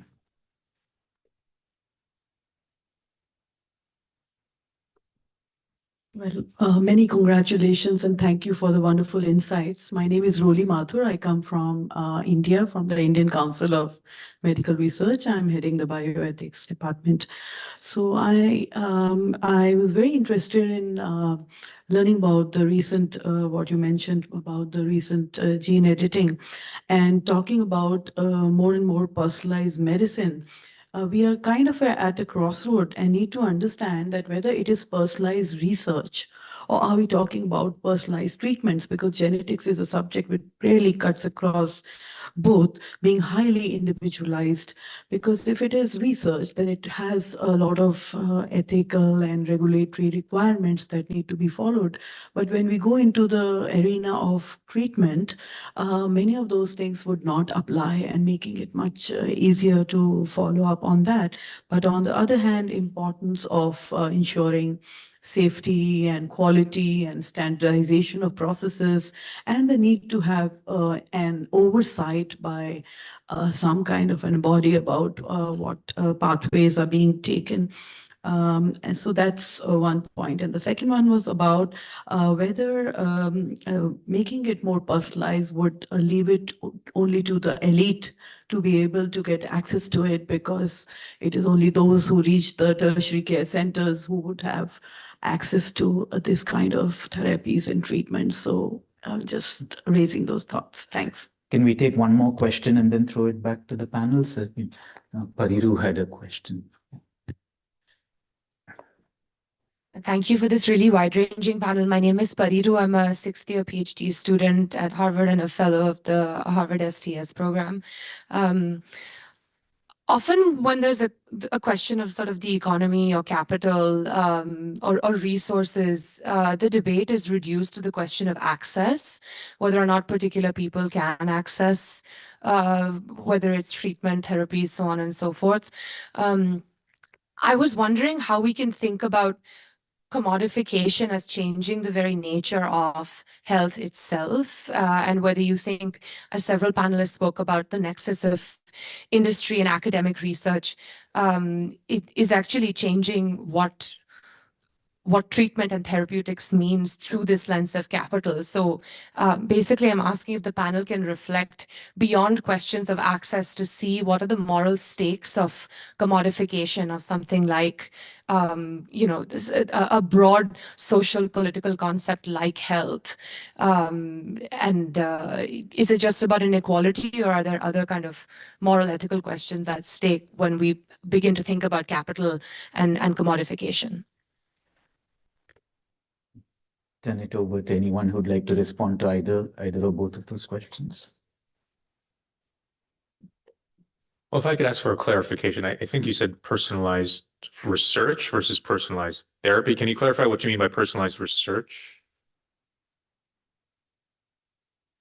So what I meant was that as it is getting more and more individualized, as we heard about individualized treatment, so if it is falling in the arena of research, we have a different set of requirements, how you do a research, what kind of regulatory approval. You mean like clinical trials? Like a clinical trial. But then if you offer it as a therapy, as an individualized, personalized treatment, and not as a research, so there is a complete change in the requirements for undertaking that. Because you mentioned about surgery as an example, that when we do surgeries of various types, the same way we should. I mean, I really like that idea, but I'm just thinking about from the participant perspective and the regulatory perspective. I mean, my quick thought on that is it has to start with research, right?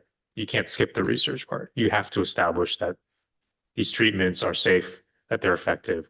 There will be regulatory oversight. That's fine. But I think we can quickly move to a place once enough patients have been treated. The beauty of gene editing is that it's highly programmable. You're basically using the same drug over and over again. You're tweaking a little bit, right, to individualize for each patient. But it's not like you're making a whole new drug from scratch that needs to be tested all over again for safety, do a lot of animal studies, et cetera, et cetera.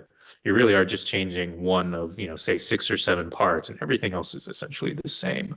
And so I think we have to push regulators and educate them and get them on board with this concept. But I think you can get to a place very quickly where there's a good comfort level with the basic properties of the drug. We understand that it is safe, regardless of the spectrum of patients who will be treated with the drug. Enough evidence that it actually works for at least some number of the patients. It doesn't have to be 100%. There's no drug that's 100% effective. We have a lot of approved cancer therapies that are not 100% effective, but we consider that in aggregate, if they work reasonably well and extend life by so-and-so amount of time in enough patients, that they have value. And I think we should think of gene editing the same way, just as we think of, cancer drugs, just as we think of surgery. No surgery is 100% successful, right? We have to understand that there are limitations in any type of therapeutic intervention. But once you've established enough efficacy in enough patients, then I think you can move to a model very quickly where it's no longer research, but it's more procedural. It is truly treatment. The regulatory oversight no longer needs to be there, just in the way that it's not there for surgeries, for interventional procedures and whatnot. It moves to a model where there's credentialing, making sure that that particular local center is capable of doing it. And it doesn't need to be restricted to a few academic centers of excellence, just like open heart surgery is not restricted to, centers of excellence. It started there, decades ago, but now even in community hospitals all around the world, it's being done. It's being done routinely, right? And so I think we can get there, but we just have to be mindful that we have to push down that path. If we don't push down that path, I don't think it'll necessarily go down that path naturally on its own. The question of the focus on access as the main focus of this panel, I think you're right that the question is much, much broader, and there's much that could be said, but just in sort of the spirit of things that have already been said in this context, there are two directions one could take. One is to say, to ask whether codification at all should take place. For example, should people own genes? Should there be patents over genes, over gene modification? So all this question that has a history in the United States and elsewhere where it was possible to have patent on genes, and now they're but a different direction is to say, okay, fine, commodification. Let's go with that. But then there's a question, who owns it? Right? So it's a different question. Who can share the benefits? And what does it mean that all this is built on our genes, not right? And that the profits aren't shared, but the material is collective. So I think that that's a different direction to go with. So yeah. Take a couple more questions. Mike, then back to you. I'm Mike Fisher. I teach in the SDS program at MIT. Excuse me. I want to get back to the question of the public good and rights discourse. So maybe getting into the legal questions a little bit further and just point out two examples that come from Brazil and come from India. So the Brazil example is a universal right to health. The state cannot provide that, but individuals have the right to sue in court in order to get treatment. And the idea of that is that enough pressure will be put on the state so that reforms will be made so that gradually over time, the situation will change. On the other hand, a similar but different kind of model is in India, where the Supreme Court, the high courts and the Supreme Courts have sometimes intervened against multinational patent rights on behalf of the public good and the right of ordinary citizens. So I wonder if you could illuminate that. Let's take a couple of other questions and then pull the question back. Yeah, thanks. Tim Hunt from the Alliance for Regenerative Medicine. I want to maybe build on something Tay touched on, which is, and maybe take it slightly further, which is, I think the notion of, I want to respectfully challenge the notion that there's all these market failures out there, in air quotes. I think some of that goes to, are people grounded in having realistic expectations of what, in this case, biotechnology companies can do in the real world? In other words, like, is the story of Zolgensma, where this product is saving the lives of SMA patients in 50 markets, is that a success or a failure? because it's not available in 200 markets around the world. But most people that are in the biotech space, and I think in academia, see it as a glaring success because it is available in Brazil, India, Ecuador, Egypt, right? Like it's viewed as the success story. It's not in 200 markets, but it is available in 50. It's the first one. A lot of people thought that they would never see that for many, many years, right? If you're a 200-person biotech company, a 300-person biotech company, it's not realistic to say you're going to be able to do that. That's an unreasonable expectation, right? If you're in it, so it really gets to what role are we expecting these organizations to play versus the NIH, the FDA, academia, patients groups, and things like that, right? I will tell you that I think most of us have accepted the fact it's not a market failure that large pharmaceutical companies and biotech companies don't do all the basic research in the US. That's the role the NIH historically, asterisk about 2025, historically has played that really important role. That's their role. There is a role for pharmaceutical biotech companies to play to fund some basic research and then do a lot of the translational research. People play their different roles. And so a 200-person biotech company that's faced the biggest financial headwinds over the last 3 years, right? It's unreasonable to expect after they've done a couple of rounds of layoffs and had to thin out their pipeline that they're going to be able to solve all these ultra rare challenges. They're still working in ultra rare diseases, right? Gene therapies for ultra rare diseases.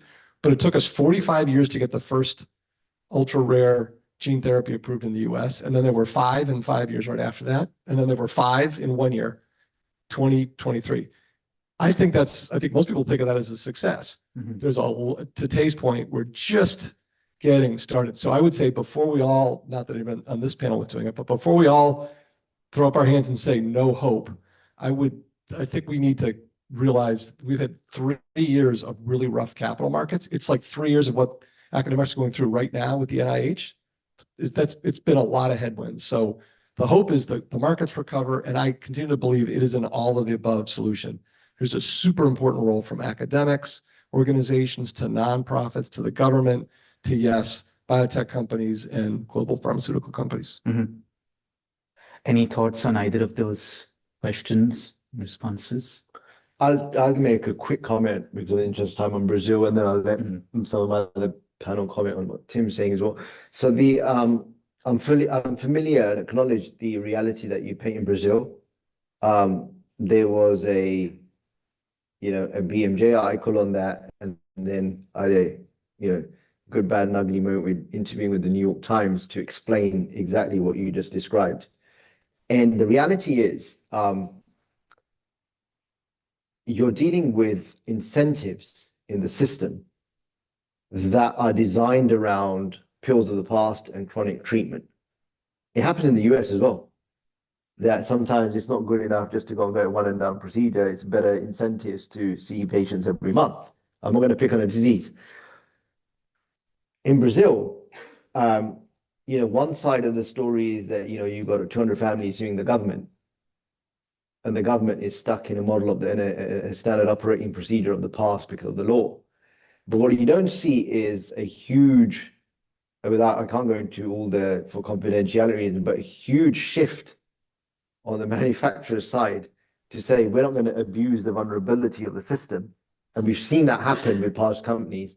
But what we're going to do is offer you a solution, just like we have like a vaccine solution at a state level, which is going to bring you to the table and say, look, for us to survive and make this happen, we still have to make this available in the United States. We're going to make it available in Germany, but we can't suddenly, just give it away and the whole model falls apart. So that level of flexibility was shown in terms of paying over 5 years, giving money back, going away from the big sticker shocks that were referenced. But unfortunately, what happened is you're dealing with a real inertia. And, that whole chronic treatment, then you have these families paying at, US veterans price to get the medicine. So I think all of this has to converge because we're going to have more approvals, we're going to have more families, children going after this. And I think you touched on a good point that we don't want the next, case in Brazil now to have another 200, 300 lawsuits. And it's been going on for decades, by the way, because of that. And I think there has to be some flexibility in the system to say you can't apply that past model.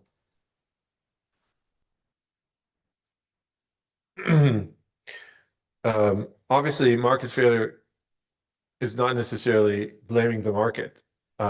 It could equally be saying this is exactly as much that the market can do, and now we need somebody else to step in and to regulate the market, or to, right? So in India, to not allow patents, or to open it up in a certain way in order to allow for accessibility. So there's these questions about what exactly is at stake when we think about the market failures.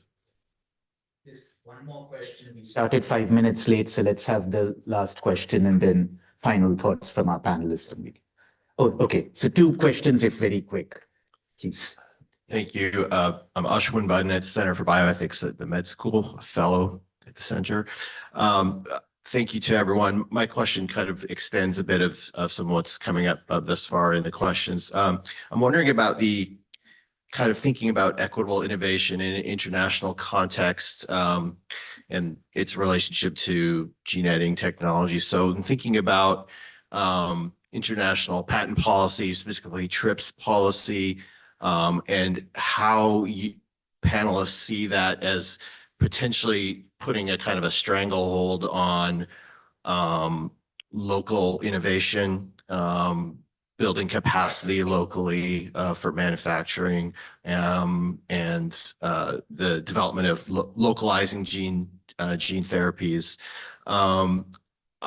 Understanding that there's, we working with flexibilities in licensing or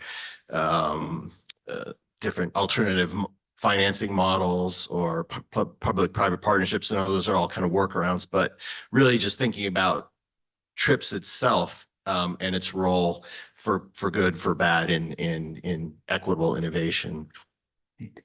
And last question. This is more of a comment really than a question, but I'm happy to receive answers. So my name is Jonathan Latham. So my question is about, or concern is about the extent to which we are extremely dependent on the quote unquote factual statements of science in conducting this conversation. So let me give an example. So this morning, Fyodor Urnov said that he was interested in molecules that make organisms tick, right? Now, there's an extreme genetic determinist viewpoint, right? The molecules that make me tick every day are coffee and sugar, right? And so like what his statement is basically scientifically indefensible, right? But it's taken for granted, and he presumably, is taking it for granted on a daily basis. The second example would be Kieran's statement about RNA molecules. So what Kieran is saying is that you can basically, RNAs are fungible for all kinds of different treatments. We can apply them in all different situations to alter the expression of different genes and so on and so forth. But at the same time, they're not fungible in terms of the side effects that they might have, right? And in my personal scientific opinion as a former RNA biologist, is that simply not true.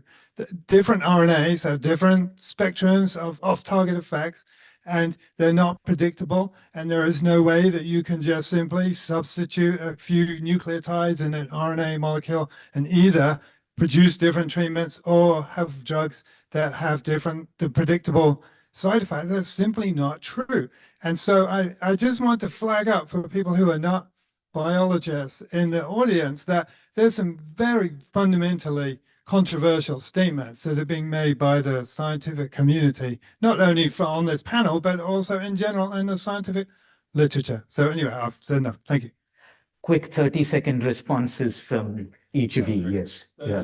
I wasn't referring to RNA therapies generally. I'm not referring to ASOs or siRNAs. They have their limitations. I'm referring to a very, very specific use case, which is gene editing, which largely involves a protein, the Cas protein, the editor, and then the guide RNA, which directs that editor, that enzymatic activity, if you want to think of it such, to someplace in the genome. And you're changing one portion of that guide RNA as you're redirecting it to different locations, right? And I take it that, it will change the off-target editing, but that can be defined. That is predictable in the sense that we can do empirical assays. And we showed it with KJ. We did a very comprehensive off-target analysis in a matter of weeks. And we were able to show that it's fairly clean and it's predictable. We understand where the off-target effects are happening. And we can do that again and again. And that may not be true of all RNA modalities. I grant you that. But I think in this specific use case, I am fairly confident that we have a good handle on what the efficacy and safety profile of these proteins are, because it's building, and you know this is maybe better than I do, just exactly how this works and the predictability and the reproducibility of these variations in gene editing solutions. Yeah, I mean, I would just add that there are certainly cases of exactly what you described, where an RNA does not have the specificity that it would need to have in order to support its use in a patient. But empirically, like Kieran's team did, that can be assessed on a guide by guide, effector by effector basis. And you find those for which there is evidence that you have the specificity that you need. So it's true that you can't make a blanket statement that all guides will, give you that specificity. But I would say, nor can you make a statement that no guides are going to give you that specificity. And so I think it's somewhere in between, and we have to be able to test empirically whether you have the specificity that you need in any given use case. Just to inject some controversy to what we're saying, like, I am not a believer that AI is going to be the solution to everything, right? Yeah. That it's going to be able to predict, to use your word, like exactly what's safe, what's not safe. Like, I mean, everything we're doing is based on empirical testing. Like, we wouldn't put something in a patient unless we were satisfied with empirical testing that it had a reasonably safe profile, at least in proportion to the unmet medical need of the patient we're treating. Sure. Well, we should probably continue that discussion in the break, but Richard, did you? Just on trips. So obviously that's a big question that people are asking themselves. It's not my field of expertise, but one direction is to relax trips and to allow sort of less regulation on patent and international patents. But the alternative would be to use trips in order to introduce bioethical standards internationally. So again, this is another example of whether the market regulations and private property is a problem, capital is a problem, whether these same systems could be used actually to advance the public good in different ways. Okay, any last thoughts? Okay, well, so we've covered a lot of ground, lots of things left hanging as well in terms of what works and what doesn't work in the current system when the current system itself is at stake. And how do we think about inequities of access, but also questions of ethics beyond inequities of access, which sets the stage wonderfully for the keynote panel after the break on cosmopolitan ethics. We will convene at 3:30 for that. Please join me in thanking the panel.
Okay, whoa, that was loud. We're going to get started.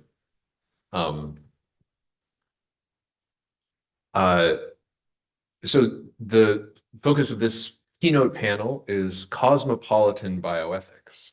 And this has been a sort of concept, a tagline for the work of the Observatory, and it's a particular challenge to put before our panelists, at least half of our panelists, because not only is it a capacious concept, but it's not clear what it means. So part of the project of this panel is to have a discussion around that question. And the questions that we put to our panelists are in light of the recognition that modern biotechnologies are poised to alter what it means to be human. How can we foster a cosmopolitan ethics that affirms diversity, aspires to mutual understanding, is committed to deep, sustained, inclusive engagement with matters of collective moral concern, and favors a posture of humility? What are the impediments and frictions? So we were meant to have George Daly, the Dean of Harvard Medical School, on this panel, but George had to cancel at the last moment because being a dean of a medical school at the present moment is not an easy job. And of this particular medical school, I think life is just a perpetual set of emergencies. Even as we have been preparing for this panel in the last few minutes, we are at the doorstep of an institution whose right to enroll international students has just been revoked by the current administration. So let's just say that cosmopolitanism, whatever it means, is facing some headwinds.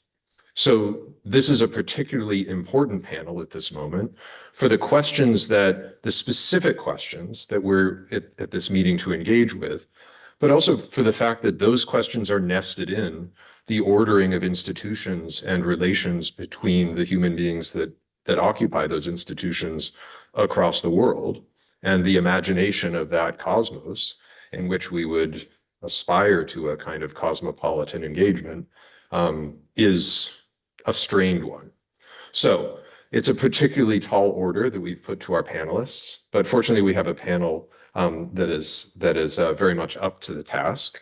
Our first speaker will be Alondra Nelson, who is the Harold F. Linder Chair at the Institute for Advanced Study, where she leads the Science, Technology, and Social Values Lab. Her research explores how inequality shapes and is shaped by emerging technologies.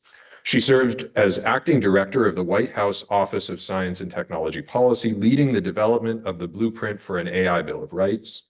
She was named one of Time's 100 most influential people in AI in 2023, Nature's 10 people who shaped science in 2022. You know, this is just a very abbreviated account of Professor Nelson's extraordinary impacts. She's a member of the National Academy of Medicine and also of the American Academy of Arts and Sciences, where we are at the moment. We are also privileged to have Vardeep Ravitsky, who is the president and CEO of the Hastings Center for Bioethics, which is the most sort of the oldest, most longstanding and august bioethics research institute, arguably in the world. And she's a senior lecturer on global health and social medicine at Harvard Medical School. She is formerly a full professor at the University of Montreal and has served as president of the International Association of Bioethics and is a fellow of the Canadian Academy of Health Sciences. She holds degrees from the Sorbonne, University of Mexico, Bar-Ilan, a former NIH and University of Pennsylvania fellow. She's published hundreds of articles and delivered yet more hundreds of talks globally. Her research focuses on ethics in genomics, reproduction, and AI in health. Our third speaker, who has stood in as a pinch hitter for Dean George Daly, is our beloved Chris Saha, for whom I don't have official bio, but I looked him up and discovered that he is now not only professor of biomedical engineering at the University of Wisconsin-Madison, but the Retina Research Foundation, finish it, I can't read my own writing. Murphy chair. So Chris is a leader in work in somatic genome editing with a particular focus at present on the eye, but comes out of a background in chemical engineering turned biological engineering, bringing together in his scientific work a variety of disciplinary angles and backgrounds to bear upon extremely complex problems. And it's like one doesn't even notice that he's doing that because, you know, when we encounter him, it's in the context of the work of the Observatory to which he invests very significant time, I guess, as a hobby. So we're very glad to have Chris here. And then, of course, we were trying to avoid a situation where there were three of us on the stage at any given time, and yet we failed. So I apologize, but you won't regret it because our fourth speaker is Sheila Jasanoff, who is the Forsheimer's Professor of Science and Technology Studies at Harvard Kennedy School, the founder and director of its program on science, technology, and society. And to put it mildly, she is a pioneering thinker about the intersection of science, technology, law, politics, policy, and pretty much everything else one would want to think about at the intersection of science, technology, and human life.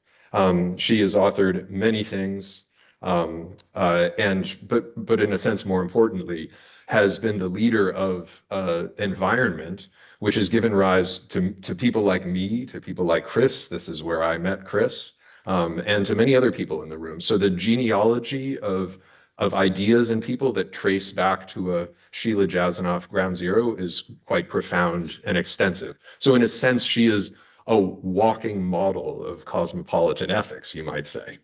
With that, I will turn it over to Alondra. Thank you so much. Good afternoon, everyone. You know, one never says no to Sheila. So Sheila, thank you for the invitation to be here with you, and congratulations on the launch of the Macmillan Institute. Thanks to all the co-sponsors as well. So, obviously the rapid advancement of biotechnologies presents for us both unprecedented opportunities and profound ethical challenges that fundamentally reshape what it means to be human. Yet we find ourselves in a precarious moment in which science itself, its funding, its autonomy, its very legitimacy, faces systemic challenges across multiple fronts.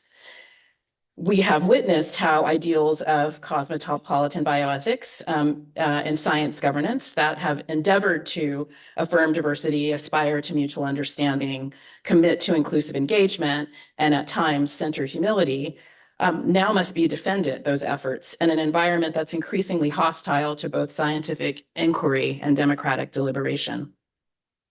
So the present reality that we face today represents a dynamic shift from previous decades when science funding enjoyed relatively stable bipartisan support, as we're all aware.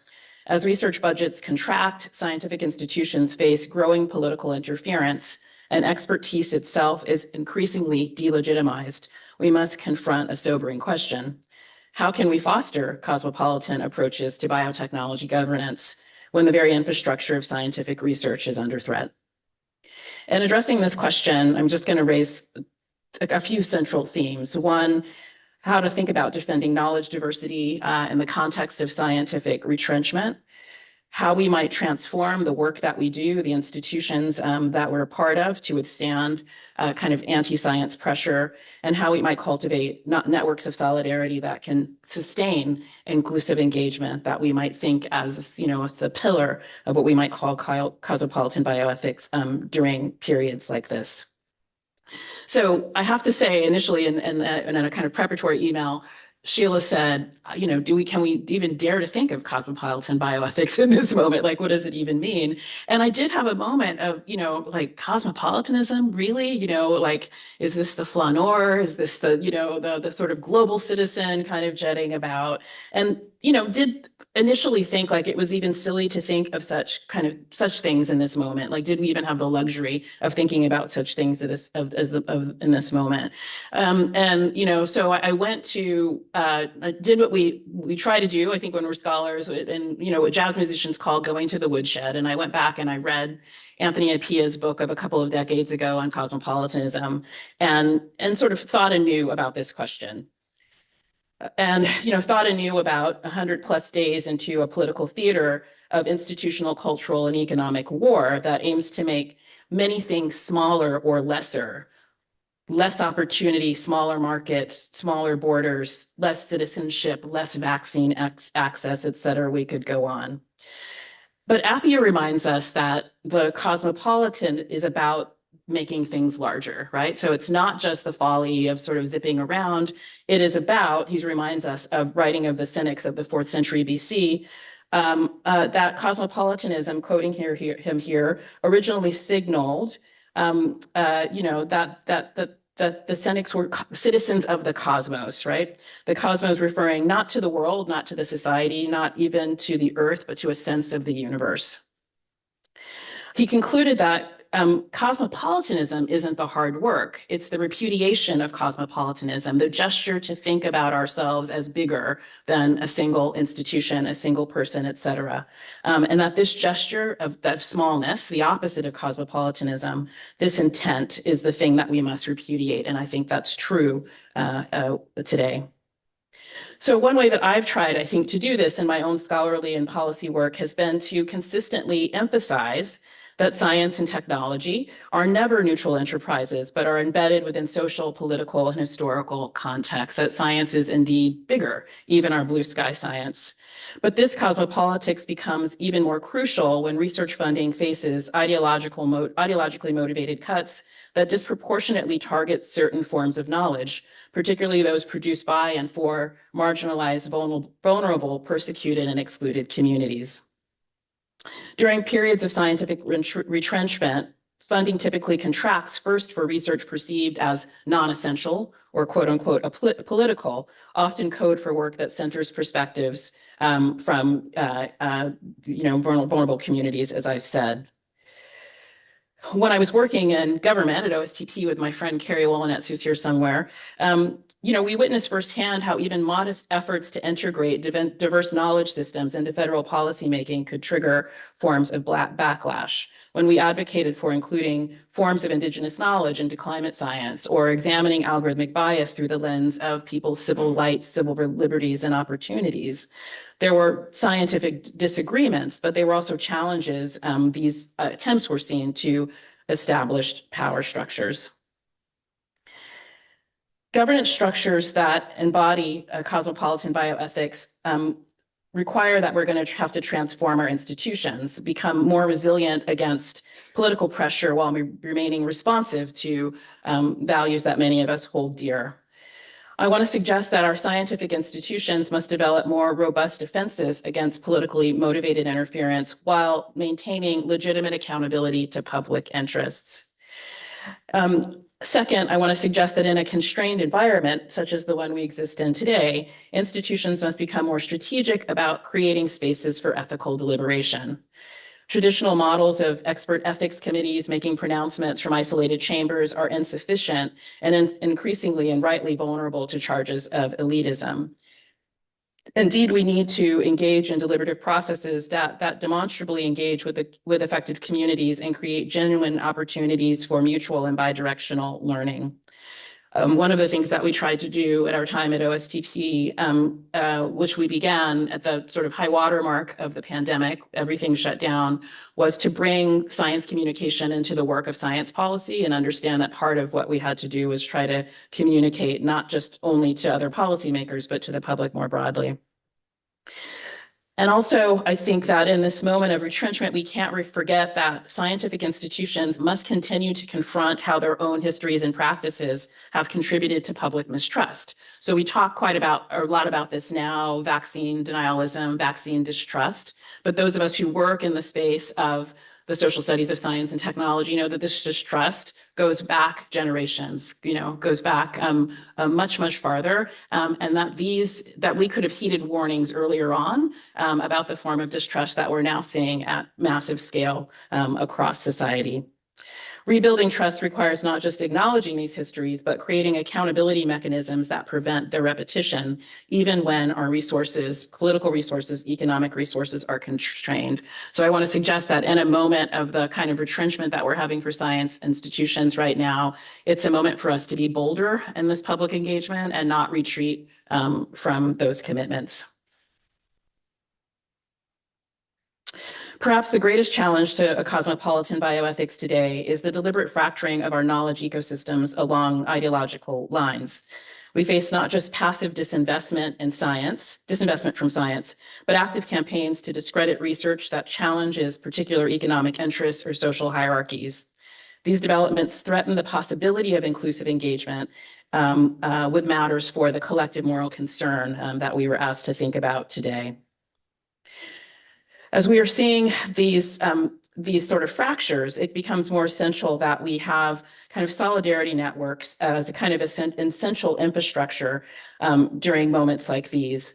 When particular research areas face targeted defunding, cross-disciplinary collaborations can help preserve crucial work. When specific communities of researchers face harassment or censorship, broader coalitions can provide protection and amplification of underappreciated research or insights. And when public research institutions face budget cuts, partnerships with civil society organizations can help sustain engagement with affected communities. So I want to suggest here that we've got to have a kind of humility around the sort of alliances and collaborations and networks of support that we create, that I think we need to resist. What I think in a moment of attack is an easy gesture to say their science is bad, but ours is good. Those people doing science are bad, and if only they weren't at the bench, everything would be fine. We are in a kind of context and situation that is going to require all of us to be the cosmopolitans, right? To sort of think much more about the cosmos of the ecosystem that we care about than about the stakes often of, I think, our individual sort of research pursuits. This humility must be central to any effort calling itself a cosmopolitan bioethics. It requires acknowledging that no single institution, not even the federal government, can independently secure the conditions for inclusive scientific deliberation. Instead, we must develop these distributed networks of support that I referred to, and I'm going to just zip ahead in the interest of time. So I want to just say one, so I was a little bit sort of mocking of cosmopolitanism, but then came around, as I said at the beginning. But I did come back to wanting to say something a bit more challenging and critical about bioethics, and wanting us to sort of think, as a colleague on the prior panel did, about how we think about bioethics in this moment. I think that bioethics, and many of us have been saying this for a long time, so I don't make any claims to novelty, has not sufficiently dealt with issues of power, and that the ethical terrain has been one that has had a tendency to advocate for norms rather than laws or regulations, to identify lapses rather than identify, name, and and delineate the raw exercise of power taking place in the science, technology, and research innovation ecosystem. I think this lack of attention to power actually extends from some of the founding narratives we tell ourselves about the work that we do, like Vannevar Bush's mapping of the R&D ecosystem in Science, the Endless Frontier in the 1940s, or Eskowitz and Leadersoft's idea of the triple helix of innovation in the 1990s, all of which presume or want us to appreciate or think that the institutional actors that are sort of at play in these ecosystems all have equal power. It's never been the case, and it is certainly not the case now, as we are kind of facing, as we live with that now. I think we should have taken more to heart President Eisenhower's warning about the military-industrial complex, and Clark Kerr's perhaps prescient rendering in the early 1960s of the university as a multiversity that he was significantly critiqued from. You'll recall in 1963 for suggesting that the university was put in the service of business and government.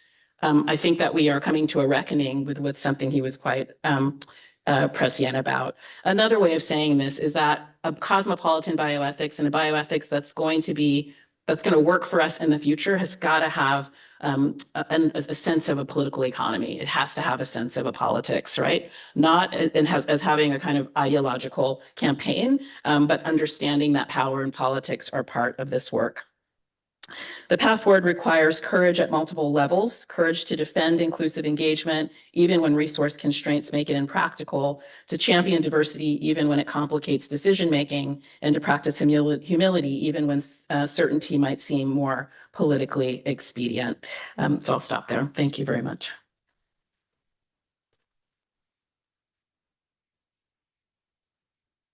Marcia. Thank you. I'm honored to be on this panel. And despite the fact that cosmopolitan is used in the title, I will tend to use the term global, partly because when I hear cosmopolitan, I expect a sexy cocktail to be offered instead of water.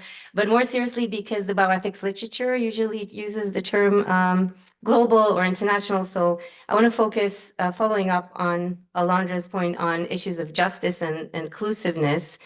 And I'll start with a plug for the just released a new strategic plan of the Hastings Center that you can pick up or find on our website, because we chose to make the thematic focus of our work in the coming years bioethical issues around justice and equity, around global justice, collective level issues, and structural barriers to health and human flourishing. Locally and cosmopolitanly. And I hope that these will also be focus points for the work of bioethics as a field, not just the Hastings Center. But what's really been interesting is that we were working to develop this plan for the last year and a half, and these notions were almost obvious. And all of a sudden in 2025, using them, sticking to them, became almost an act of moral courage, right? So another plug, there's an editorial in AJUB, the American Journal of Bioethics, coming out very soon, where we collected a diverse group of leading thinkers in bioethics, and we titled it, Bioethicists must push back against assaults on diversity, equity, and inclusion. Now, the editorial explains what we mean by that, if we define the terms, and we explain by what we mean by pushback. But the context is that this summit, putting science and social responsibility around science at the forefront of our conversation, in this moment in time, is an expression of moral courage of our community. So I commend that. Now, I want to zoom into gene editing.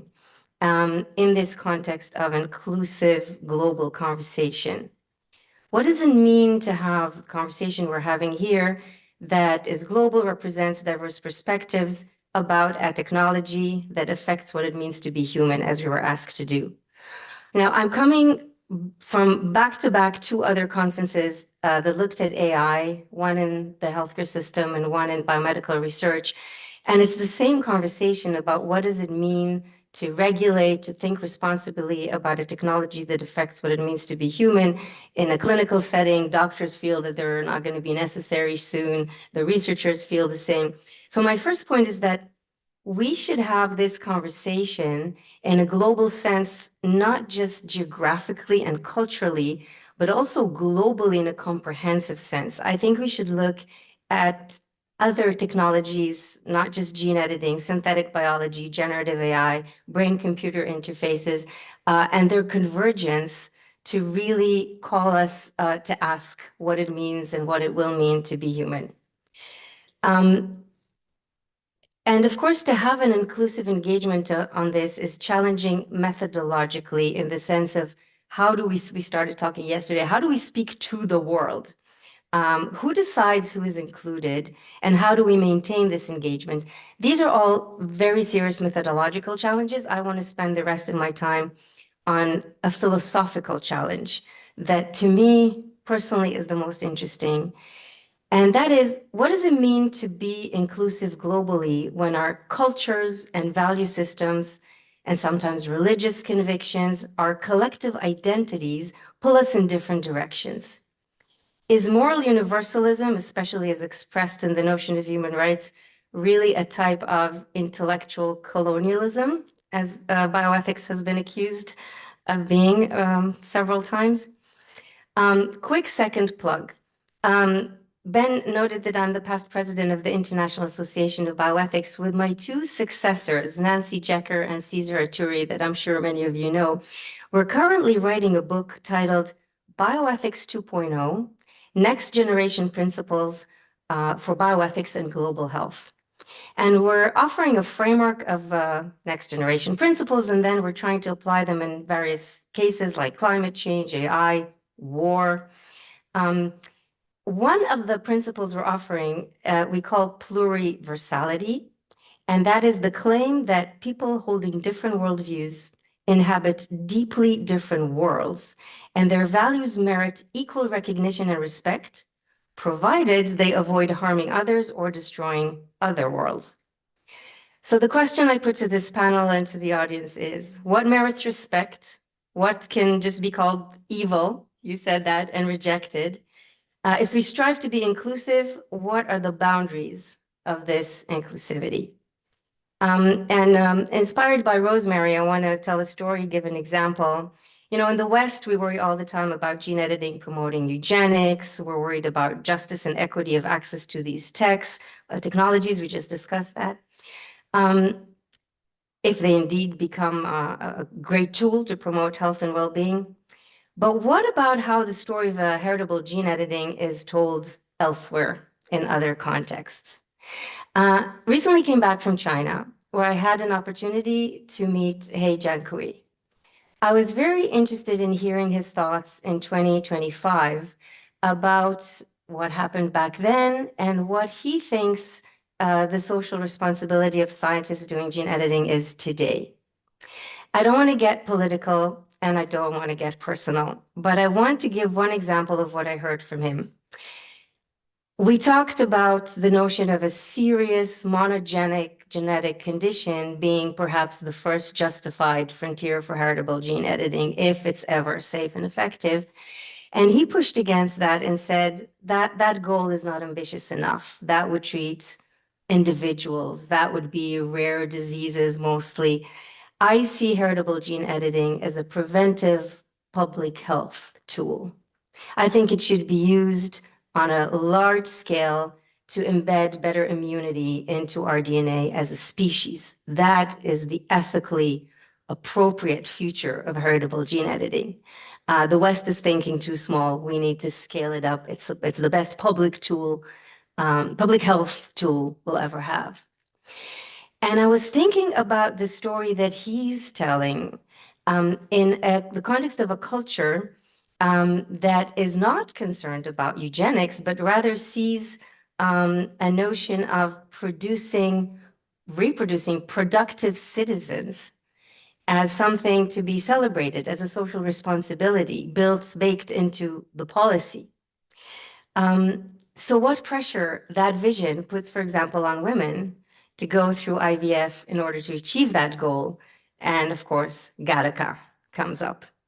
So how do we have a global modern conversation about these technologies that could alter what it means to be human against the backdrop of such a deep ethical difference about our goals as a human society and what is acceptable in order to achieve these goals?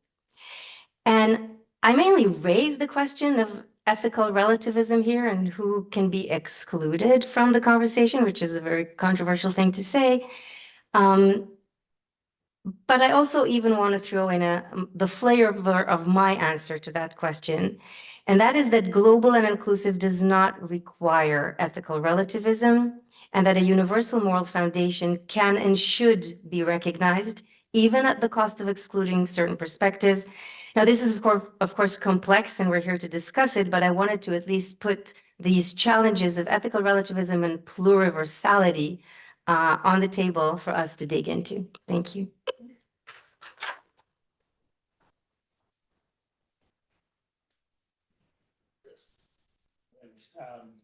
Good afternoon.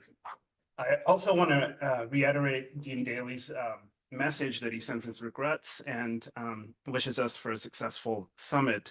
I will pinch hit, to use the American metaphor, and try to give you a sense of what I see as a practicing scientist leading a lab and this concept of cosmopolitanism. And, you know, I think making things larger is certainly an orientation to science and solving, in some ways, societal challenges by creating new knowledge that Marcia McNutt also echoed in her statement. And in terms of practice, I lead a lab in somatic cell genome editing. It is generously supported by federal funds, the NIH Somatic Cell Genome Editing Consortium that Kieran mentioned and is a member of, as well as Fyodor Ernov, and Eric Sontheimer was a co-leader of it with me for the first 3 years. And in some ways, they were able to bring together scientists that normally would be competitors. And in terms of bringing together labs that work even in very competitive environments, such as Penn and MIT, to be a very narrow example, but to share data, materials, know-how, engagement with the FDA even. This is a posture of trying to make things bigger to help us learn about the nuances of moving CRISPR and some of the, even technical questions that came up earlier. Is changing an RNA going to be a safety issue? And I think it's not only kind of focused on national goals, but it is global in its posture. So, one example is that there was a mandate from the NIH when we received these funds to make data available, and it is available really worldwide. There was a toolkit that was a central effort from the NIH that would report out what data comes out of various uses of CRISPR tools. And I was in a meeting in China a few weeks ago, and they're excited and interested in using this data set. And this is a moment where we've been told that applications with foreign collaborators will undergo additional layers of review and scrutiny, particularly those that have potential collaborators in China. So that gets us to some of the pressures that are there. Despite some of that, I think those pressures, you see the examples of collaboration happening between Atlanta and India for the sickle cell story that Vijay just mentioned. There's a CAR-T example between New York and Mumbai, sharing of the genome sequence for SARS-CoV-2 at the start of the pandemic.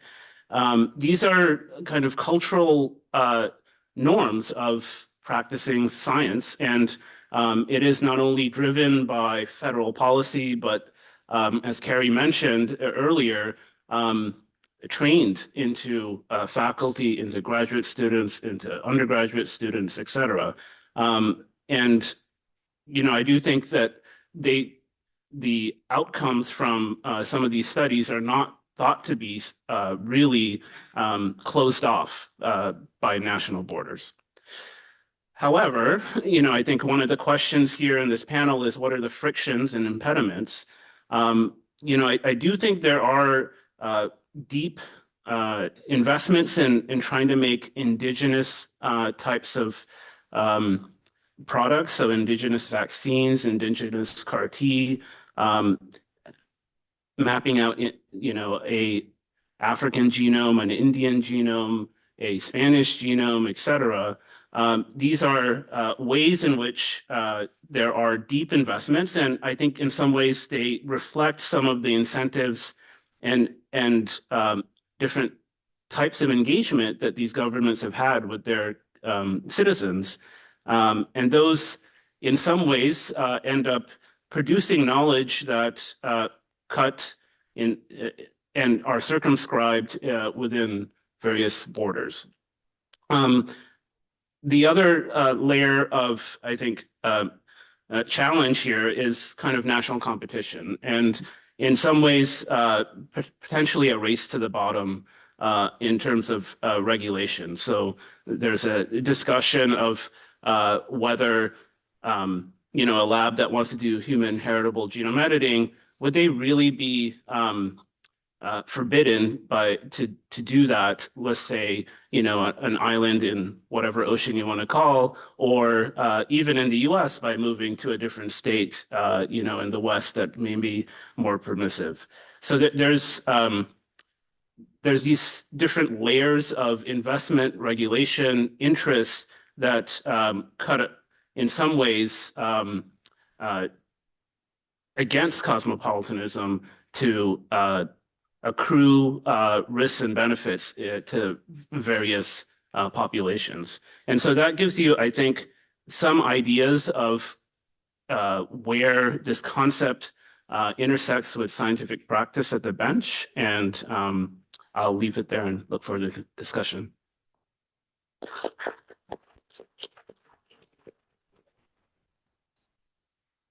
Sheila.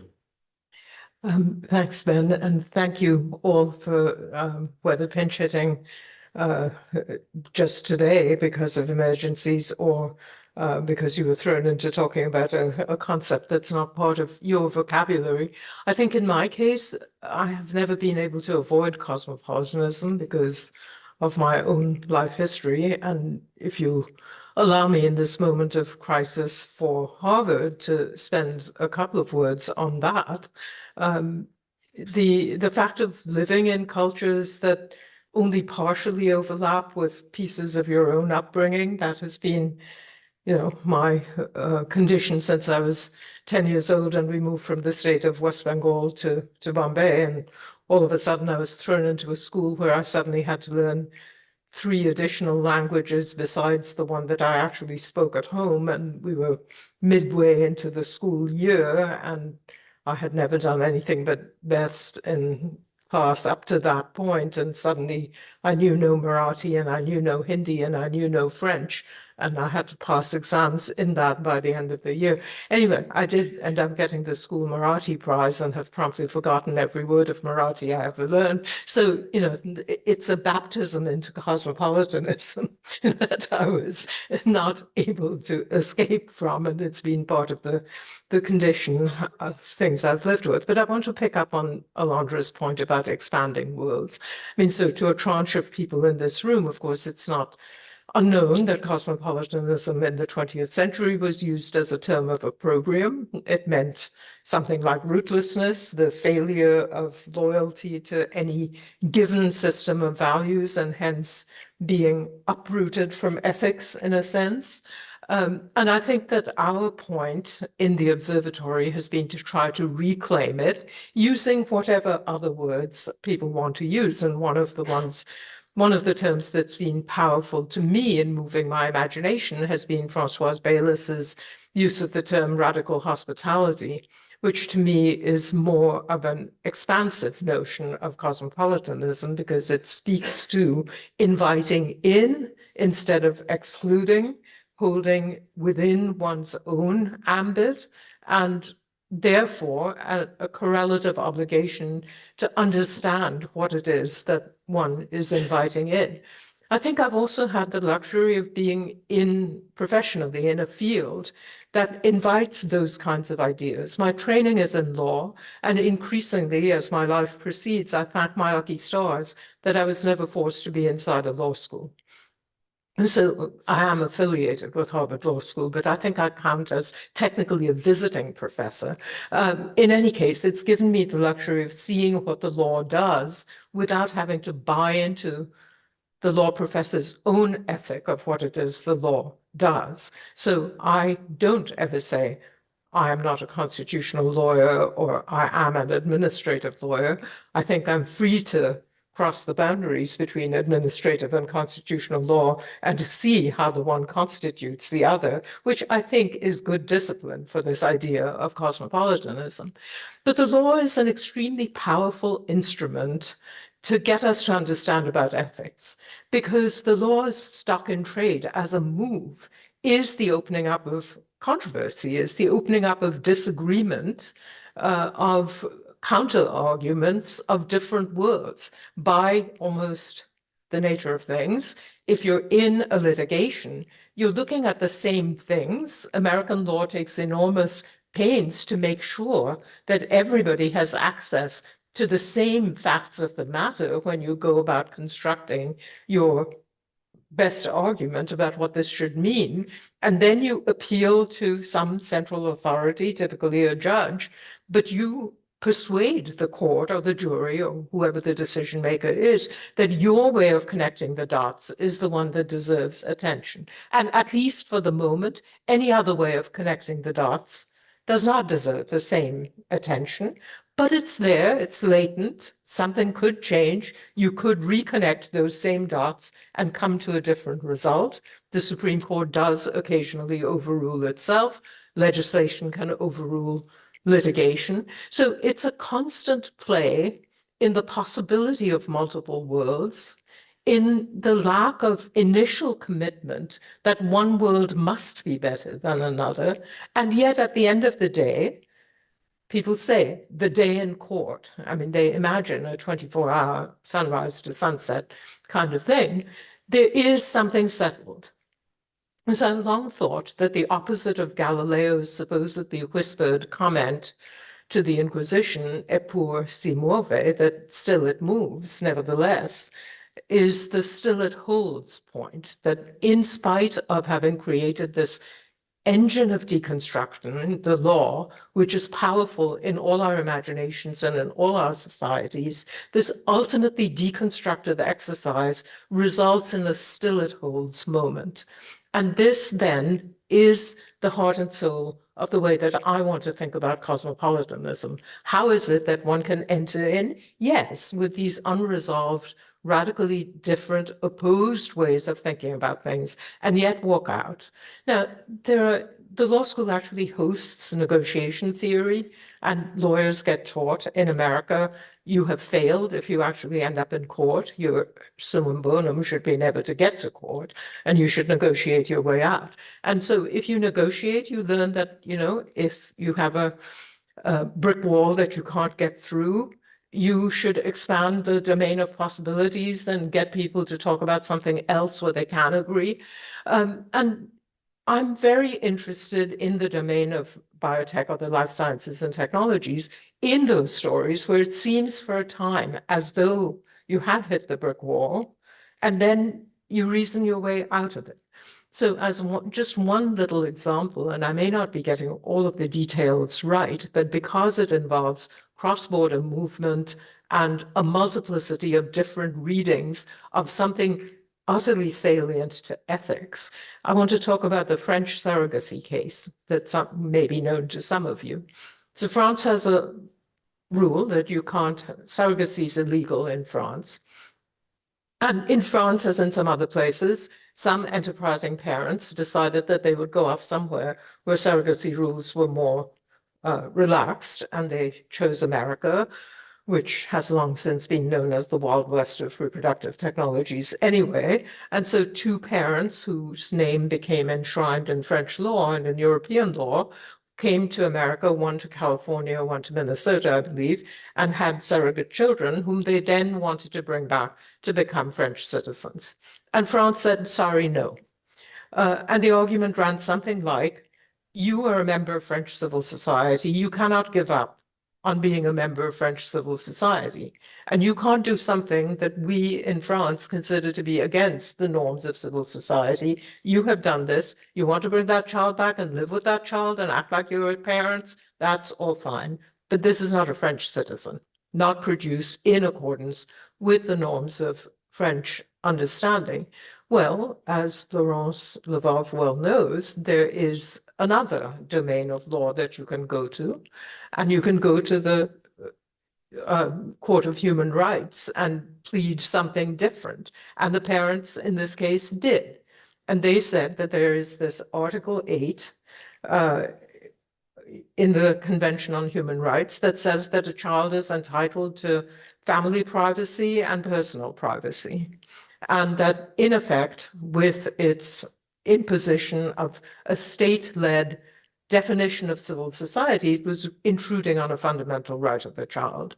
So things could have stopped there, but what this controversy ultimately revealed was that all sides had enough of an interest in the child's welfare to look for a resolution that would save face and in effect allow a family unit to be formed without violating France's overarching prohibition against surrogacy, but also without violating the child's right to live as a child in a family. And I believe that the technical solution was that the parents had to adopt this child, but then the child became a familial product that was also a genetic product.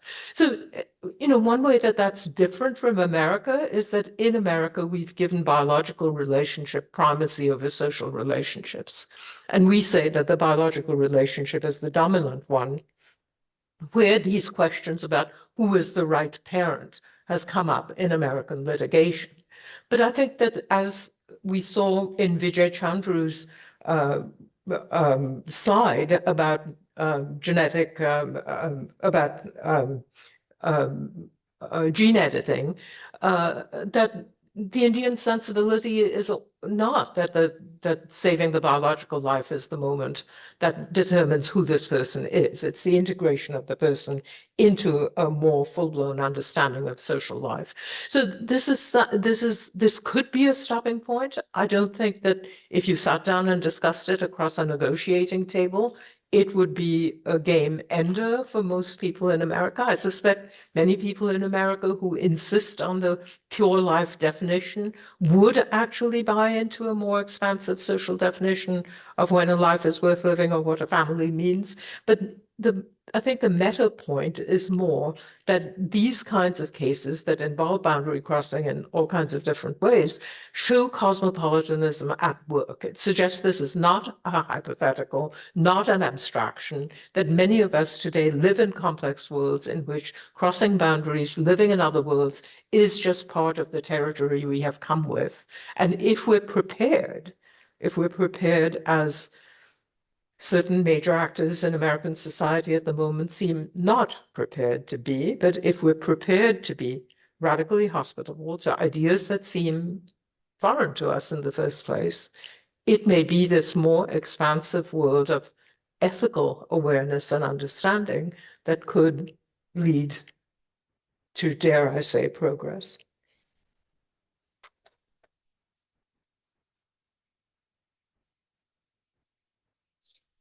Well, thank you for those wonderful remarks from all of you. I want to ask a simple but maybe hopefully difficult question, and then we'll open up to the audience. Alondra, you said at one point, you asked yourself, do we have the luxury of thinking in cosmopolitan terms? But then I think everybody then elaborated why we have the imperative of thinking in cosmopolitan terms. But you also started with hostility, the problem of hostility. And if one thinks about it as not just not just a sort of a feature of this situation, but a situation that requires a kind of institutional response. I wonder if you would each focus a little bit on the frictions and impediments dimension of the question, perhaps reflecting upon the institutions that you're situated in or come from, or looking beyond. To say something about what does it actually look like in practice to have, the kind of bioethics that you, Alondra, described in the Vardit's and the Hastings sort of reimagined vision puts forward in kind of practical institutional terms, because of course one expression of hostility that is ostensibly inclusive, but of course has a dynamic of exclusivity to it, is a sort of discourse of viewpoint diversity. And in a sense, what we're after here is the capacity for the forms of viewpoint diversity that Sheila just articulated, but an institution that is capable of being generative of, as she put it, multiple worlds, which allow a space for forms of, not just imagination, but moral relations that are multiple. And, to maybe oversimplify things, in our own conversations around this concept, we found ourselves wanting to navigate between a sort of universality, a project of universality, which if you think about it in institutional terms, really just usually means some sort of authority that knows it all over and against everybody else, and relativism, which Vardit mentioned directly. And pluriversality was the concept that you put forward to that philosophical conundrum. But I wonder if you would all collapse the philosophical problem and the methodological problem, as you put it, Vardit, to comment upon what is the challenge, what are the possibilities, where are the footholds for hopefulness in a moment in which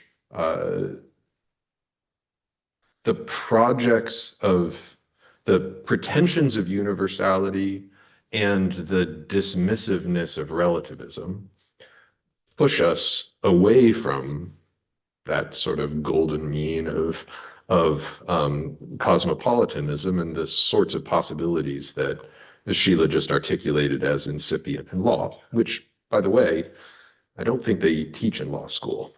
I mean, they teach how to navigate the terrain, but not the capacity to reflect on what that terrain is generative of exactly. So if we need to think our institutions and maybe do some reinventing of our institutions and pick what institution you want to think with, where is that not a luxury but an imperative, and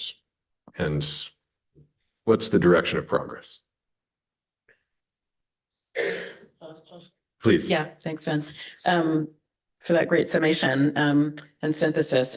I guess what I wanted to suggest is that, and exactly to your point about the institutions, is that I want to be careful about a concept about cosmopolitanism that suggests that we are holding institutions constant. Like the institutions the status quo institutions are the ones that we are crossing boundaries in or sort of moving through.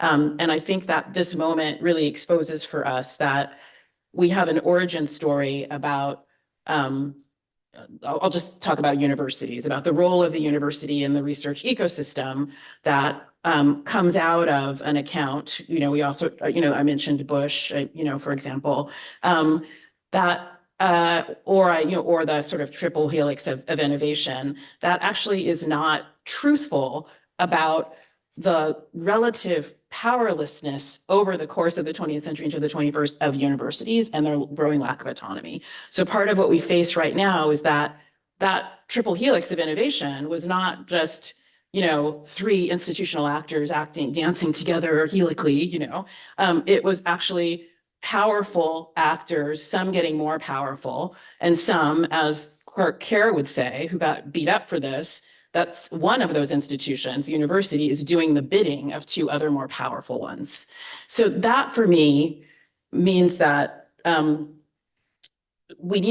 think we need to sort of be clear-eyed about that sort of where we are as the universities, and then to think about how could we do our work otherwise, right? And so, so then what, to your point about how do you practically do it, what are the new ways that, I'm not a bench scientist, so I'll talk about science, social science. What are the collaborations across institutions, be those other universities, be those working with civil society? Like, how do we think about the research enterprise and ways that still, that allow for cosmopolitanism, that allows the bigness that I want to suggest, and the bigness as a response to a real honesty and humility about our relative lack of autonomy over our own work.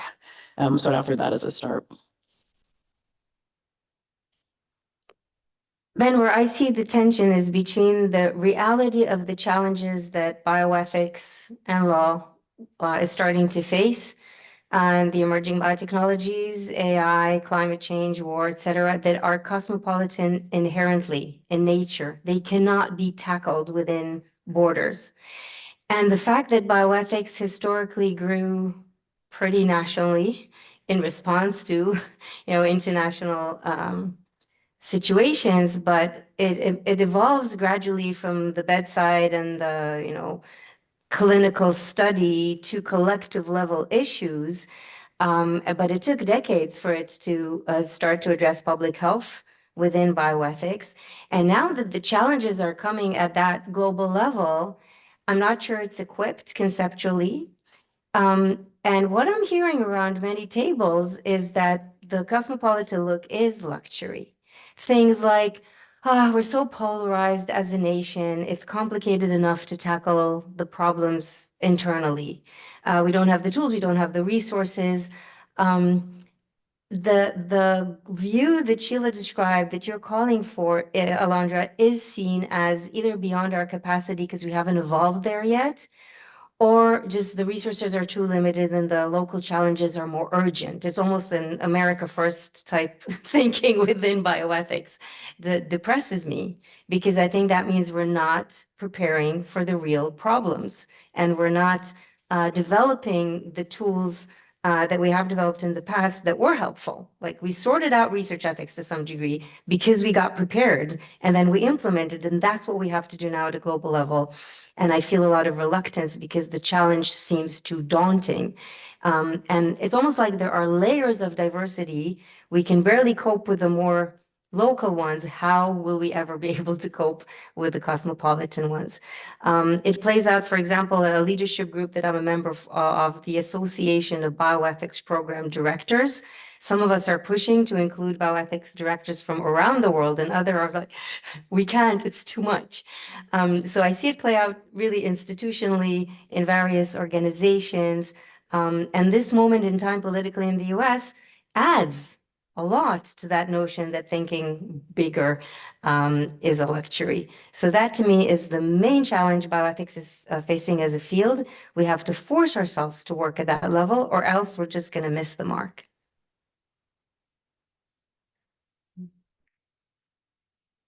There's an op-ed. It's hard to tell these days in the digital world whether it's today's or from 5 days ago, because it just pops up, and if you didn't see it, then it's today's. But it was something like 5 ways to undo an autocracy. I feel like we're writing a handbook on 5 ways to be cosmopolitan. But, you know, there are certain logical moves that one can make. One is to point out we have always been. If you're in STS, the book title Bruno Latour came up with, "We Have Never Been Modern." Well, we have ever been cosmopolitan is another way to put it. And I think that people would recognize the ways in which that is right if one told the right stories. And if that is true, then America First makes no sense. I mean, I think it makes no sense anyway, given the kind of nation America is. I mean, what is America and what is first? Latin America has not yet started renaming the United States, but maybe they will one of these days, and there'll be as many names for the United States as the United States is now claiming to give to a certain famous Gulf. But, you know, things are not stable, as Alondra pointed out. Institutions are not static. They're what we choose to make of them. So, I mean, let me give a bit of a parable, which I think was back of Rosemary's slides yesterday. There is this plinth in Trafalgar Square, which for some reason didn't get its bronze man on a horse. And so Britain has been playing for many, decades really, with what to do with this Trafalgar Square plinth, and different statues get put there and different things become talking points. But maybe cosmopolitanism is that plinth in Trafalgar Square, and what you put on it becomes the talking point for a time. And I remember in particular Rachel Whiteread's sculpture that was there for a while. She's famous for making plaster casts of space. I mean, so filling volumes with plaster so that the emptiness becomes the thing that you see. And it struck me as a particularly appropriate thing to be putting there, because the Trafalgar Square plinth was begging for something to fill empty space, and then a sculptress who, in white plaster on top of it, actualizes the emptiness of space into something solid. I mean, it just struck me as something that was working on multiple levels. But to my knowledge, the lesson of that plinth is not translated into a teaching instrument in either law or STS. So maybe we need to do more of those translations to show where in the worlds of practice there are these kinds of moves being made that in essence articulate for us what it means to find volume within emptiness, solidity within spaces that we never looked at properly before, and the moral universes that are in people's minds when we're busy saying, oh, we're just polarized and can't talk at the dinner table. So, you know, hard charges, but for someone who has existed only on margins, maybe it's a little easier to see that we all are marginal and hence cosmopolitan. do you want to?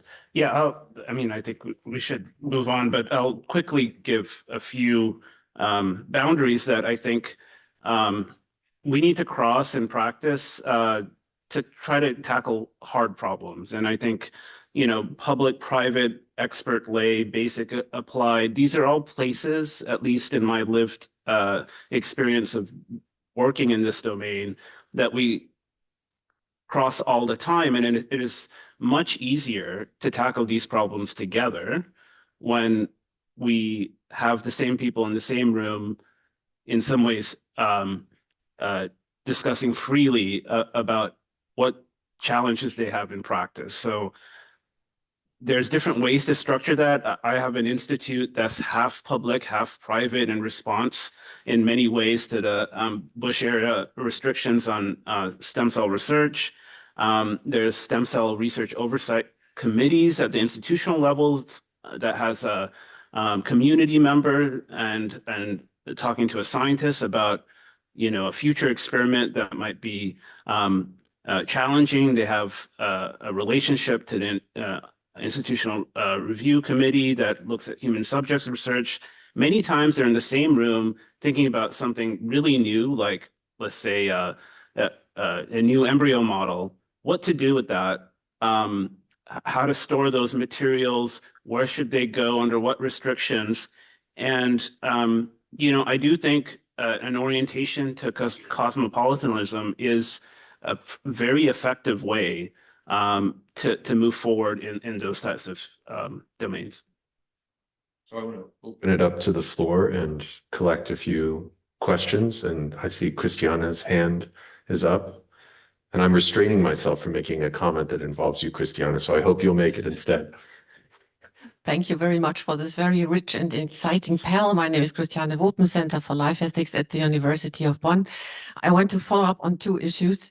First, the pluriversality principle. That's very interesting. We have a dialogue on a big project on pluriversal dialogues with different indigenous communities in South America and in Africa and Indonesia, trying to bring different knowledge bodies together and trying to figure out how this can work in different ethical issues. But the pluriversal actually is a political concept coming from the Zapatista movement in Chiapas, the non-military Zapatista National Liberation Army. And the other thing is the cosmopolitics. Cosmopolitan bioethics has also politics in it. And the question that I have is that ethics is kind of a academic discipline, or can be an academic discipline of deliberation, of analysis, of bringing arguments together, of engaging in society. Well, this is all something different than being political or even activist like the Zapatistas. And my question now for the panel is, and I'm really struggling with that question myself all the time, is how much or how political has ethics to be, or even activist? And how ethical must politics be? So are these spheres very close? What is the relationship between those two areas of our societal living and thinking and feeling? I'm going to collect a couple. I saw Glenn. This was both enlightening, but also beautifully said. But I'm going to sully it a little bit in the following way, which is to say, it seems to me how much of a cosmopolitan you want to be on these issues might depend a lot on what your ultimate bottom line view about what should happen. The more you view this as a technocratic issue, really about safety and efficacy, how much safety, how much efficacy, the more you can live with the idea, just as perhaps with vaccines, that different countries come to different conclusions about how to balance that. The more you view this as an in-principle issue, with ideas like human nature at the core, or the common heritage of all individuals, or the idea that future generations don't have a citizenship. So talking about how different nations should react differently, the less it seems to me open to this kind of live and let live kind of cosmopolitan discourse. So I'm curious how you react to that.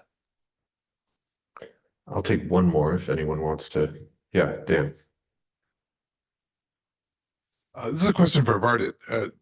it's directed to the question of whether you mentioned the accusation that bioethics is a kind of colonialism. In China, you said you talked to He Jiankui. Now I couldn't quite tell from what you said whether you thought that in the Chinese context, his worldview was well embedded. I mean, that was something we had to deal with. But the thing is that my perception, our colleagues and our bioethics colleagues in China, the leading ones like Chu Renzong and Ruiping Lei, they published articles almost immediately after what he did, and they just clobbered him. It was much more ferocious than even what I was reading here. Now, what are they sort of our colonial emissaries in China, trying to impress on the Chinese this thing we've got going, or are they authentic Chinese voices? How do you parse that?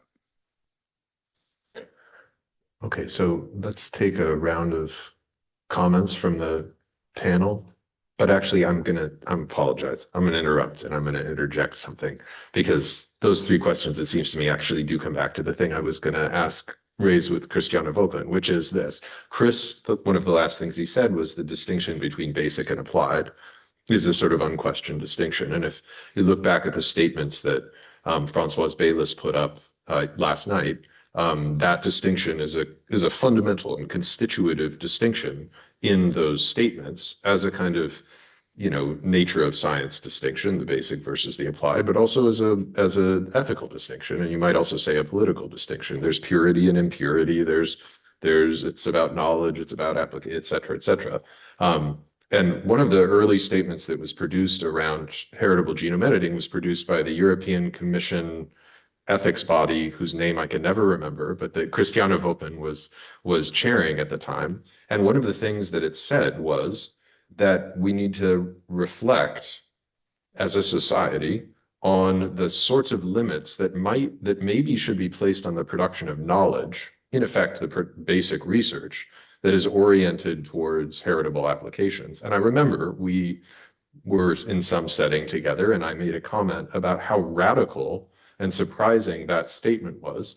And Christiana was quite surprised that I would find that statement surprising, that the starting point was a fundamentally different understanding of the nature of the relationship between this enterprise of quote unquote basic research and its embeddedness within a society for which it is a manifestation and standard bearer in some sense of enlightenment and thus of the collective good, and thus how we understand the nature of the responsibilities of it to a society in its very central undertakings over which it asserts a kind of autonomy.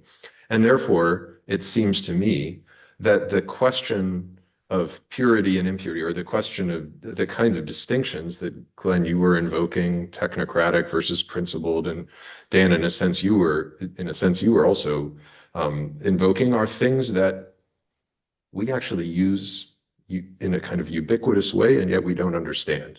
And that little moment was one moment of enlightenment for me in seeing the angle from which one can ask questions of a set of presumptions that are brought to fundamental categories that are ostensibly pre-normative, but are in fact precisely the expressions of the kind of politics and the good sense, I think, Christiana, that you're invoking as a necessary constitutive element of ethics. And of course, Alondra made this point directly, that bioethics has not recognized politics, but in a sense, politics too hasn't recognized the bioethics inside of it. So I apologize for the interjection, but it seems to me that these fundamentals are actually what this is about. It's not about, a kind of elevated and sophisticated perspective on the good. It's a humiliated perspective on the most basic elements that go into the ordering of our concepts in our institutions that shape the ways we ask questions about the good. So I invite each panelist to wrap us up, and then we'll move on to the next panel, if you wish to.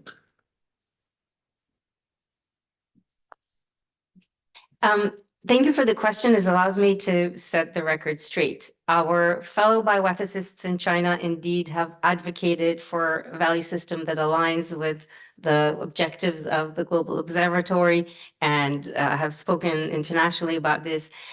I called it a story because the cultural context is different. The term eugenics is understood very differently because of a different history and a different culture. And I just think that when somebody puts together an agenda such as this in such a dramatically different cultural context, it plays out differently, even though the bioethics community is aligned with the West to a large extent. So I told the story of, oh, let's just use heritable genome editing now as a tool of public health, even though it would put pressure on women to go through IVF in order to generate these embryos. Not to vilify it, but to put it out there as a vision that we should look at. There are voices in this country that support this vision. I just wanted to exemplify that there are radically different stories that we tell ourselves about the potential of this technology, and that they should all be, at least initially, a part of the discussion. And then it raises the issue of relativism of, can some of them be excluded from a reasonable ethical discussion, and how do we define reasonable, et cetera.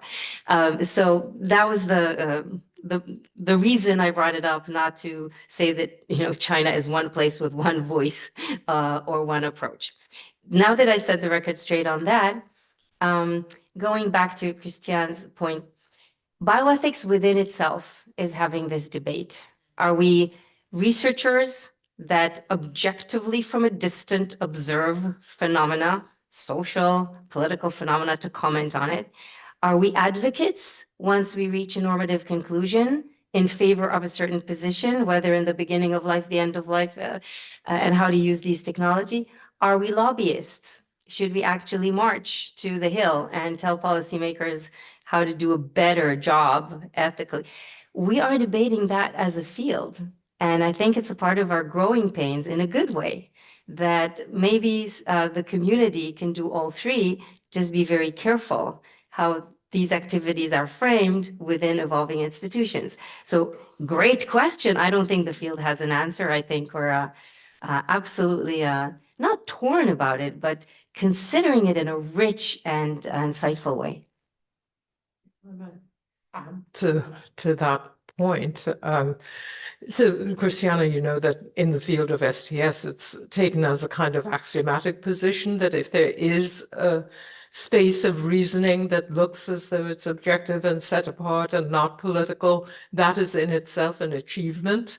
And of course, the space to which we've granted that kind of authority is the one that we call science and technology. I mean, those are spaces where we say almost by definition that the politics doesn't matter. You can go decide for yourselves, whatever. And if it's on the basic side of that divide, then we say it all the more. But as has already been said this afternoon, I mean, that whole basic applied distinction is a fairly recent creation, even within the American scientific enterprise. So of course there's a politics. The question is, how evident is it? And here's where your pluriversal activities obviously shed a different light, because you're crossing the boundary between places that have very different ideas. I mean, as my north-south forays have also led me to see, I mean, it's only in the United States that people insist that things like climate science can have a neutrality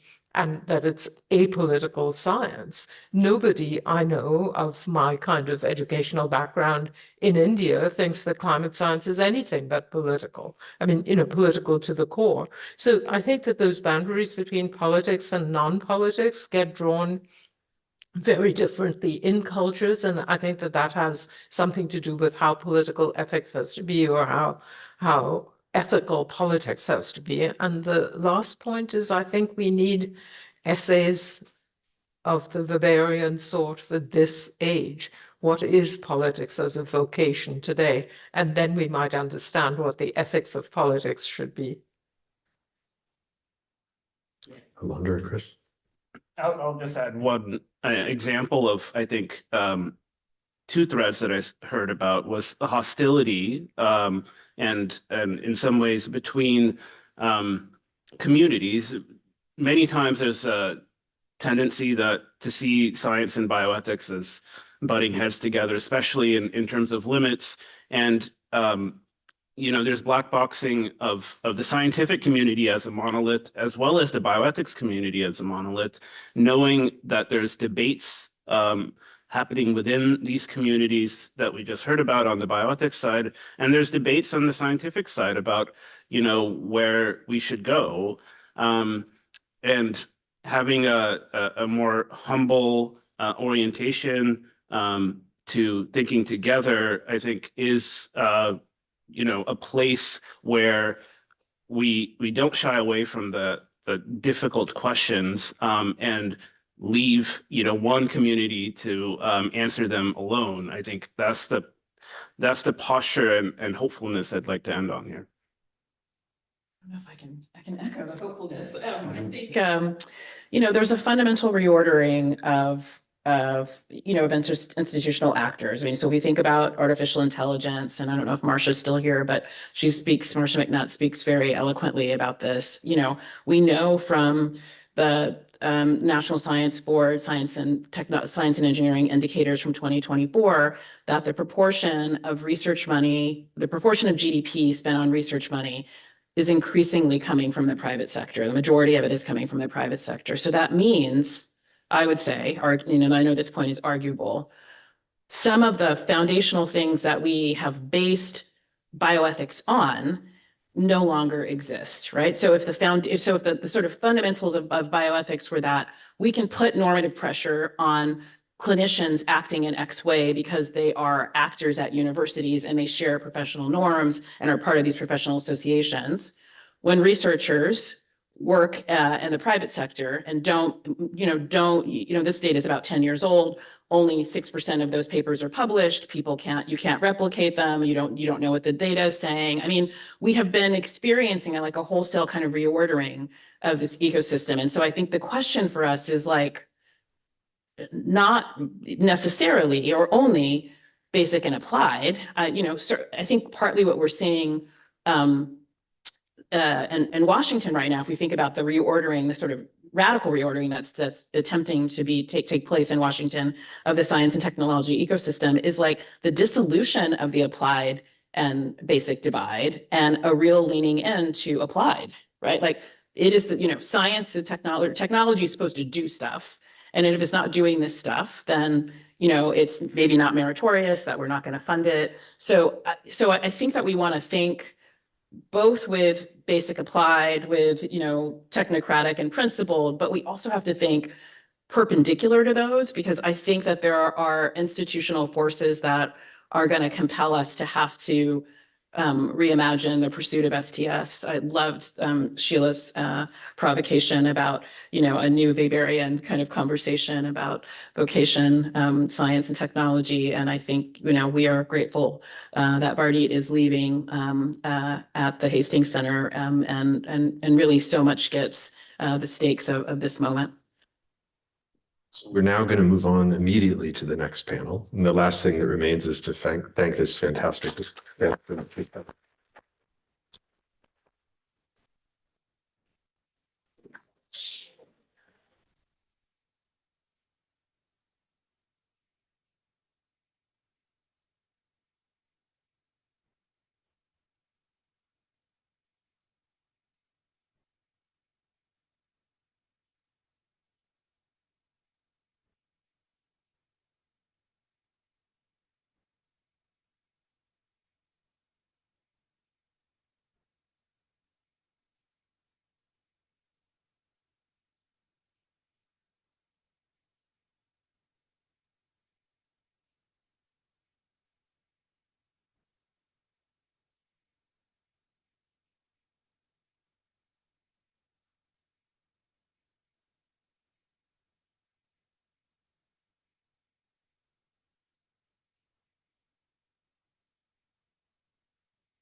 All right, we'll get started. So this is panel 4, Public Imaginations of Public Good. And this is a panel that comes at the end of an extraordinary day, and that I think will pick up on many of the themes and discussions that we've been having. Public goods, of course, was one of the central themes of panel 3. So that was an explicit theme there. But I've also been hearing so much discussion of the role of imagination in the domain of genome editing and science and technology more broadly. We've heard of prognostic imagination, the capacity to imagine medical needs, bounded and unbounded curiosity, what it would mean for a graduate student to not be able to imagine a world without research protections for human subjects, imagining and reimagining democratic engagement, and the role of moral imagination.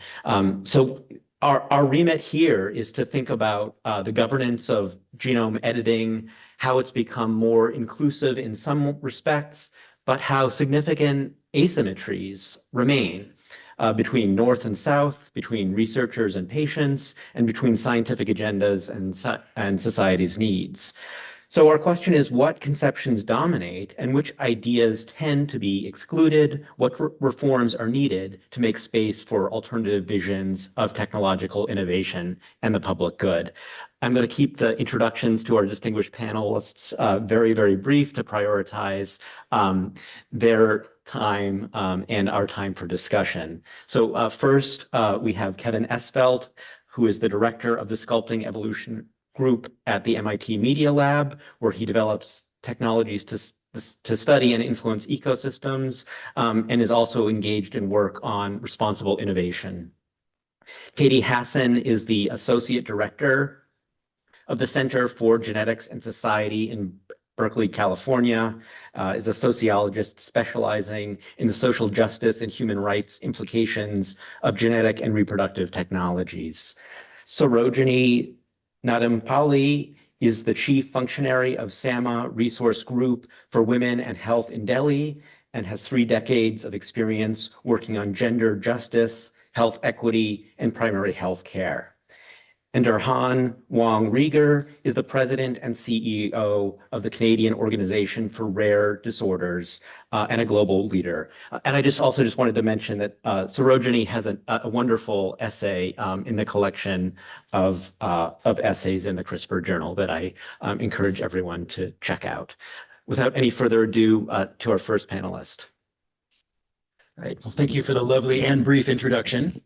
So my group, as was mentioned, develops ecological engineering technologies, but I am not, in fact, going to discuss gene drive or community guidance or anything like that today in favor of another asymmetric genome engineering issue that concerns everyone, and I would like to hear what people think about it.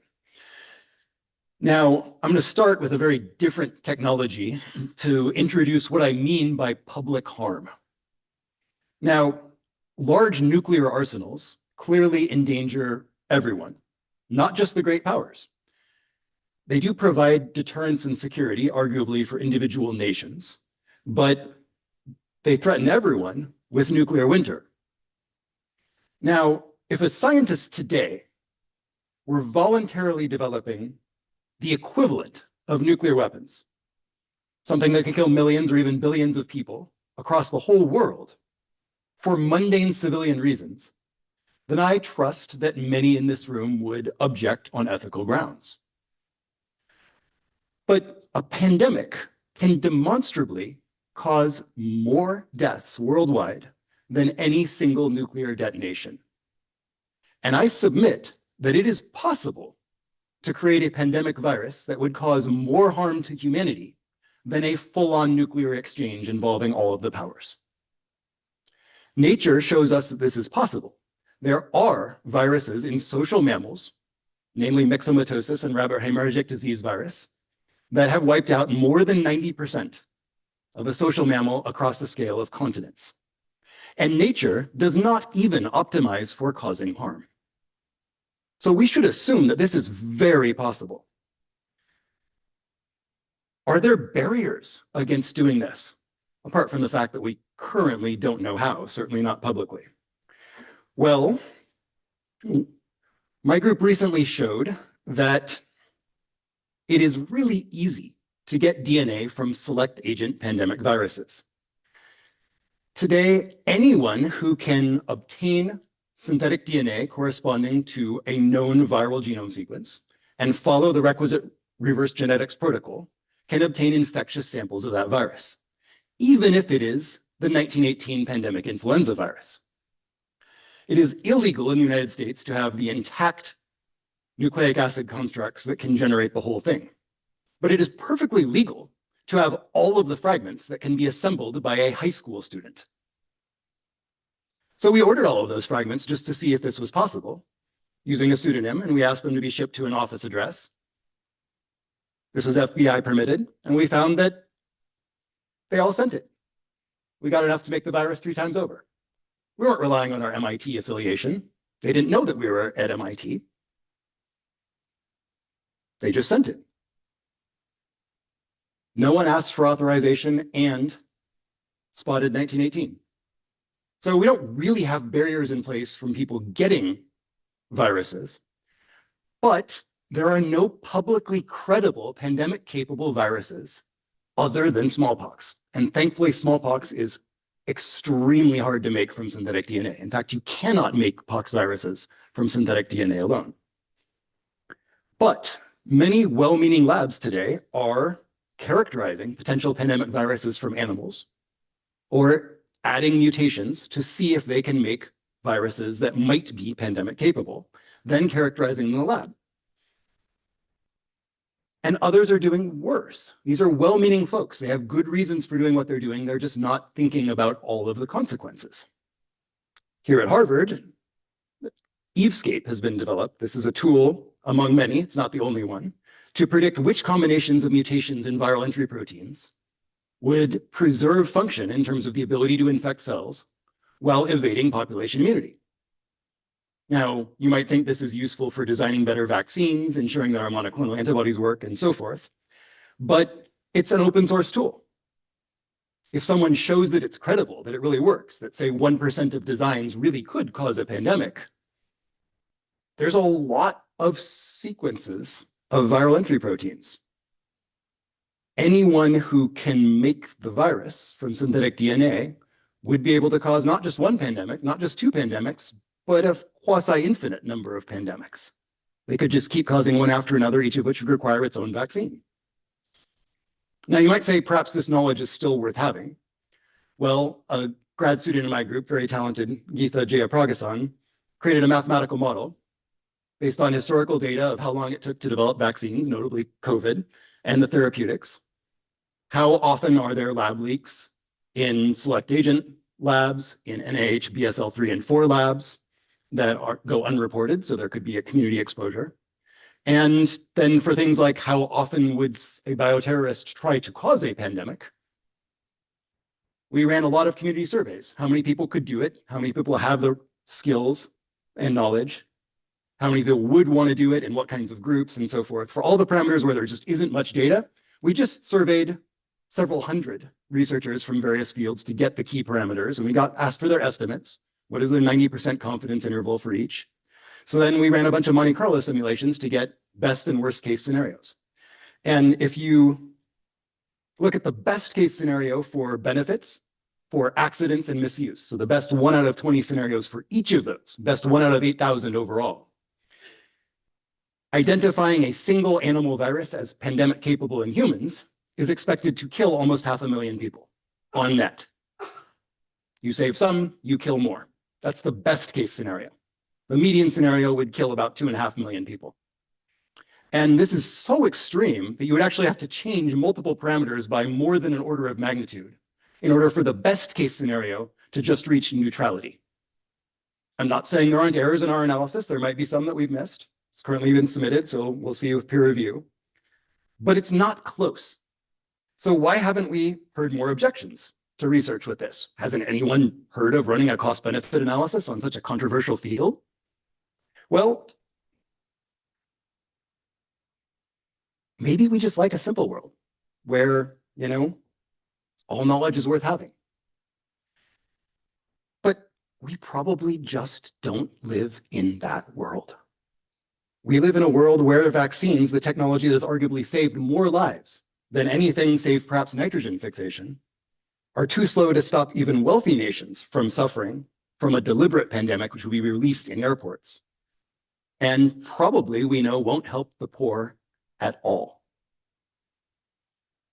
What should we do about that? Is that something that we are obligated to speak out on, to try to shape the research agenda, to encourage our fellows to think about the consequences of what they're doing? Should we be creating these kinds of models for more kinds of research? I don't know, but I would love to hear what people think. Thank you.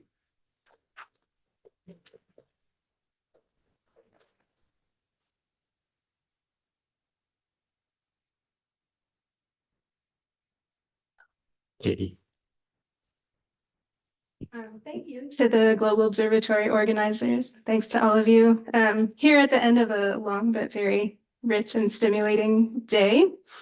I'll be speaking from my perspective at the Center for Genetics and Society, which is an independent public interest nonprofit organization working to encourage responsible uses and effective societal governance of human biotechnologies, and to ensure a future in which human genetic and reproductive technologies serve the common good. We do this by building coalitions, by shaping narratives, and advocating for the central importance of social context and consequences in any discussions about these technologies.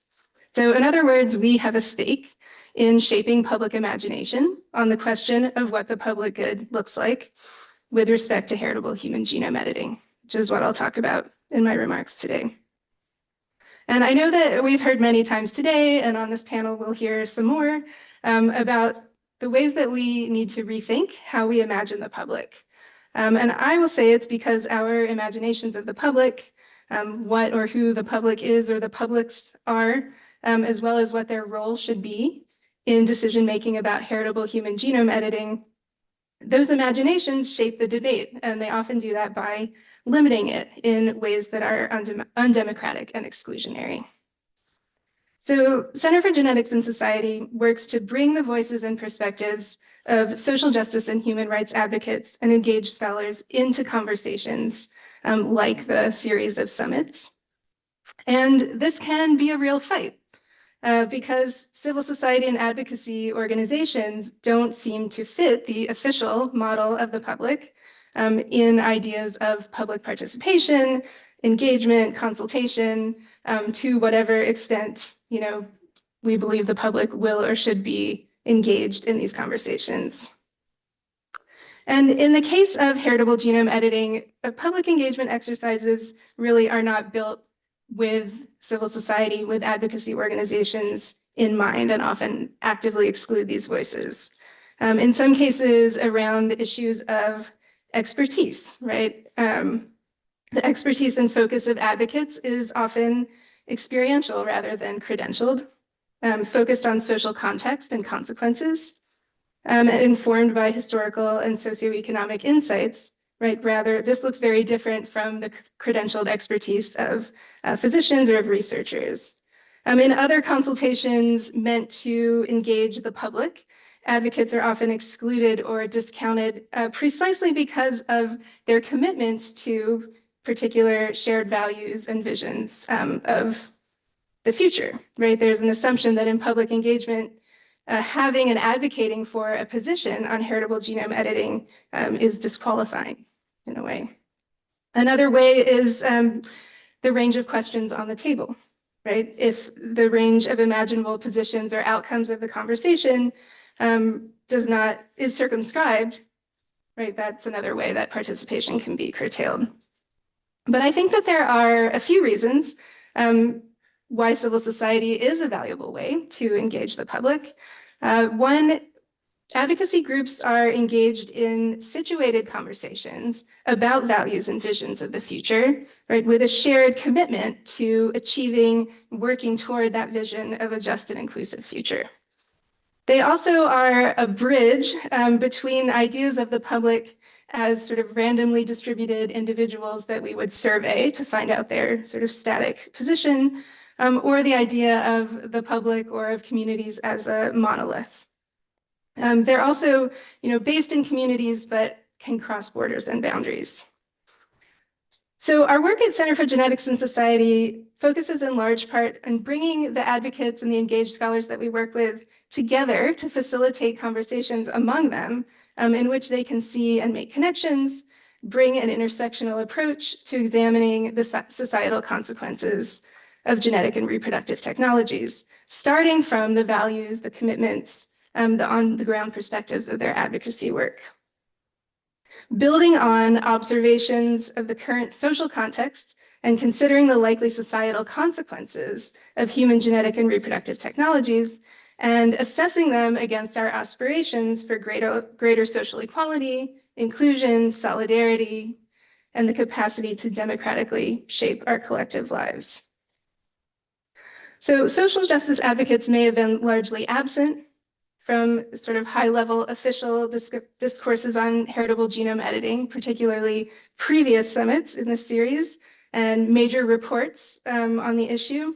But we've been having our own deliberations as well, right? And I want to briefly give a few examples of efforts convened by Center for Genetics and Society and others that draw attention to concerns about heritable genome editing from the perspectives of disability, gender, LGBTQ, racial and reproductive rights and justice, health equity, human rights, and Indigenous sovereignty. So one concrete example organized by Center for Genetics and Society is our Missing Voices initiative, which includes the Gender Justice and Disability Rights Coalition on Heritable Genome Editing. This is a coalition of 16 advocates and scholars from 10 countries. And last year, we published this document, the Social Justice and Human Rights Principles for Global Deliberations on Heritable Human Genome Editing. There are copies of this outside on the table, as well as with a QR code that you can access it. And our goal with this was to really prioritize women and pregnant people's health, rights, and freedom from exploitation, affirm the full inclusion and worth of people with disabilities, and foreground these other social movement goals, right, in their intersection, the way that they could really change how we have this conversation about heritable genome editing. And two more efforts that I'd like to very briefly highlight. One is this international declaration against legalization of human genetic modification, which was coordinated by the International Coalition to Stop Designer Babies. And this is a coalition of organizations from the UK, the US, including CGS, Germany, Switzerland, France, and Australia, which opposes legalization of genetic modification of eggs, sperm, or embryos to create genetically engineered humans as medically unnecessary, irresponsible, and likely to result in harmful consequences for individuals and society. And that's also out on the table. And finally, a very recent effort is the Reproductive Justice Futurisms think tank. This has been organized by Loretta Ross, who's a founder of the Reproductive Justice Framework, and her colleague, Jalicia Jolly. And this conversation is founded in the importance of racial justice, of acknowledging and confronting a history of scientific racism. And it's grounded in this reproductive justice framework, Black feminisms, Black women's health movement, and really wants to bring the reproductive justice conversation to technologies like heritable genome editing, as well as polygenic embryo scoring, surrogacy, birth justice, really bringing all of these issues together. So these are three different but overlapping approaches to bringing relevant perspectives from civil society and advocacy into the conversation. reframing the debate in terms of social justice and human rights concerns, and providing capacity building or an on-ramp into these issues that can seem so technical, abstract, and far off for movements that are facing real emergencies in the present. Thanks.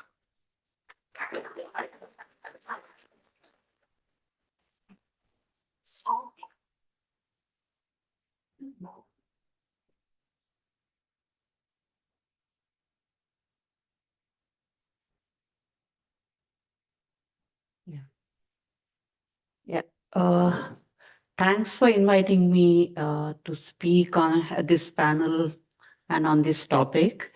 Our work, at our organization, Samam, over the last 2 decades, has amplified this importance of acknowledging plurality in modes and methods of analysis and in experiences of health and illness, and how differences in context, caste, race, class, ability, gender, sex, ethnicity shape diverse understandings of health, including the ways biotechnologies and innovations are perceived and accessed.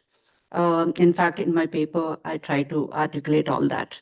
So my presentation today is an iteration of my community engagement, but drawing on the spirit of bioethical and public health activism. I'll start with this, because I was asked to talk about public imagination. So I refer to this slide to think about what shapes the public imagination. While working on sickle cell disease, which I'm going to speak a little bit more, I noticed that the perception of SCD is often associated with the visual of sickle-shaped cells. So what is more relevant, however, which emerged from working with communities, is that experience of the illness most directly shape understanding of the disease. So for example, a mother of a young child from marginalized community with SCD told me that for her, associated with a child suffering from severe pain crisis, she can only imagine the agony on her child's face, not the shape of the cells. So the scientific visualization of SCD as sickle cells was secondary to where people have diverse visions and expectations shaped by their experiences and how SCD manifested physically. So public imagination is not a monolith, but a diverse, contested, and uneven field shaped by historical, political, and technological forces.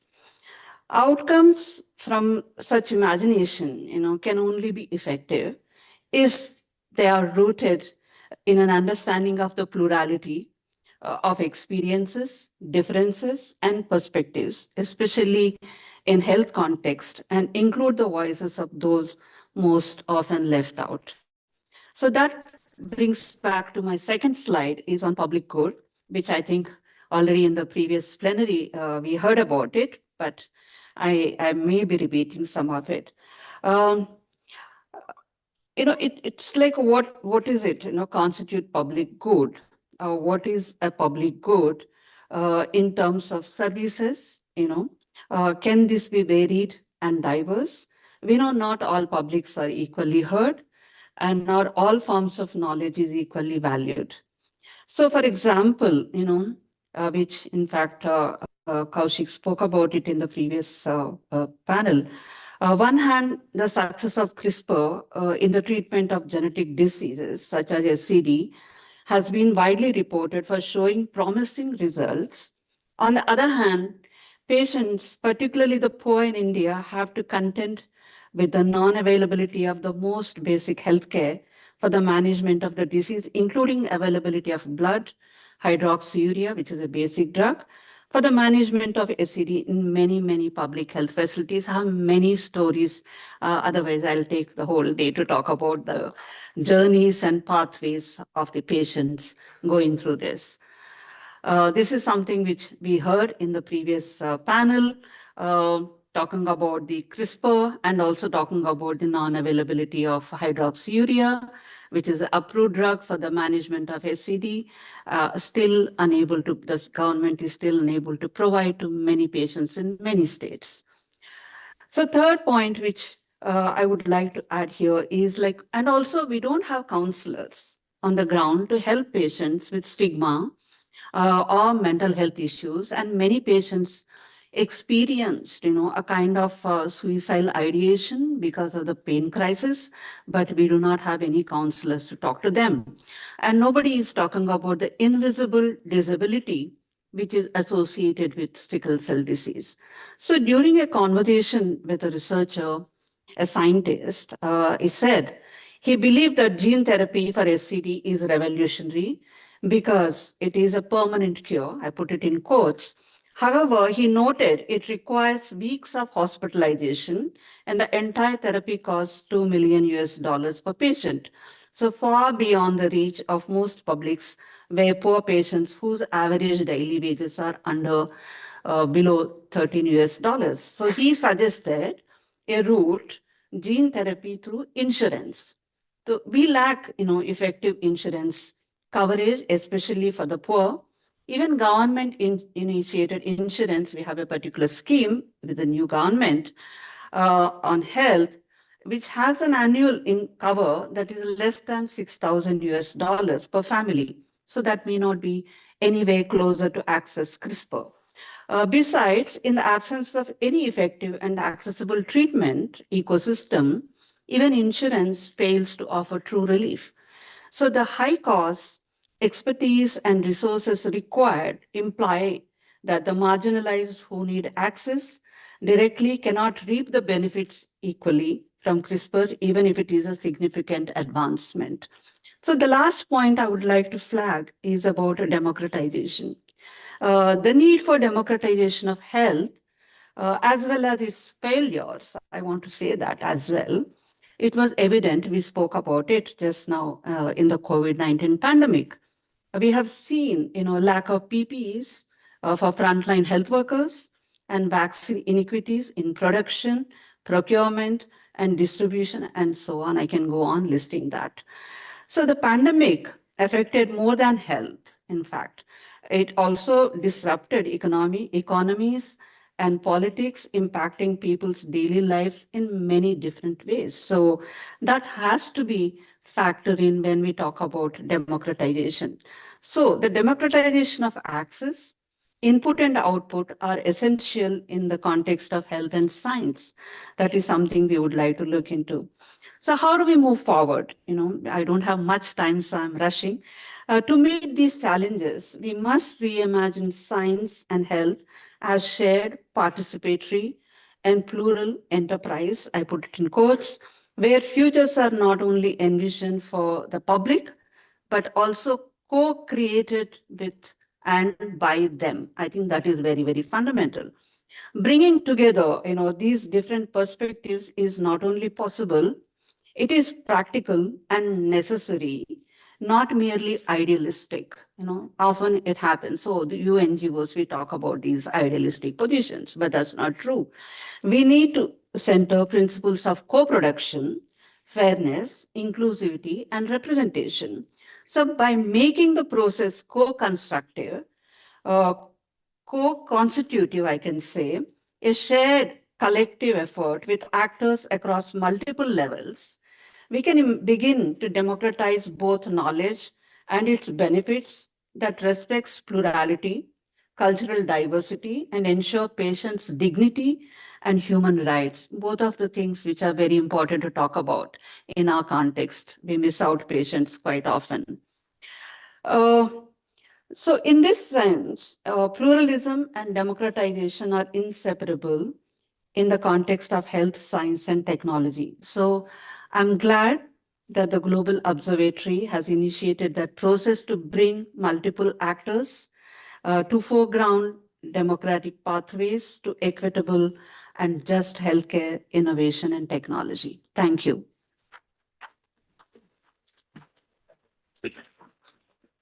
So this So I'll go ahead and start from here. So thank you very much. I'm going to build a bit on what the previous, at least Katie and Sarah were talking about.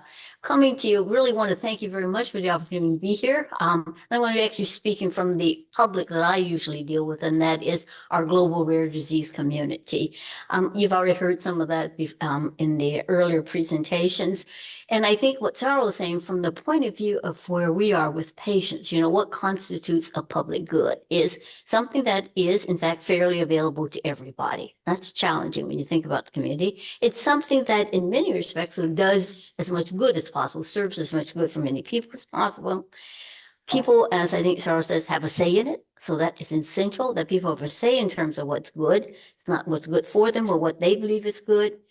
Most importantly is that two things: solidarity, that everybody does better when one person does well. That's important. I think Marcia raised that before, that giving once to one does not take away from the other.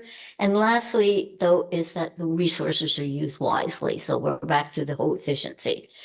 Rare diseases, I think most of you would know, but I'll just say is that there are probably up to about 10,000 rare diseases, and most of them are genetic, not all of them. Most of them are pediatric. The challenge in it, in many cases, is though that many of them are, in fact, what we would call ultra rare diseases. About 85% of rare diseases affect less than 1 in 1 million people. So if you think about it, 80% of rare disease patients actually fit into that small cluster that is less than 5% of the rare diseases.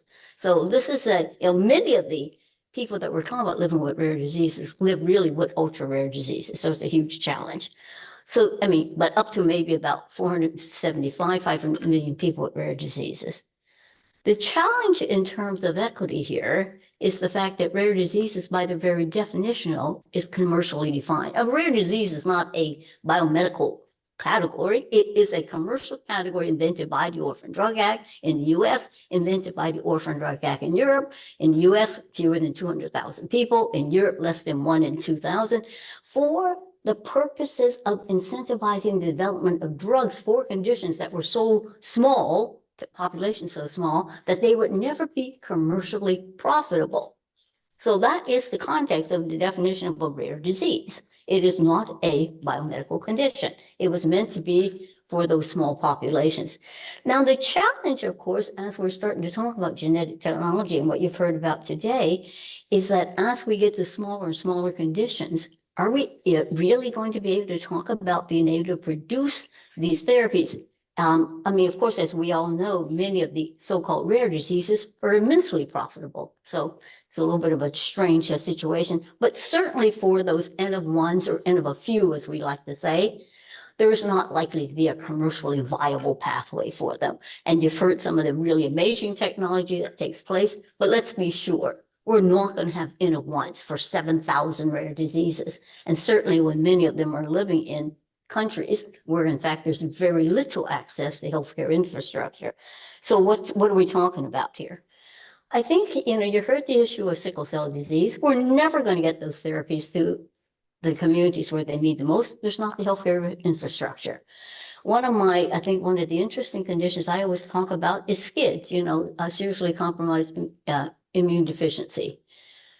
There is a gene therapy that came out about 40 years ago. It was, in fact, and I know the patient who got it, she still has to get the gene therapy like every 2 or 3 months. New gene therapy came out, company manufactured it, totally commercially unviable.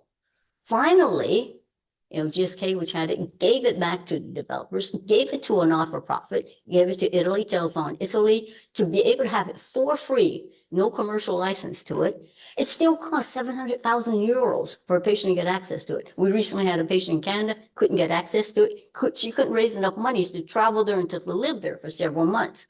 So even though the therapy is absolutely free, it's not really free. So this is the challenge we've got. One of my other conditions I love a lot, we just were in the Philippines last year for our Asia Pacific Alliance Rare Diseases, a disease endemic to one of the small islands in the Philippines. It is called, X-linked dystonia Parkinson's. Eventually progresses to a Parkinsonians. Symptoms develop in young men almost exclusively, Almost exclusively, everybody in the world that has this disorder actually comes from this island in the Philippines. So it's a very rare condition. Number of laboratories, including the Massachusetts General Hospital, is working on a gene therapy for it. It could possibly be, it looks like that kind of disease, but of course it's going to be many years. What does work? There's an interesting technology that works. It's called deep brain stimulation. You actually insert probes into the brain. The whole idea is horrifying, but anyway, it does kind of work to reduce the Parkinsonian, the dystonia. One of the places does it is Massachusetts General. It's a long story about why they're doing it for this population in the Philippines. What does work for this population? Two things, right? Nobody's waiting for gene therapy. Not going to happen.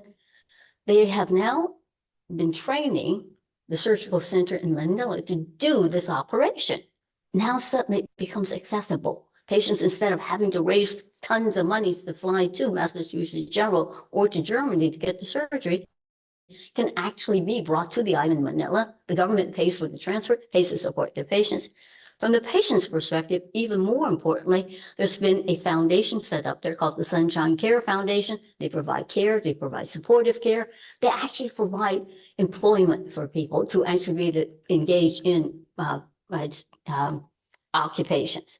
So when we talk about, what is it that people really want? Not a lot of people are hanging around waiting for this. I'll give you a very quick example as well. What's the alternative to something like, genome editing? Some of you will know that Saudi, Emirates, Qatar as well, going into really extensive genome sequencing of adults. They recognize that many of the serious disorders they have there are recessive genes. And because a lot of the people live in tribes and there's a high rate of intermarriage, these genes perpetuate, cause serious conditions. Saudi, Qatar, but especially Emirates, has now begun a program of adult genome sequencing. Before you get married, you come in, you get genome sequenced. It doesn't mean you can't marry. If you're identified to have possibilities of the couples each having a gene, you're counseled.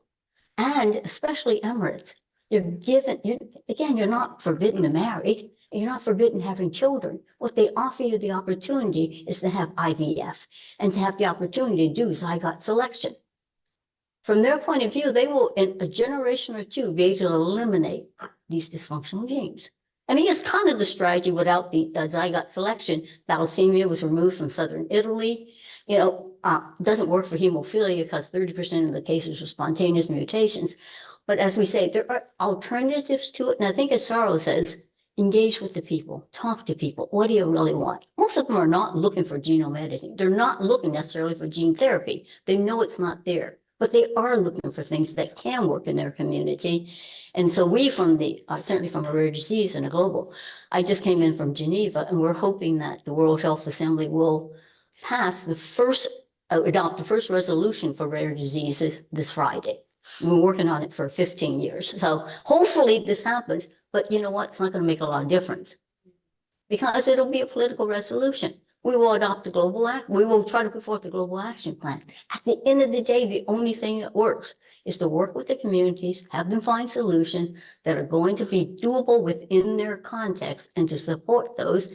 And I think very few of them are going to be looking at gene therapy, genomes, but many of them will be able to do genome sequencing and really will be able to do a lot of identification. So there are aspects of it. They're very viable, but the challenge is to work with the community, build the expertise in the community. We've got an undiagnosed disease program that's actually coming into the Southeast Asia region, going to be headed out of Malaysia, involving the researchers in that area, supported by Australia, supported by Singapore, supported by the high-income countries that are going to make it accessible to all. So thank you very much.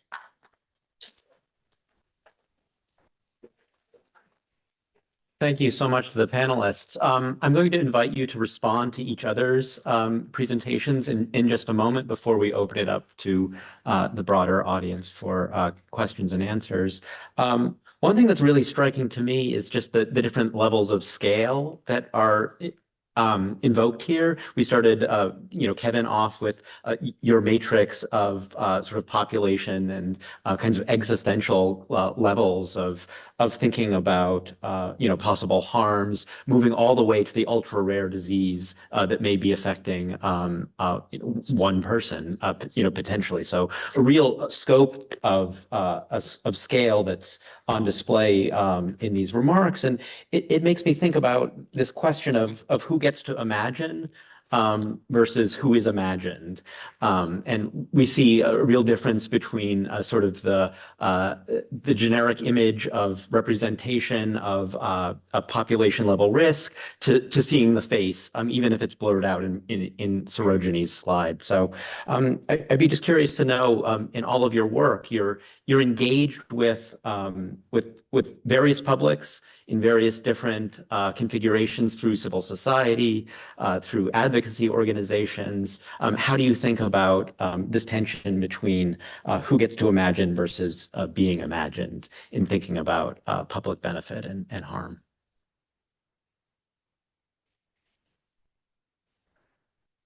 From my perspective, I think, thinking back to the talks earlier, Carrie brought up the endless frontier.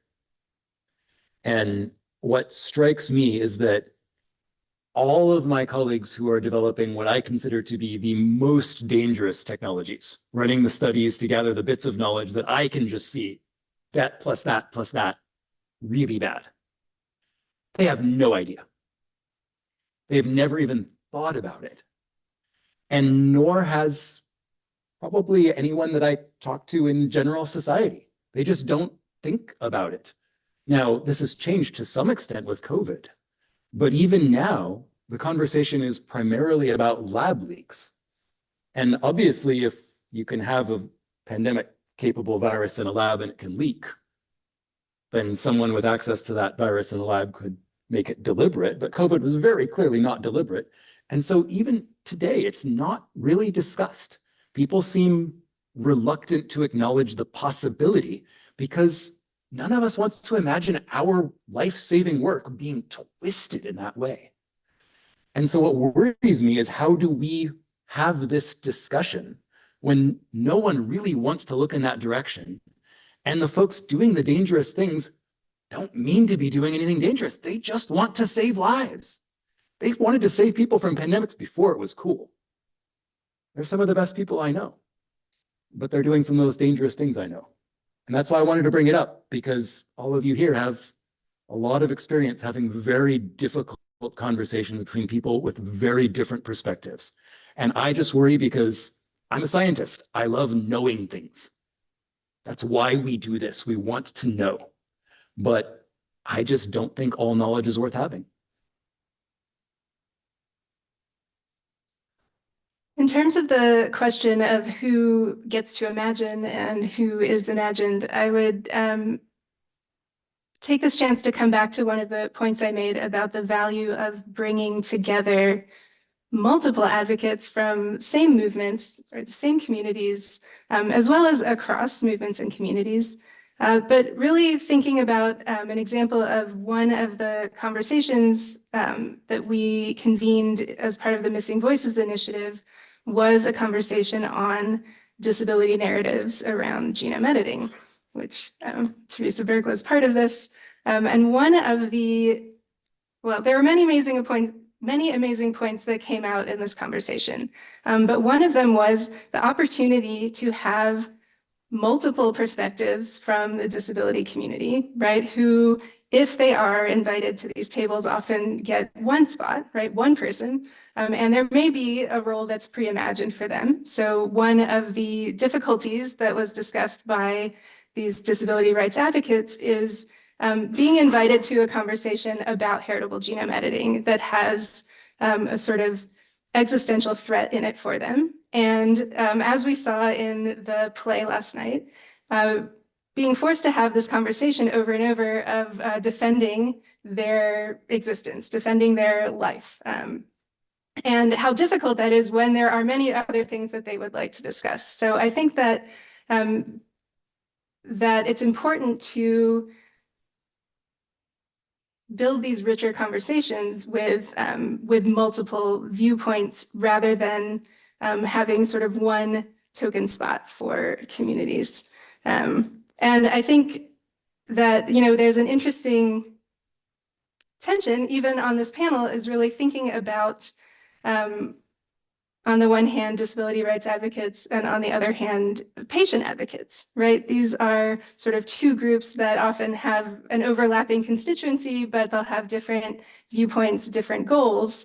And, you know, patient advocates who are defined in their relationship to medicine, to physicians, to research are more often invited to these conversations, whereas disability rights advocates who are, you know, not coming from that same position often are excluded.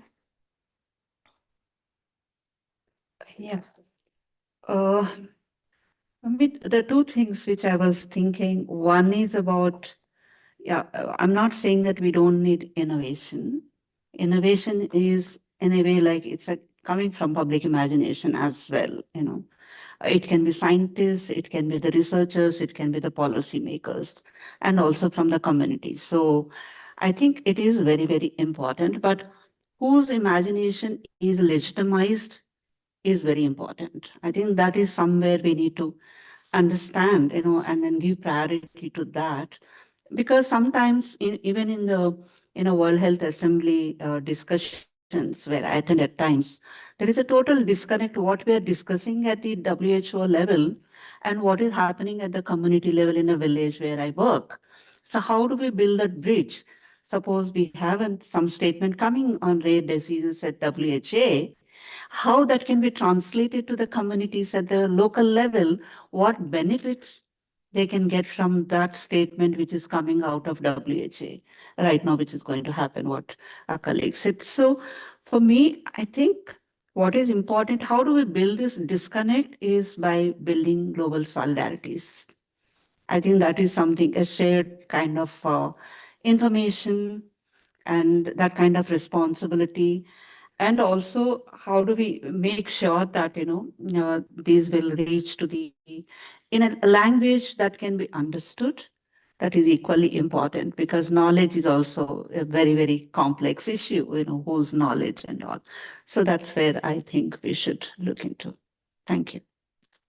Jacob, I think it's an amazing question. And I think the question is, not so much who gets to be part of that imagining public, but it's to our peril to exclude people that are the ones that are most affected. I think the other thing, at the World Health Assembly, we brought in we've created a youth leadership group. Amazing young people. Some of them have been doing public education and advocacy for more than 15 years, if you think about them. So they're starting young and they have ideas and they have commitment. They're also very knowledgeable in terms of what they're saying. It would be stupid for us not to have been part of that dialogue and to also be following what they're saying. Now, we've got the ones that are going to be, they have to be fluent in English to be able to be participants. So you can imagine they're at a certain level. But they're the ones that are connected to their community. They will tell us and they will help us translate. It's very much essentially, a resolution means nothing. A global action plan means nothing. Even a national plan means very little unless you're actually engaging people on the ground to be able to do that work. So who gets to imagine?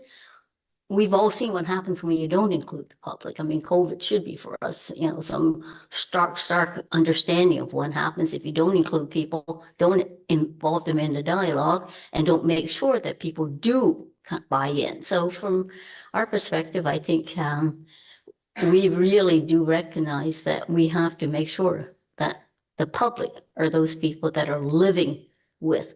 And I appreciate your difference in terms of patient advocates, because what patient advocates have learned, of course, if you're not there and you don't actually speak up and you don't insert yourself into that dialogue, right?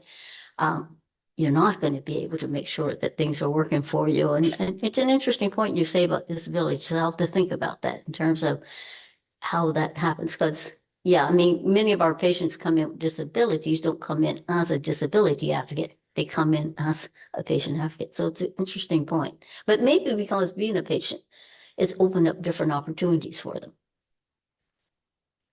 Terrific. With that, I'd like to open it up to questions from the floor. We have one up there.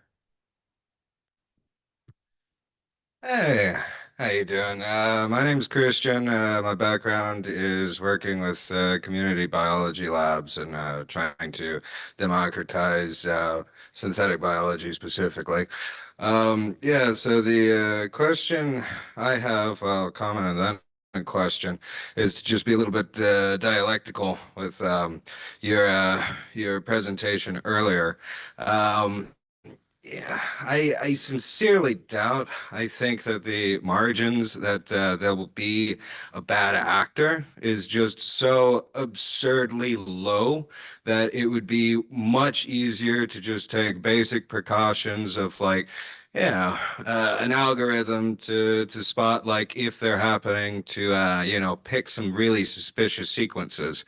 I mean, like to quote Homer Simpson when he was trying to buy a gun, "Aw, I'm angry now." Like, I mean, it's super easy, to just go to a hardware store and pick up the stuff that you need to make a bomb. There's not too many that happen. Doing something along the lines of constructing a novel virus that could potentially wipe out millions of people would take a single bad actor at least months just waiting on the sequences to come in. Besides, all of the other forethought that has to go with it and the experimentation, because the tool, I'm sure it's a wonderful tool, but it's not going to give you the winner right off the bat, so to speak.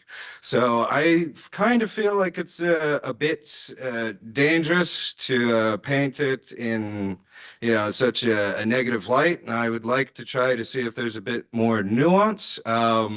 Something that I was thinking about as far as some potential silver linings for that kind of research would be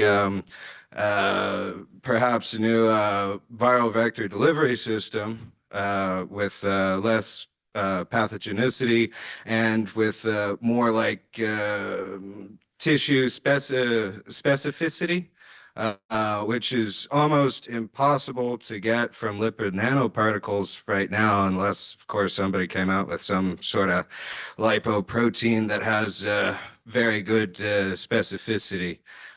So yeah, my question is, do you see any silver lining? Could you throw some more nuance into the mix? I'm a biotechnologist, so I got into this because I'm excited about shaping biology. My group is called Sculpting Evolution because I want to rewrite life to make it better. And I define better as less suffering primarily, but also just artistic joy and eudaimonia. I believe we can do better than what nature has forged. I think we are morally obligated to do better than what nature has forged. But I'm also keenly aware that Seiichi Endo, who is the head of the bioweapons program of the apocalyptic called Aum Shinrikyo, was a graduate trained virologist from Kyoto University. Anyone with that training background today would be able to make that virus. And he did devote years of his life to trying to weaponize anthrax and use it to kill as many people as he could. And he was executed for participating in the sarin gas attacks in the Tokyo subway. What about the Unabomber, Ted Kaczynski, Harvard graduate? Spent years in his cabin, mail bombs, to try to derail technology, and specifically, ironically, in the context of this, he was afraid that we would use germline editing on our children and debase ourselves in the face of market pressures. And he wanted to collapse civilization so that we would never do that. Would someone like that deliberately cause a pandemic to discredit biotechnology and possibly collapse civilization if he could? Are we willing to take that chance? Yes, we could screen all DNA synthesis. It would not be hard. We worked with our Chinese collaborators to build a system that can do that. It's available for free. Any provider who wants it, from a nonprofit in Switzerland, it would detect all of the attacks that we design and many more. And no nation in the world requires it because people don't like to think about it. So yeah, I'm not saying this isn't a solvable problem. Heck, we can defend ourselves from all pandemics with adequate PPE and germicidal tech. But I don't think bio innovation is going to get us out of the pandemic problem. And it's not just bad actors. The reality is that nation states can cause pandemics if they want, and eventually rogue nation states will. And do you really want North Korea to be able to make mirror bacteria? There are pandemic outcomes that are nearly that bad.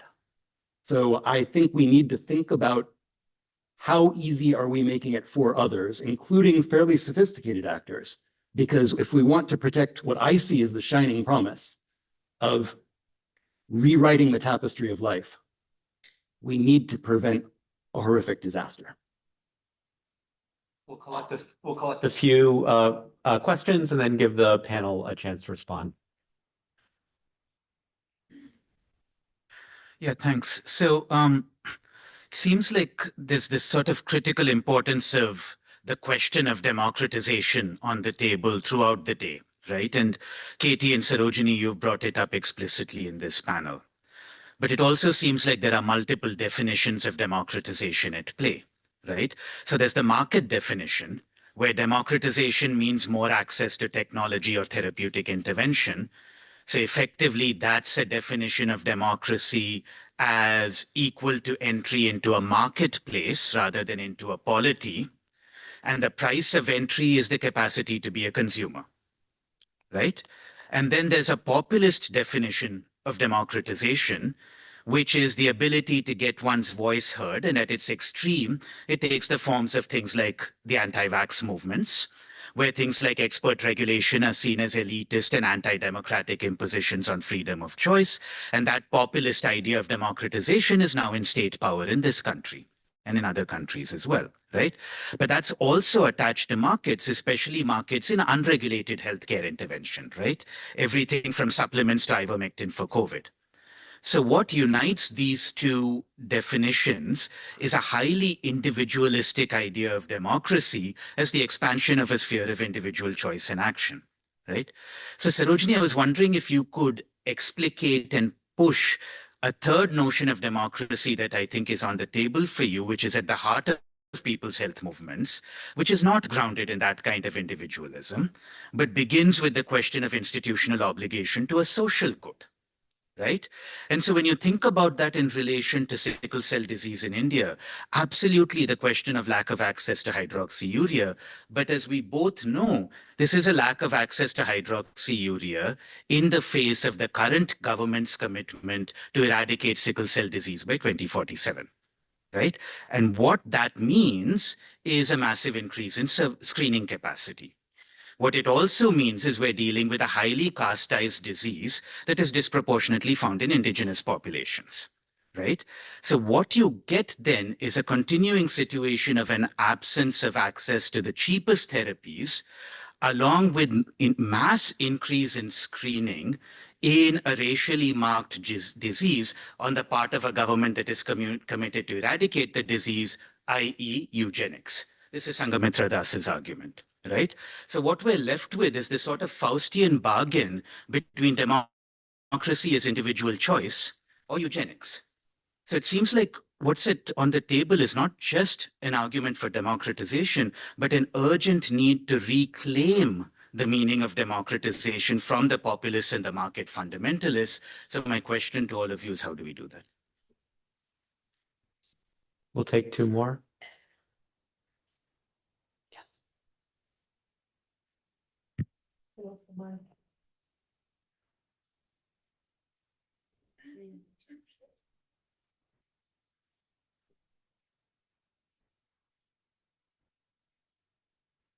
So I really appreciate the recognition that we have patient advocates and disability advocates, and those are two separate spheres, two separate groups. And I think we're discussing a lot about disability advocacy, and it's important to include in that disabled bioethics. And I want to make sure that I get the exact word with the interpreter, so watch me first before I say it. Disabled bioethicists, disability bioethicists, and the person with the disability who is going to be the ethicist. That there's a person with disability who represents that, who is the ethicist in that case. And there's sometimes an overlap between those two fields. We have the academics who have disabilities, and then we can set that aside, and then we have discussions about the broad spectrum, the public. And I would like to take over the microphone to make sure I get that exact. This is not to slam the interpreters, but I'm speaking sort of philosophically in ASL and they're not used to that. So when I'm thinking about the disabled, or excuse me, the disability advocate, and you have the disability studies or the disability bioethicist or the disability philosopher, these are different things than the disability advocate. Now you can layer these, but I think it's really important because when we start to talk about things like the public imagination and the and public goods, different things will emerge from these conversations, whether it's patient advocate, disability advocate, or disability scholars and bioethicists who are also themselves advocates, because to get to the table, we have to do so much. So here's just a little thought to throw out with a question. When I talk to deaf academics who have an interest in bioethics, one of the things that constantly comes up in the context of genome editing is, what are the goods of childhood? So if we're talking about public goods, what are the things that make a deaf child's life good? How does this discussion on heritable human genome editing feed into that? These are the sorts of things that don't always get plugged into the conversation. And so I'm wondering if, Katie, you could speak perhaps a little bit to the things that surprised you in the project that I participated in. And the last question there. Okay, so this mostly goes out to Katie too. I'm interested in if there is, because there's a lot of things not being said enough in this conference, and you're one of the people that are saying them. I'm loving it. So I'm like, is there such a thing as a human genome commons or a global germline commons? I know there are some people who have talked about the right to be born with an unedited genome, which is sort of like an organic genome. There are some risks maybe from the sculpting side of things with the bad art and good actors, or bad actors with good art, but also with gene therapy itself as being a gain of function risk.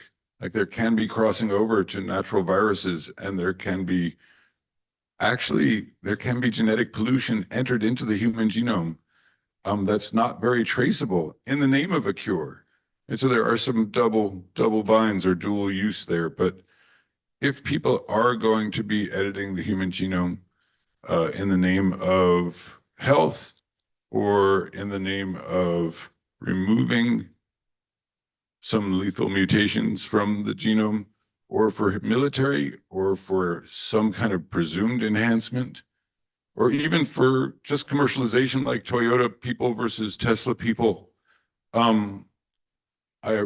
I think there needs to be a knowledge, like a social knowledge of how this technique works, and maybe a social knowledge of how to do it in other ways than Toyota and Tesla and the military. But I also think that although I understand the wonders of human embryology, I think a lot of the urge to alter the human genome is to get your signature in there. In some ways, it's a kind of like, as an artist, I think of it as human genome germline graffiti, like just someone sketching their little thing in there to get in Nature magazine or whatnot, but also to get their name on the human genome, like a fingerprint, like a stamp. That's I'm wondering if that ties into the Center for like your organization's agenda. Great. So we have these questions on the table, and I'll invite the panelists to pick and choose or add their own concluding remarks. We can start with Durhan. A lot of these are very philosophical questions. And I guess from my perspective, if we think to what it is we're trying to do, we're talking about the public good. And we think about all the risks that we're talking about, but the possible benefits, which I think is at the end of the day is, where's the beneficence there? I think from persons that are living with conditions, the desire to actually engage in genome editing is a very remote. There's so many more things that are much more proximal. What are the things I'm really dealing with? What are the things I'm really struggling with? Getting a genome edited is probably far from, even for parents who are talking about their children. So I hear it and I hear what you're saying. I think if you ask patients if they want to come to the table to talk about this, they can, and they can be educated to do so. But if you really want to reach them and you really want to do some good, I would take it back to what I was saying before. Let's talk about things that are relevant to people and about things that could have some direct benefits to them. These are interesting, but they really are almost academic questions that could have some impact. But if you want that, then you're going to have to really talk at a level where people are talking about what's important to me and what's important to my life. I cannot imagine bringing this conversation to many of our communities of persons living with these conditions or parents and having them say, well, that's meaningful. Let me sort of spend some time thinking about that.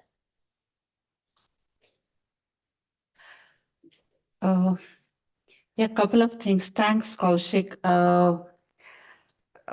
When I was preparing, and I was also wondering where should my presentation should focus on when I talk about public good, because we are doing a project on public pharma in people's health movement.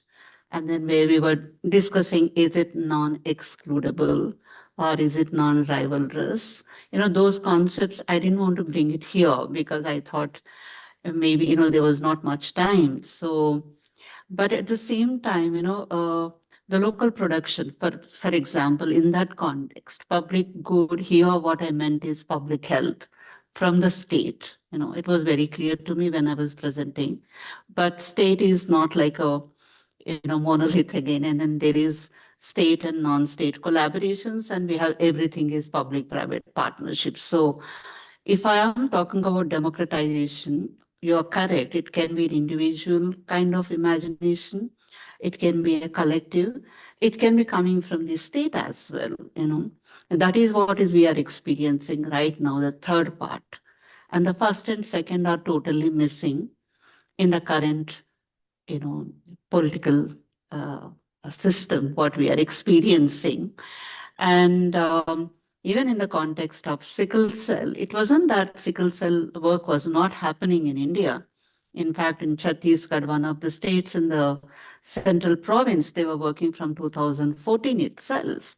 The policy came, the mission emerged only 3 years ago. And then that came from where we do not know.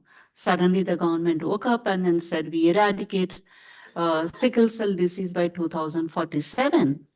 And again, eradication, elimination, or heavily loaded eugenic concepts. We all know about it. Even in the past, we have seen this elimination of tuberculosis, which we know they're still struggling with the stockouts. So that is not something a democratic government has to do, That is where the lessons we need to learn when we are doing the advocacy, looking back at our own engagement with the state when we are talking about holding the state accountable in the larger framework of democratization, where exactly our strategy should be, Now, yes, if I'm talking about it, questioning about the approach, the entire screening, multiple things. In fact, I'm working on it. One is the premarital screening. There is a lot of, issues, related to young people going through stigma, discrimination, and their own autonomy, their own agency has been totally controlled in the context of not to have a progeny who might have sickle cell. So that itself, for feminists, is a major issue of reproductive justice and reproductive autonomy. The second thing which I missed in this is, like, I kept a slide in the context of PND. Okay. Okay, fine. You have two things in your program. One is talking about premarital, other you are talking about preconceptive, like ANC care. In the ANC care, it is mandatory in Indian policy that you have to go through sickle cell test screening.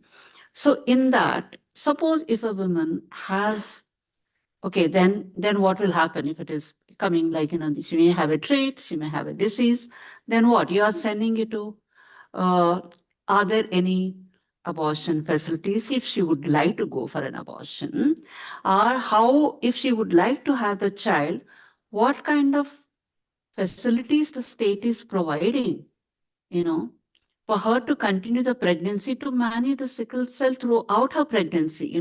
How horrible for a woman with, hip necrosis when she goes into the labor room. You cannot lie down straight, because in India, your deliveries are always straight, like you have to lie down. It's so painful to watch it in the maternity ward for a maternal health, for a woman who is going through pregnancy or delivery in the labor room.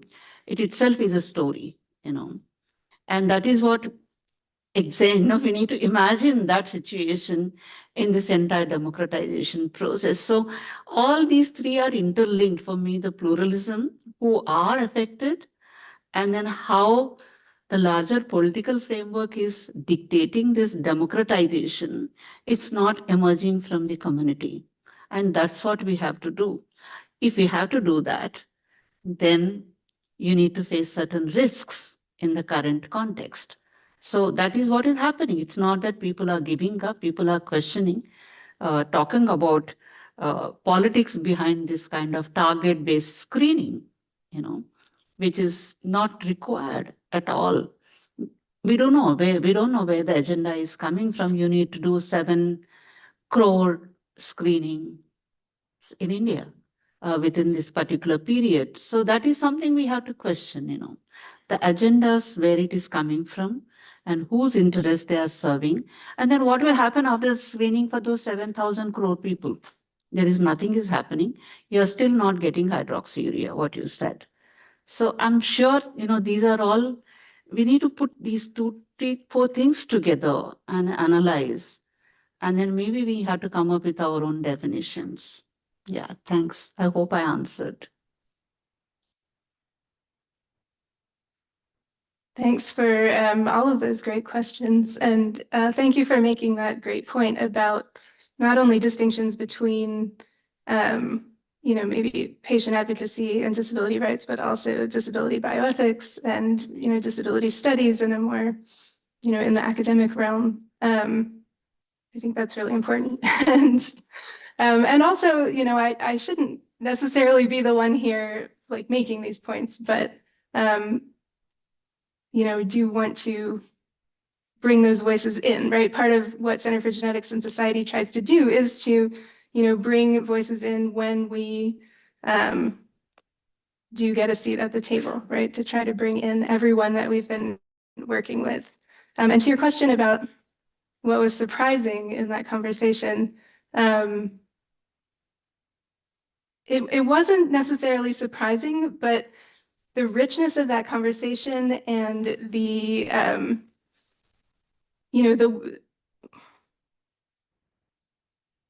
how fulfilling it was to see all of these different perspectives come out and get discussed, and the ways that, across disabilities, across communities,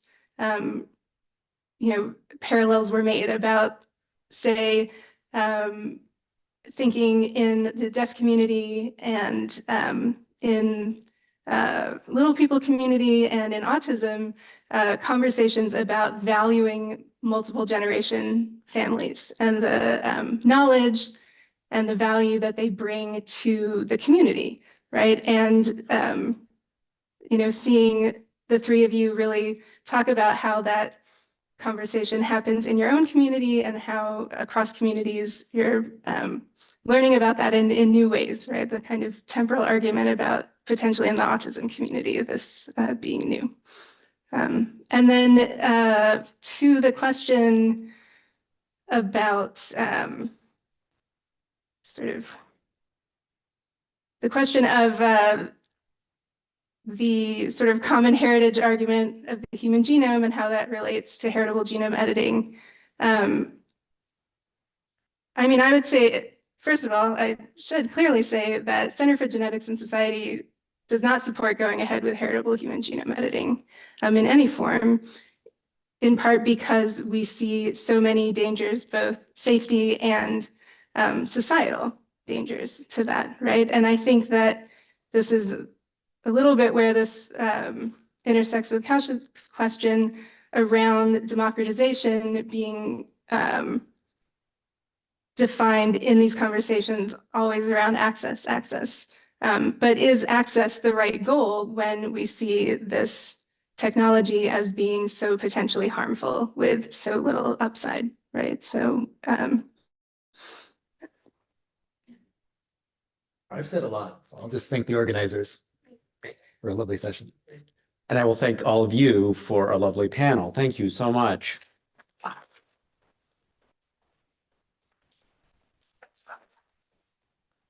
This concludes what has been an incredibly full and stimulating day of discussions and exchange. A reminder for the organizing committee and the speakers that some of our discussions will continue here, and a reminder to everyone that we will reconvene as a group tomorrow at 9 a.m. Thank you so much.